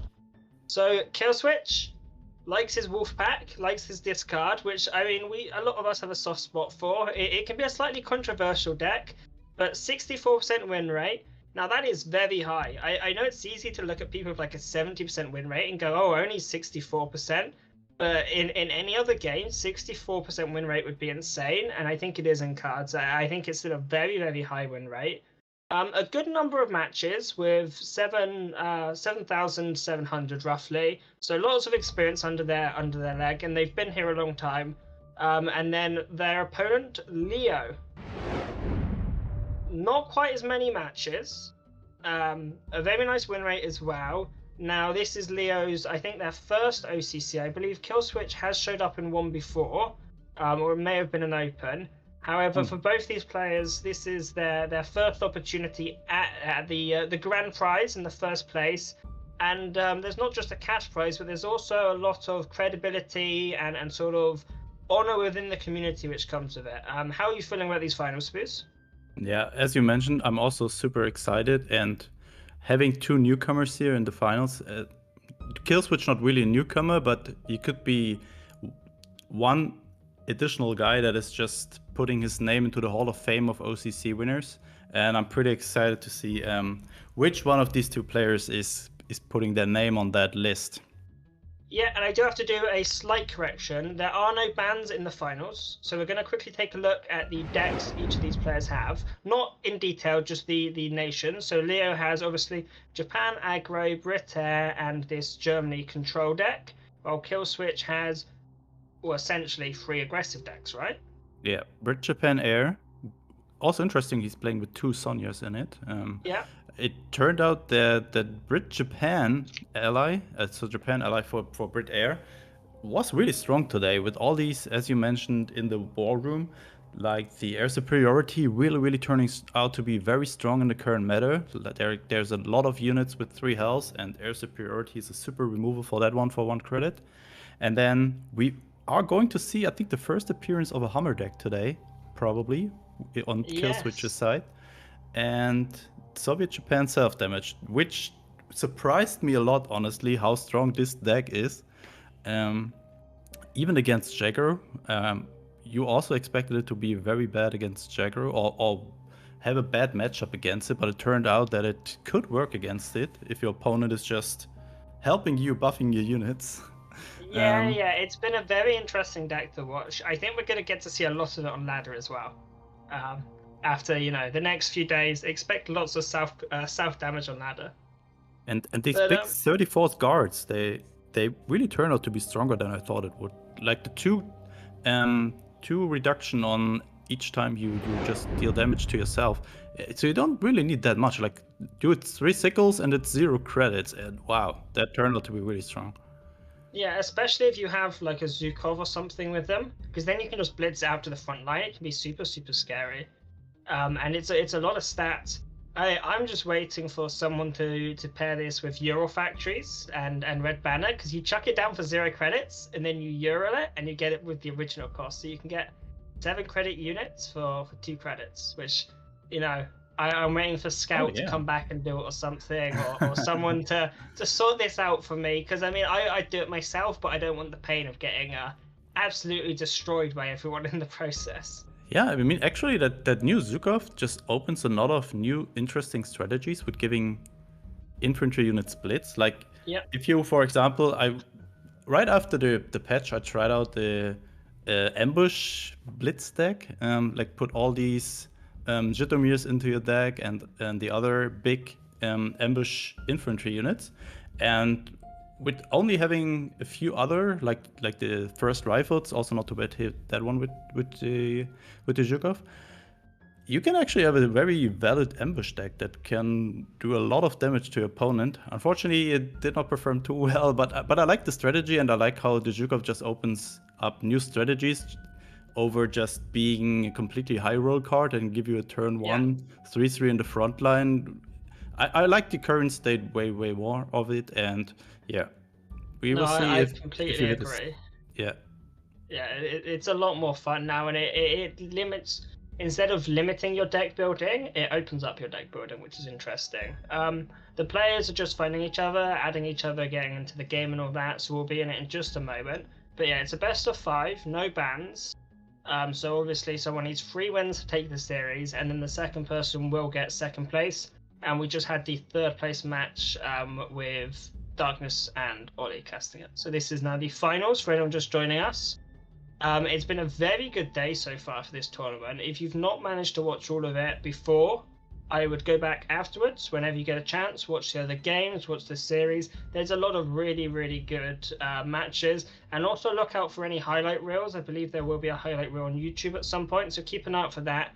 I don't know how they're going to manage to compress this into a highlight reel, because it feels like every single match is a highlight in itself, you know? Yeah. It's going to be quite the challenge, but fortunately that's not my job. And here we go in the games. Germany versus Germany, but this isn't a mirror. This is Hummer aggro versus the discard hand lock deck. Ooh, yeah, this could be bad news for Killswitch here. Like, Especially all these sudden strikes, Flampanzers. And look at this, there's already a sudden strike sitting in the hand of Leo there. Fog of War, Redo, just to find more removal.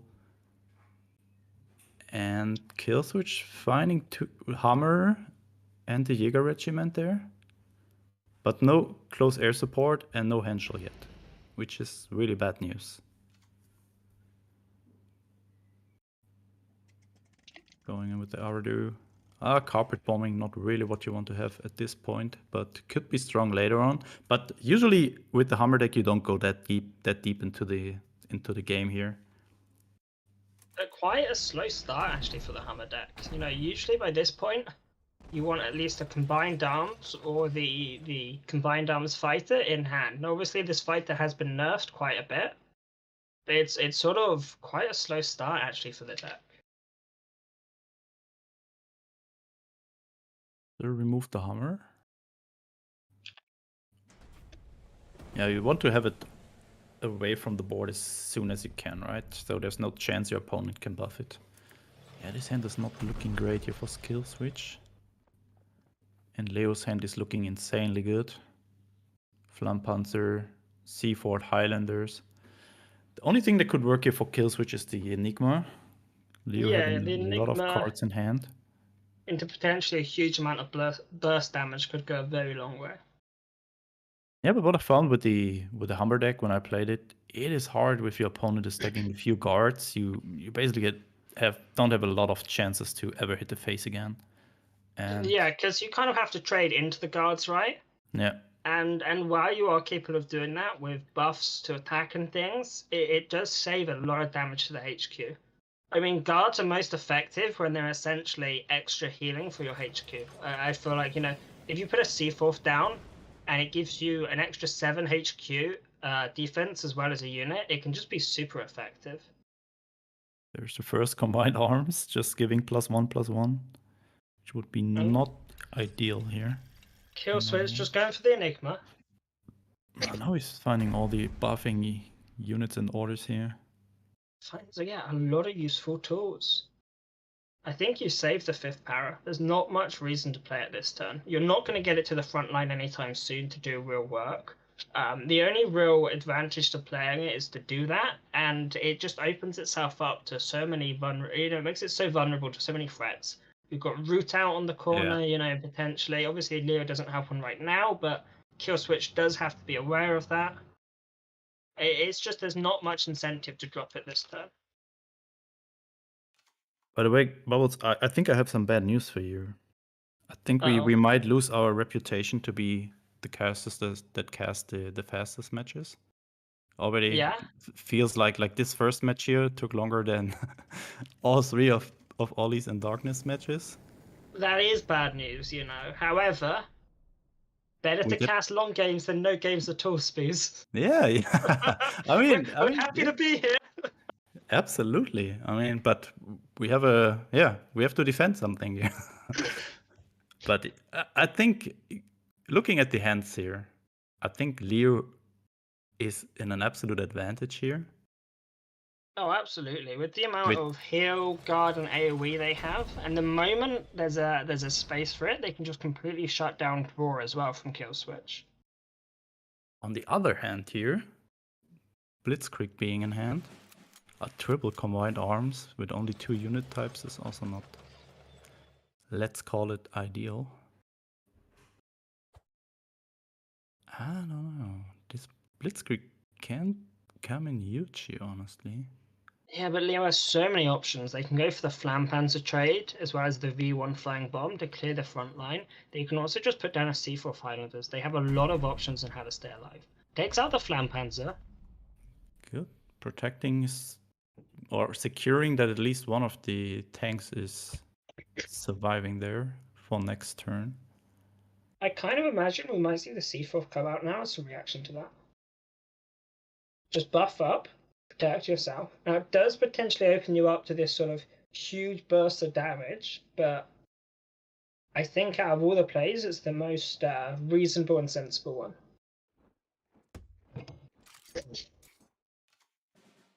So what is... Oh, what? Great. Can at least get rid of it and deal a lot of face damage with double Blitzkrieg.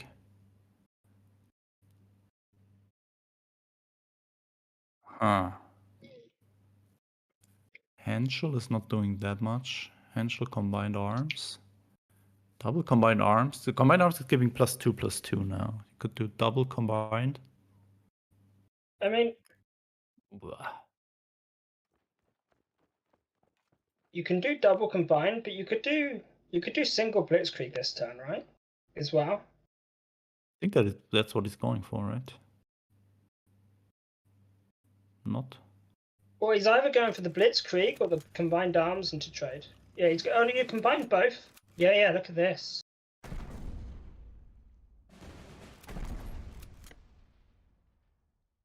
Ooh, down to 11.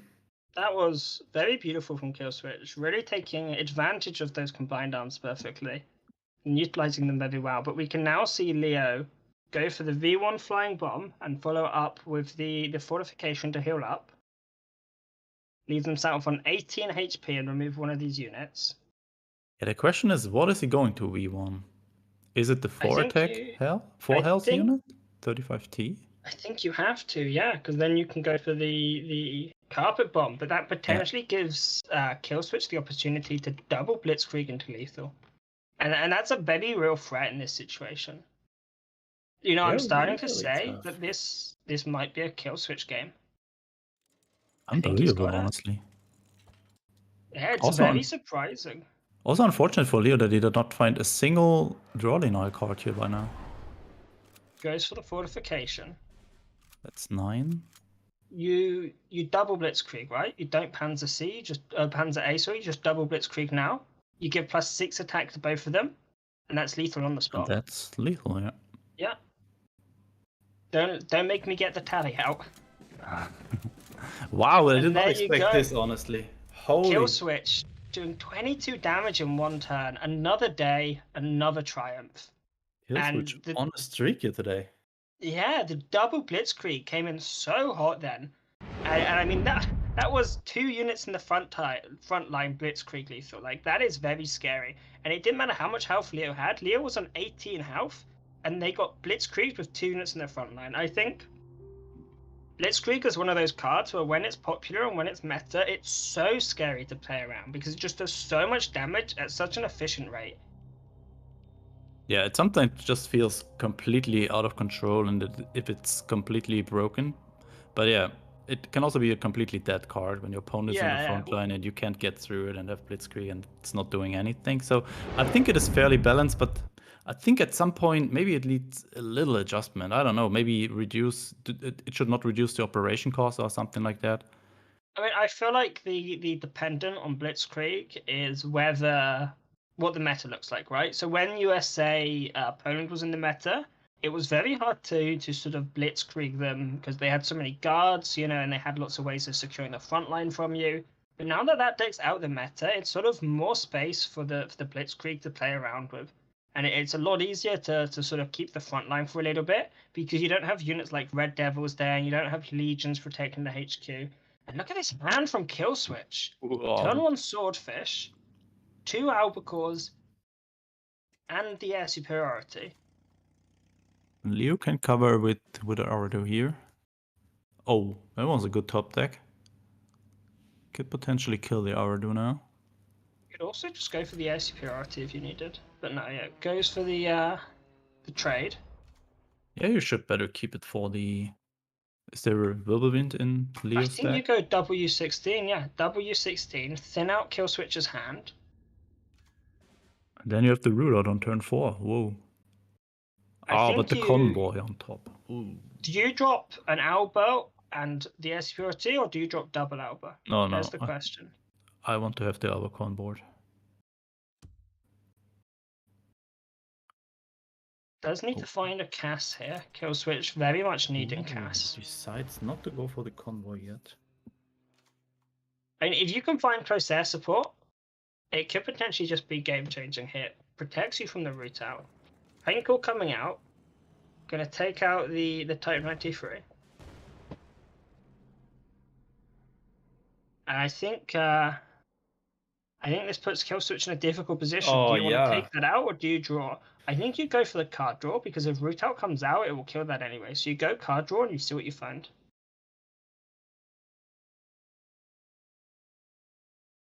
Yeah, Thinking about it. And goes for the trade.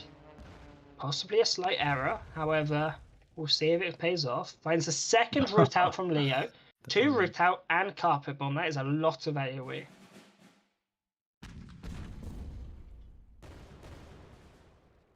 Oh, and another convoy. Second convoy could potentially draw their way out of this situation. A third convoy. Doing the Wolf 5 pack here. for Leo. Could hit one of the hits the Shalling. Ooh, I think that was the lowest. Hitting the draw. I think that was the worst card for Leo to hit. I think any of the other cards would have been better for them. I think for Kill Switch, that's the perfect sort of time just to start refilling. However, they still only have 5 cards in hand. Against this card, this can quickly get thinned down. Oh, especially Leo finding the Annihilation here. Very strong. And another Wolf pack. Ooh. Kill Switch, gonna need a Lend-Lease. However, one of the things we touched upon, this Japan Ally version doesn't have as good card draw. You don't have mobilizations to try and find. Yeah. And Lend-Lease is very expensive, but Kill Switch's hand, he real filled his hand, but this hand is still looking terrible. Like too close air support, but not a Britain airplane in hand. And it's very difficult. You can't go tall because you're going to get annihilated, and you can't go wide because you're going to get carpet and rooted. It's a very difficult situation for Kill Switch here. However, last game looked extremely difficult for them, and they still managed to blitz out lethal. with these Blitzkriegs. And this Brit Air deck is very explosive and capable of doing very similar things. Just going to drop it down and pass. Oh, and Now- another one. It wouldn't surprise me if we just saw Annihilation come out in that, just to get rid of it and cause some discard and mess up Killswitch's hand. Goes for the Wolfpack instead. Not too It's bad. the finest hour. That could be very, very, game changing. It's got huge potential there. I mean, that's a lot of how you blitz out lethal. Maybe on like a Spitfire or something like this. Do we Now see Leo has a few options. I think you go for the Annihilation. Probably, Could also go yeah. for the route out into the C4. I don't know. I think I like the Annihilation more here. Like, what is the C4 doing? Just, chilling. Chilling and being ignored by the bombers. Oh, this is not looking great. So Leo has a lot of lines here to do now. Goes for the Annihilation. Getting rid of the Sonya. Oh, but Killswitch finding these convoys. Just about keeping their way into the game with the convoy. Finds the Ultra, could potentially be a very, very big card, because not only does it prevent you getting discarded, but it also could find you more cards in the process. Skybounds for Leo. Leo just looking like they have the perfect toolkit. Will we see Annihilation come out and get ultra'd? It's difficult to read Ultra in these situations because it does look like Killswitch just has a terrible hand from Leo's perspective. So floating 4 credits when you have a hand like this isn't that unusual. Yeah. But how do you play against it if you around it if you're Leo? Every order in his hand is kind of expensive. So I think the best spot. Here's the Could- research. Finds the Lend-Lease.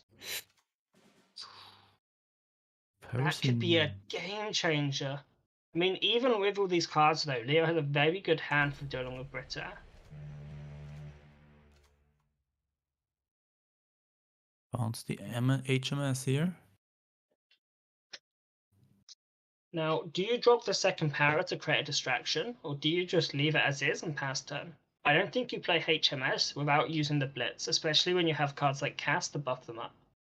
I just pass here and keep the second pair for the C4, for example, later to combine it with the HMS. Yeah.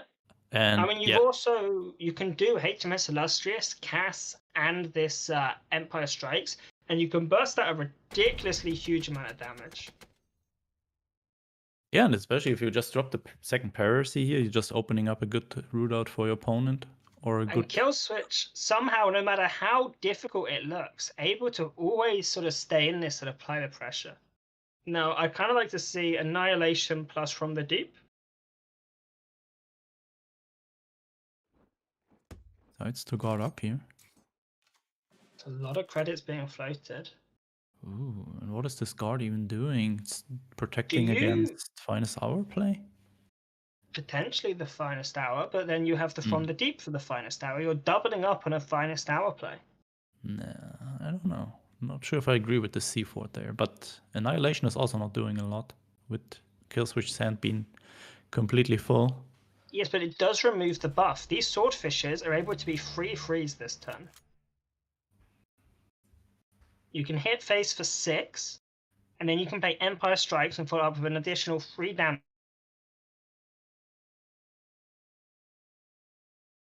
And you can do 9 damage to the HQ, yet define a fortification.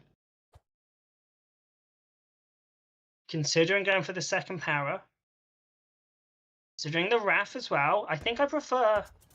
Ooh. Fairly large hit, but still able to do 6 damage to face and push these units out of range of a Carpet Bomb. It needs to root out Carpet Bomb now. Root out Carpet Bomb, but that's a lot of resources. However, Yeah. maybe their best option. Yeah, Can maybe they're also only go up. Annihilation Sky Barons, but I feel like it's risky. Just goes for the Leo. Yeah, because with the change of HMS, these bombers are no longer having blitz.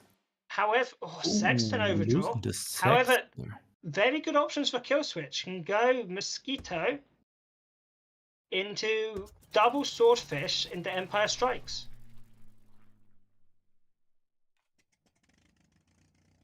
Saves a Swordfish. Very smart.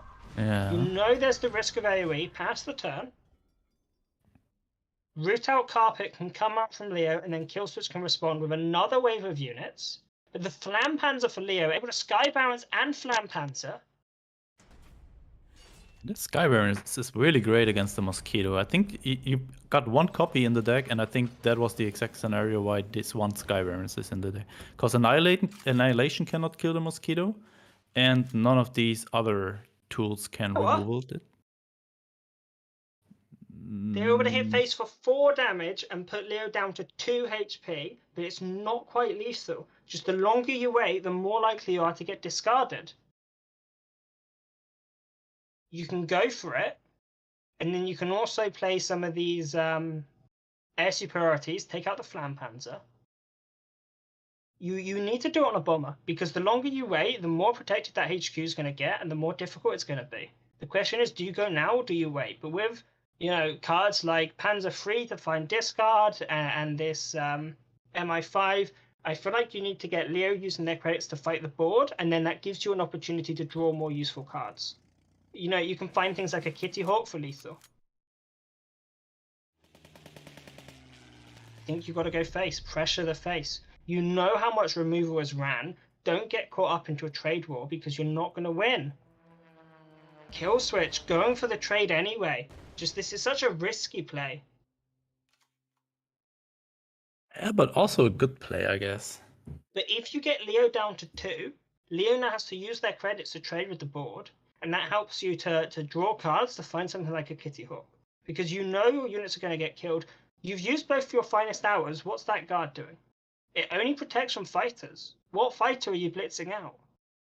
Yeah, good point. You've used both finest hours.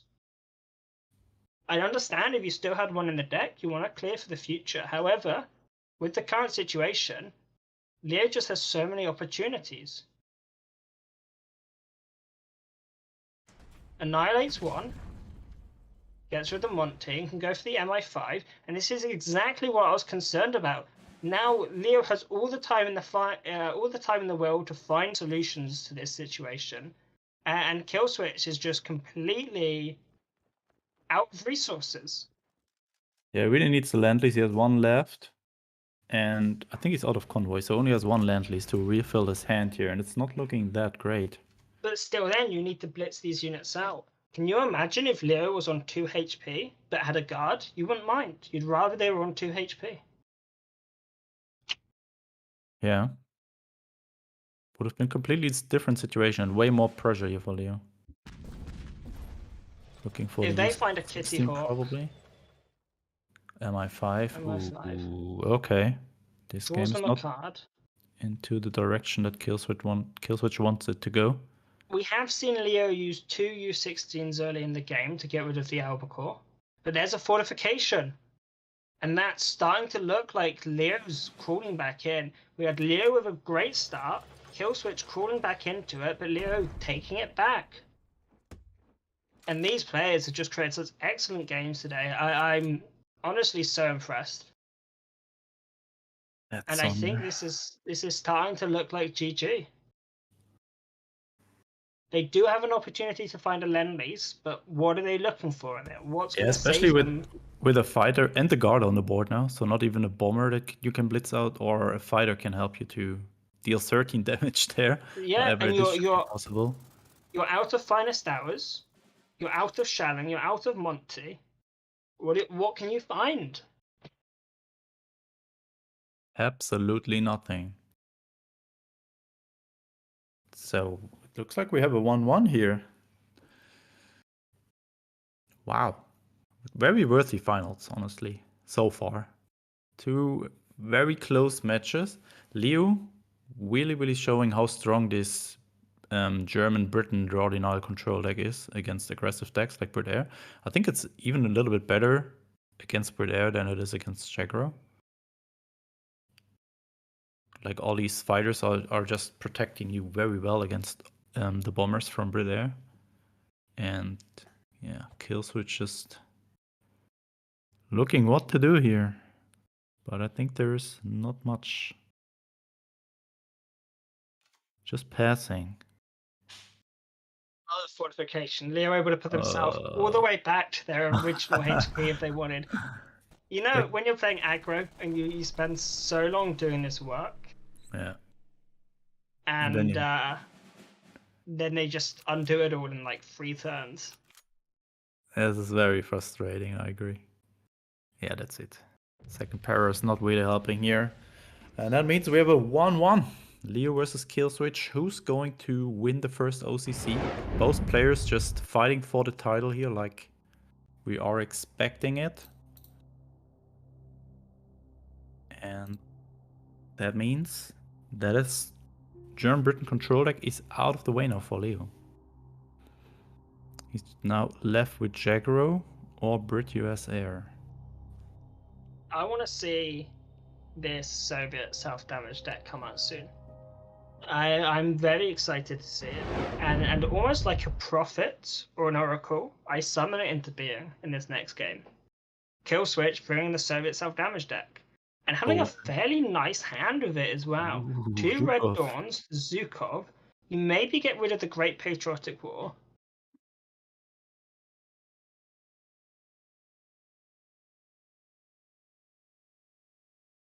And these red thorns are really helpful against Brit Air.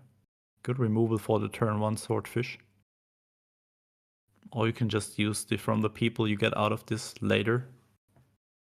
Just depending how much pressure your opponent is applying. Oh, I really want to see one of these 6/6 guys getting drawn by the Zhukov. So what are you doing here? Are you removing it? Or do you just play Zhukov? I think you remove it. You don't let it get buffed. You don't know if there's buffs in Leo's hand. You just take it out where you can. Yeah, just to What are deny. you? However, you can Yeah. go for the Zhukov to try and find one of these guards, or not the guards of the 34ths, to start reducing their costs as soon as possible. Yeah, also a good argument here. But yeah, as you mentioned, you don't want to get in a situation where your opponent is just dropping a swordfish, close air support, and suddenly he's having 2 units with 4 health. This could be really, really bad for you. And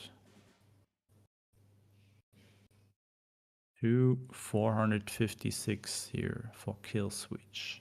I think you just want to deploy one as soon as you can. Get one down. You need these units on the board to start buffing them. You can also play this Zhukov, and it's got a fairly good chance of hitting something you can start reducing the cost of as well. But I feel like you need to do something. Finds one of the 34th guards. This is having blitz now. However, with a Spitfire and a Finest Hour in hand for Leo, Leo might be able to snipe this game further down the line.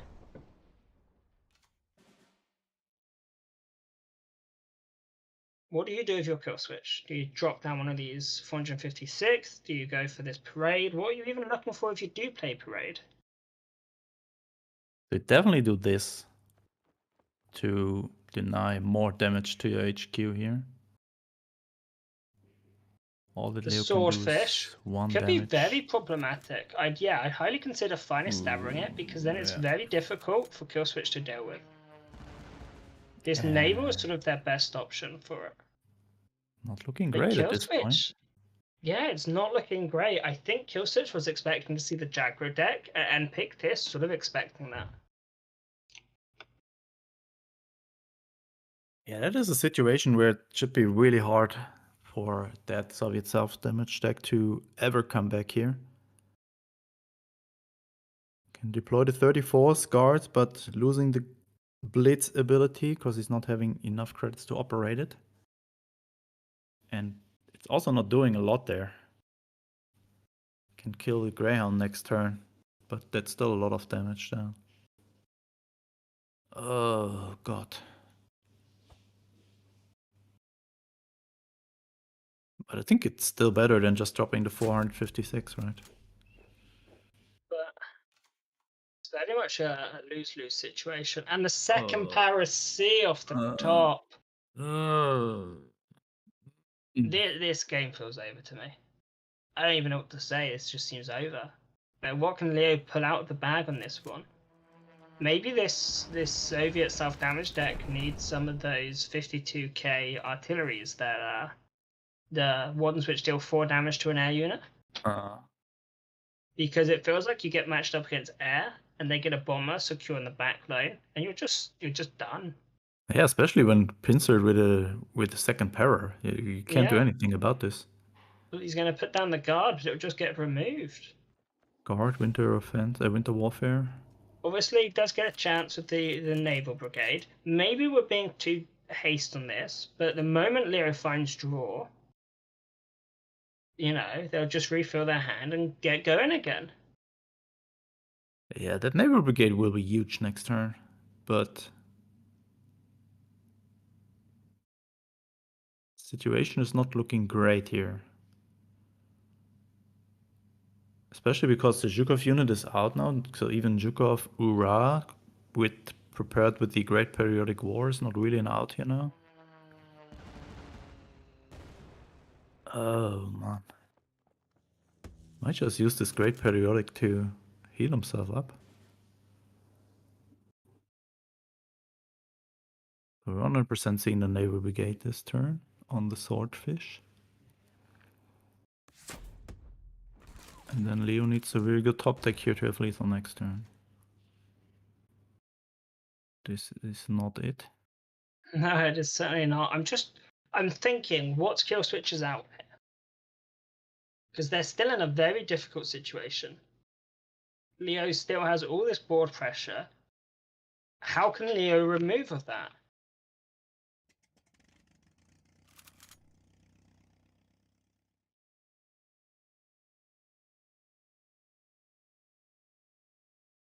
You just pin this, yeah, and then Yeah, next just turn you yeah. attack with the Piracy into the naval. But what is Kill Switch doing here? Scouting Party is not it. Okay, so right, next turn, Leo hits the Piracy into the guard, removes the ambush, hits with the unit in the back line, the Gladiator, and then finishes it off with one of his Greyhounds. Leo has lethal next turn. Yep, absolutely. The question is more for me, does Leo see it? Because, okay, so essentially for anyone that doesn't see it, you use the Piracy to remove ambush, then you trade with the Gladiator and then a Greyhound, then you're left with a 5-4 and a 1-attack guy, and you can use those to finish it off. Or you can top deck close air support, and that nullifies all of the maths and calculations, and you just have lethal anyway. Actually, I think with the other play it would have been 1 credit off, but that close air support really doing its work here. It shouldn't be. You had eight credits. Oh yeah, he 4 wasted. He credits played was it on. crit He fire. used it on the close Yeah, air support. He Exactly. used one on the cast. Yeah, you're correct. And there you go. Leo taking game 2. Kill switch though, still able to pull this back. They're up against Jagro, so they've got Brit Air against Jagro and Soviet self-damage against Jagro. Now, both of these are very, very winnable matchups for Kill Switch. I feel like that Brit Air deck was the most difficult one to beat. The question is more for me, can Leo high roll their way through this with a Jagro deck? Only Because one win Jagro away from winning an OCC. We are 1 win away from winning an OCC, and it would be Leo's first ever win. And I hope this tradition of someone winning a new one every month happens. You know, no double wins in 1 year. Let's do it. So maybe I have to compete next OCC. The sickle. So Killswitch has very good removals against Jagro in the deck, like the hammer, the sickles, a lot I'll of good tell you what, darts. you do next one. I'll do the one after. We'll get Christo in for the third one after that. You know, and by the time us 3 have come in and do it, all the old pros that have been here for ages will get so angry that they'll quit the game forever, and then we'll have no worries about anyone double winning. That's the plan. But then it's us double winning. Oh no, we'll go You're back the to only casting. one. Oh, okay. We'll go back to casting. Okay, can Leo do the unbelievable here? think he might be. I mean, this is a very, very poor hand from Leo. And on the other hand, Both Kill Switch's hand players- is also not too great. I mean, these 2 6-drops there. If Killswitch drops in Akita, Leo drops in Akita, Killswitch can kill that and do damage twice to their own HQ and drop one of these 34th guards this turn. Look at this. Turn 3, dropping one of these 6/6s, and finds a second one. Wait a minute. I That's a thought cool- 34th guard was all damage during your turn. Is it only your damage? No, it's from your cards. Okay, I misinterpreted it. I thought it was all damage during your turn. My bad. Kill Switch, going with the 3/3, just getting a unit down. I think it's sensible. I mean, a 3/3 for 2 credits is very efficient still. Yeah. Still on its own, this card is playable. Just on curve, even without the +6/+6 on it. Now, how do you go about this? Do you drop a first rifles? Do you drop a T80? Do you go for the trade? There's a lot of options here. Yeah, you could go for the trade hammer, but I think you want to keep the hammer for the signal regiment, maybe? I don't know.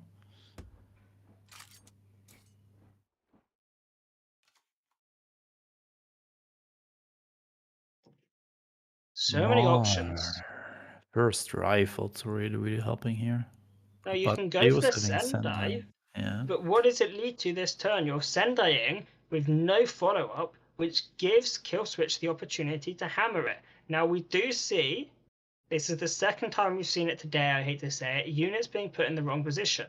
Yeah. Because now, if Killswitch hammers the Sendai, that guard isn't protecting the HQ. Yeah, because it's spawning on the most right.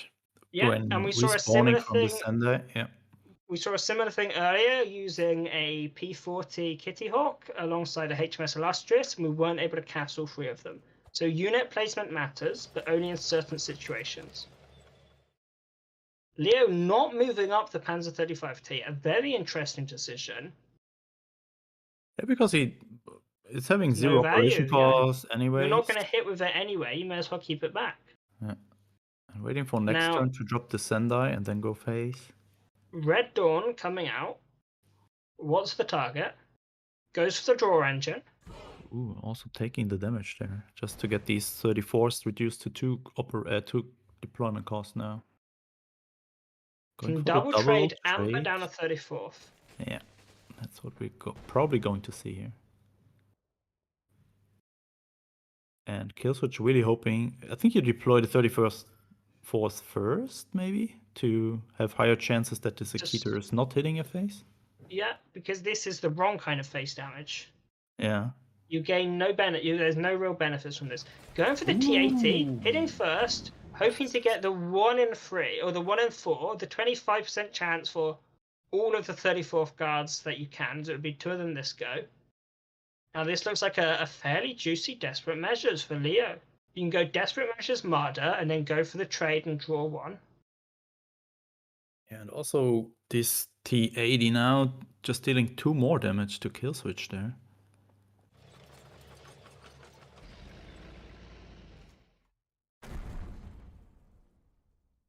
And Down to Killswitch 10. is gonna need to start taking the front line. Now you can go for the trade and take the front line, and then you can deploy your entire. You can essentially put down your entire hand this turn. Oh, 666. You go for the T80 trade, right? No, I don't think so. Because then they all cost 0. Yeah, then probably yes. You're correct. Yeah. So you do that, and then you move up for Sunrise, and you just start chucking these 6/6s down. Also, Look at this: 1, 2, 3, holy moly! 18 stats. 4-0. 18 attack, 18 defense, which is put on the board for 0 credits. And Killswitch now has a titan of an army for Leo to deal with. However, He's Killswitch is having at 8 HP. Yeah, and he's having a Mido. Leo is having a Mido in hand and Desperate And a Measures, Desperate which is Measures, already yeah. 4. I don't know. That Mordek could also come in huge here if he's finding a bombing raid, for example, additionally on that, or Faint Retreat. This is going to be another race. We've been going to the races today. And I think it's been a lot of fun. And I'm curious to see How does Leo go about this? I think we know what Kill Switch is going to do, and just jam the front line with these 6/6s. Leo may be able to take one out, using Mito and Panzer 35T alongside the Type 93. They're able to buff up these units and take one of these out. But there's still going to be a lot of them moving up. I think not to go for the Martyr here. Instead, moving 2 units to the front line. So one of Kill Switch's 6/6 can probably hammer it. not move to the front line. Yeah, You we know that he hammer one has of them, hammer, yeah, yeah. sure. But So you Leo's- hammer one of these, you trade into the other with your 3/5, and then you move these 3 6/6s to the front line, and you essentially say, get through this brick wall. Leo needing to find an additional 4 points of burn to win this game. Dude, I want to see these 6/6s advancing. I'm hyped. I am so hyped. The question is, do you ever hammer here? I think you do. Why would you not?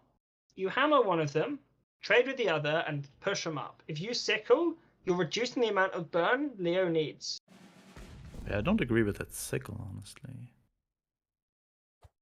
Maybe they'll hammer it anyway. Maybe Kill Switch just wanted to draw from it.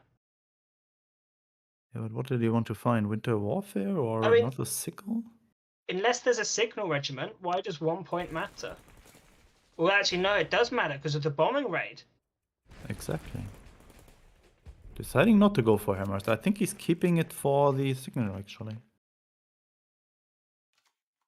Oh, God. Not finding any burn yet. I think you put down the beef wagon, the Marder, and you go for the desperate measures. However, gives Kill Switch so many opportunities. This game is insanely close. I've got to say, this is every game has been the best game of this tournament so far. Yeah, this matchup is so insanely close. I love it though. Both players are just living on the edge. And it just feels so intense. And next turn, Kill Switch is going to be moving more units to the front line. Yeah, there's a 9/9 waiting at the 6/4. 27 stats. Kill Switch is now deployed essentially for nothing. Spent 2 credits for 27 worth of stats. Don't red dawn yourself. If you red dawn yourself, you open yourself up to double Mito or Mito desperate measures. I think you just go face here, right? I think you just go face and hammer the I Marder. mean, a good punishment would be a signal on top here, so I think you have to remove at least one of them from the people. Saves the hammer. No reason not to. You may as well from the people. And now Leo needs, I don't know what he needs, a miracle. This is not the miracle. That's it! Kill Switch, using nothing but stats and determination. Oh, look at that and a little wall bit of of units. self-hatred. Yeah, And look at this. 3 HP is all you need. 27 damage in the front line.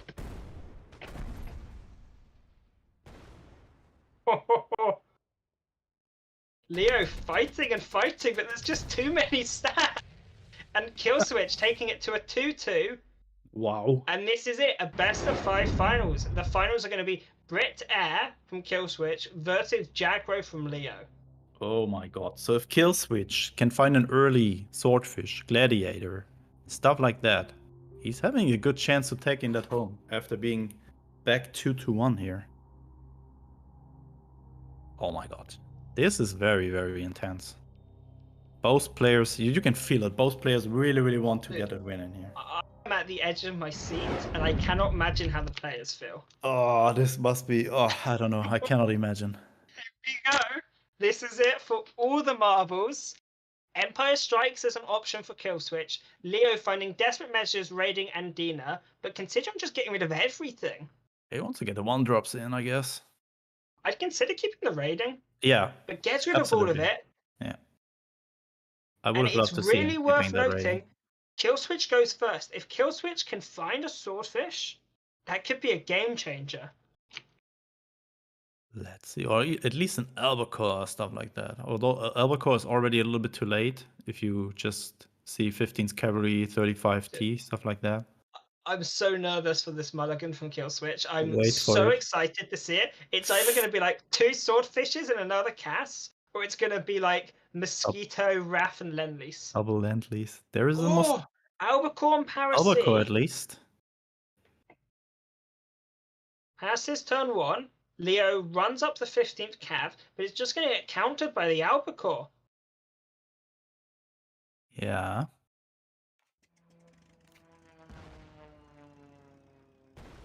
Takes Oh. it out.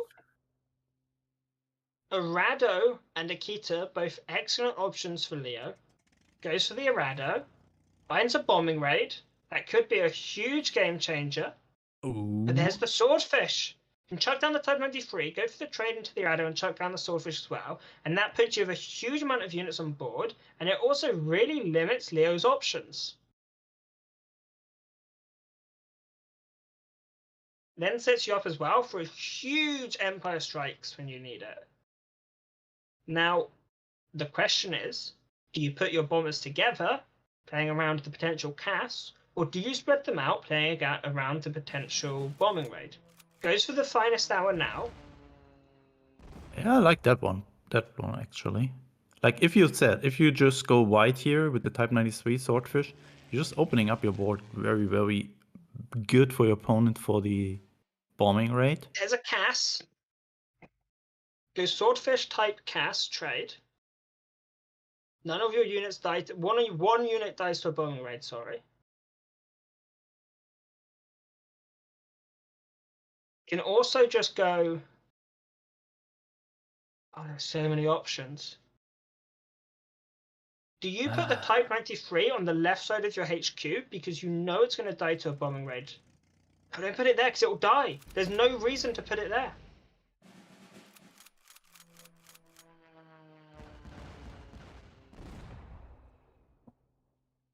I mean, it Okay, was there was a okay to reason to put place it there. it Yeah, there. no, I didn't see that line.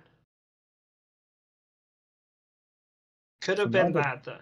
Now that Yeah. bombing raid is only killing the Type 93. Or And the then kill switch, albacore. able to hit face for 6 damage next turn, assuming the Type 93 dies.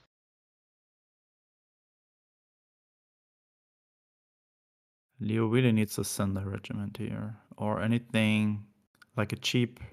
Oh, he has a rating. The Bicycle Regiment. Yeah. 35T, Type 93. Can get rid of that 5-3 albacore there. However, if you go wide, you set yourself up to this Empire Strikes. And you Yeah. know how much AoE kill switch has. You've got Empire Strikes, Monty, and Shatting. Do you really want to go wide? But at some point, you're going to have to go. Yeah, and you know your opponent's only having 2 cards on hand. So it's not too Comes the likely that he's clock. having it. Stopwatch counting down.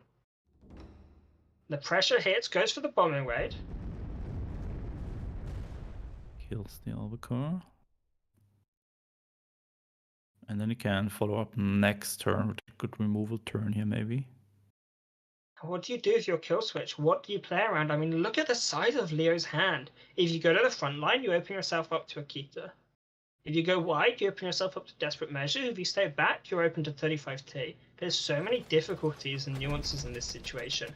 I think maybe you drop the Paracy just to reduce the chance of Akita, but it doesn't matter that much. Because Akita 35T, they're still going to manage to run over the board. Yeah, also second Paracy opens up with very good Desperate Measures for your opponent. Yeah. So I think Kill I switch. would prefer keeping it. Kill Switch is going to need a draw engine. They're going to need one soon. Very soon. Like, look at the hand of Leo there. Just full of Yeah. units. They're just waiting to pop off there. So it's when you wish you had an Enigma. But hey, Monty and like Lend-Lease could, you know. And there's the board act the gone. same. Oh, this is not the draws that No Kill good Switch needs. options. Uh-oh.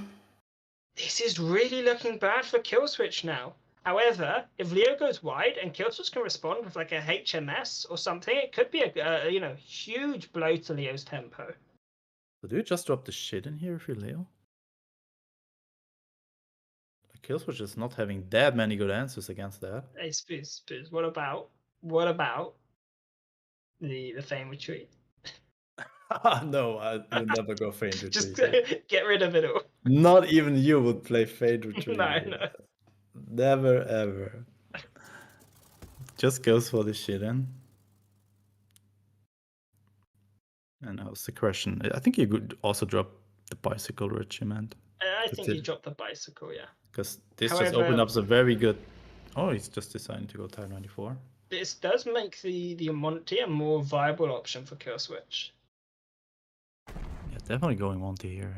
I would have loved to Leo just playing 2 units there to not give Kill Switch the potential draw option there, but yeah, I can Second argue. Heresy, not what you need. Oh, look at this.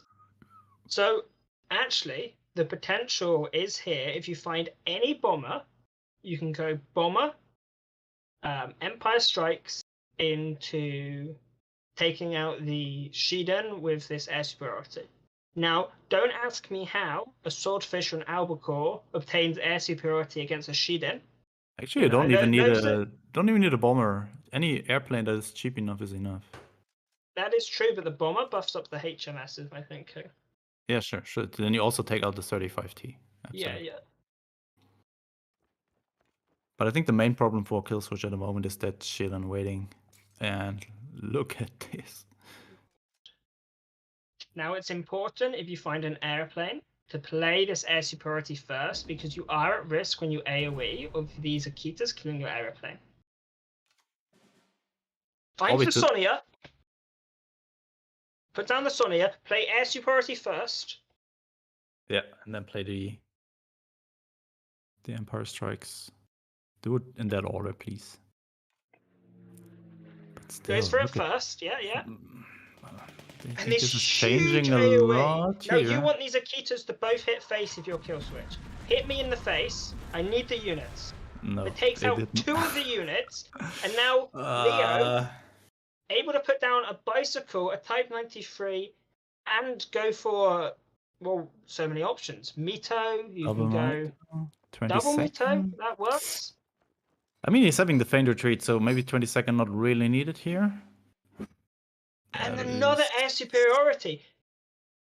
This is starting to look really bad for Kill Switch. They've used their Monty. What can they find to get out of this hole? I don't know. He already played the Monty. So Lend-Lease into Monty would be the best option here, but maybe Convoy into Shelling. This is the little brother of Lend-Lease into Monty. Yeah, this is like the secondary out there. Oh, this is looking really, really bad. 22nd coming in. Surprise attack pinning the Piracy. This is looking like Leo's game. Yeah, but I gotta say, these players have both put up such a good performance. Oh, there's the Shelling. Shelling finds himself a turn. Wrong order. Would have preferred a Convoy first, but yeah, we take that. Watch it be a Convoy next on the deck. I mean, there are 4 in the deck, so... Is there any way that Leo can crawl out of this? Especially since there's no heal in that Predator deck, so I don't think there's... Is there any way of a Blitz lethal? If Leo draws and puts down on a Rado, and Kill Switch finds the Spitfire... Or not the... Is there... No, if no Rado. If you find the Spitfire in the Finest Hour, is there the potential for a lethal here? Before Leo can finish you off?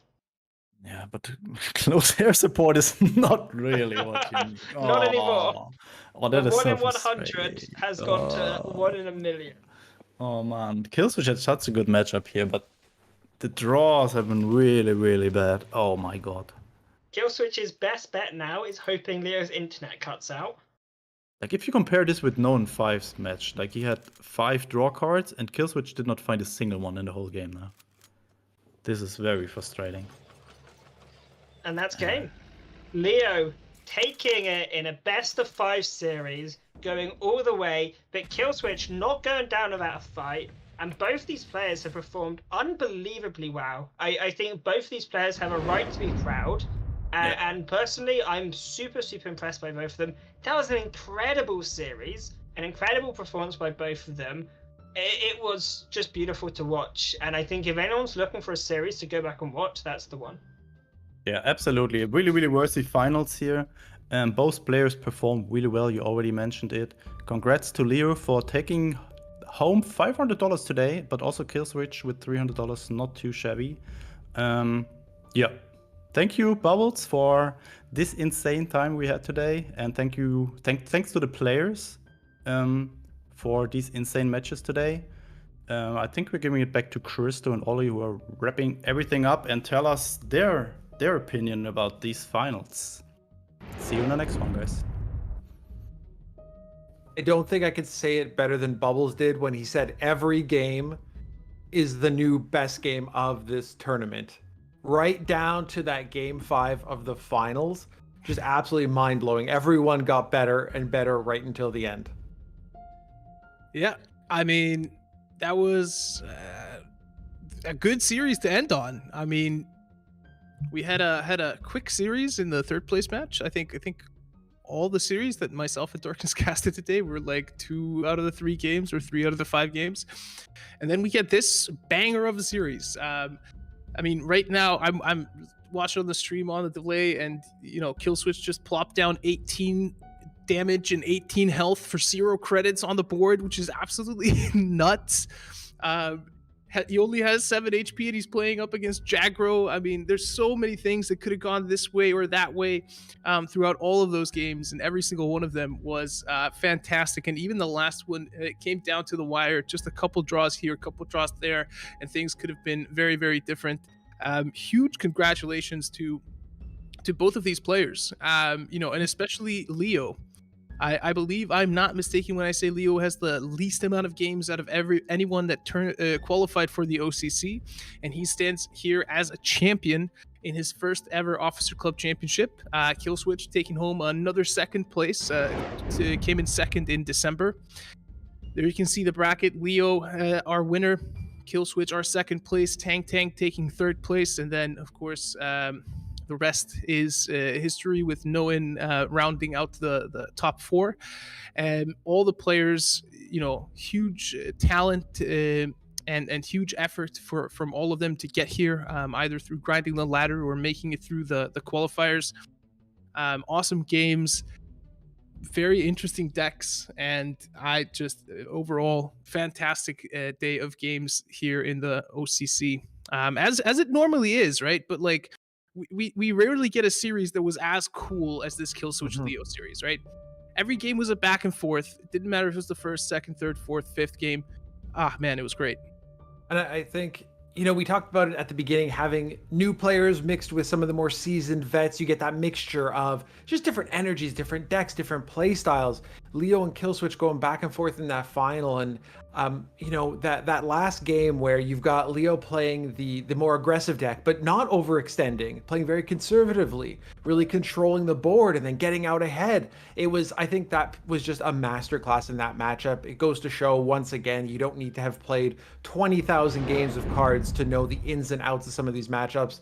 They brought it. Huge congrats to Leo. I think that was very well played, but I'm absolutely excited to see Killswitch back again, and I have no doubt they will be a common theme in these OCCs going forward.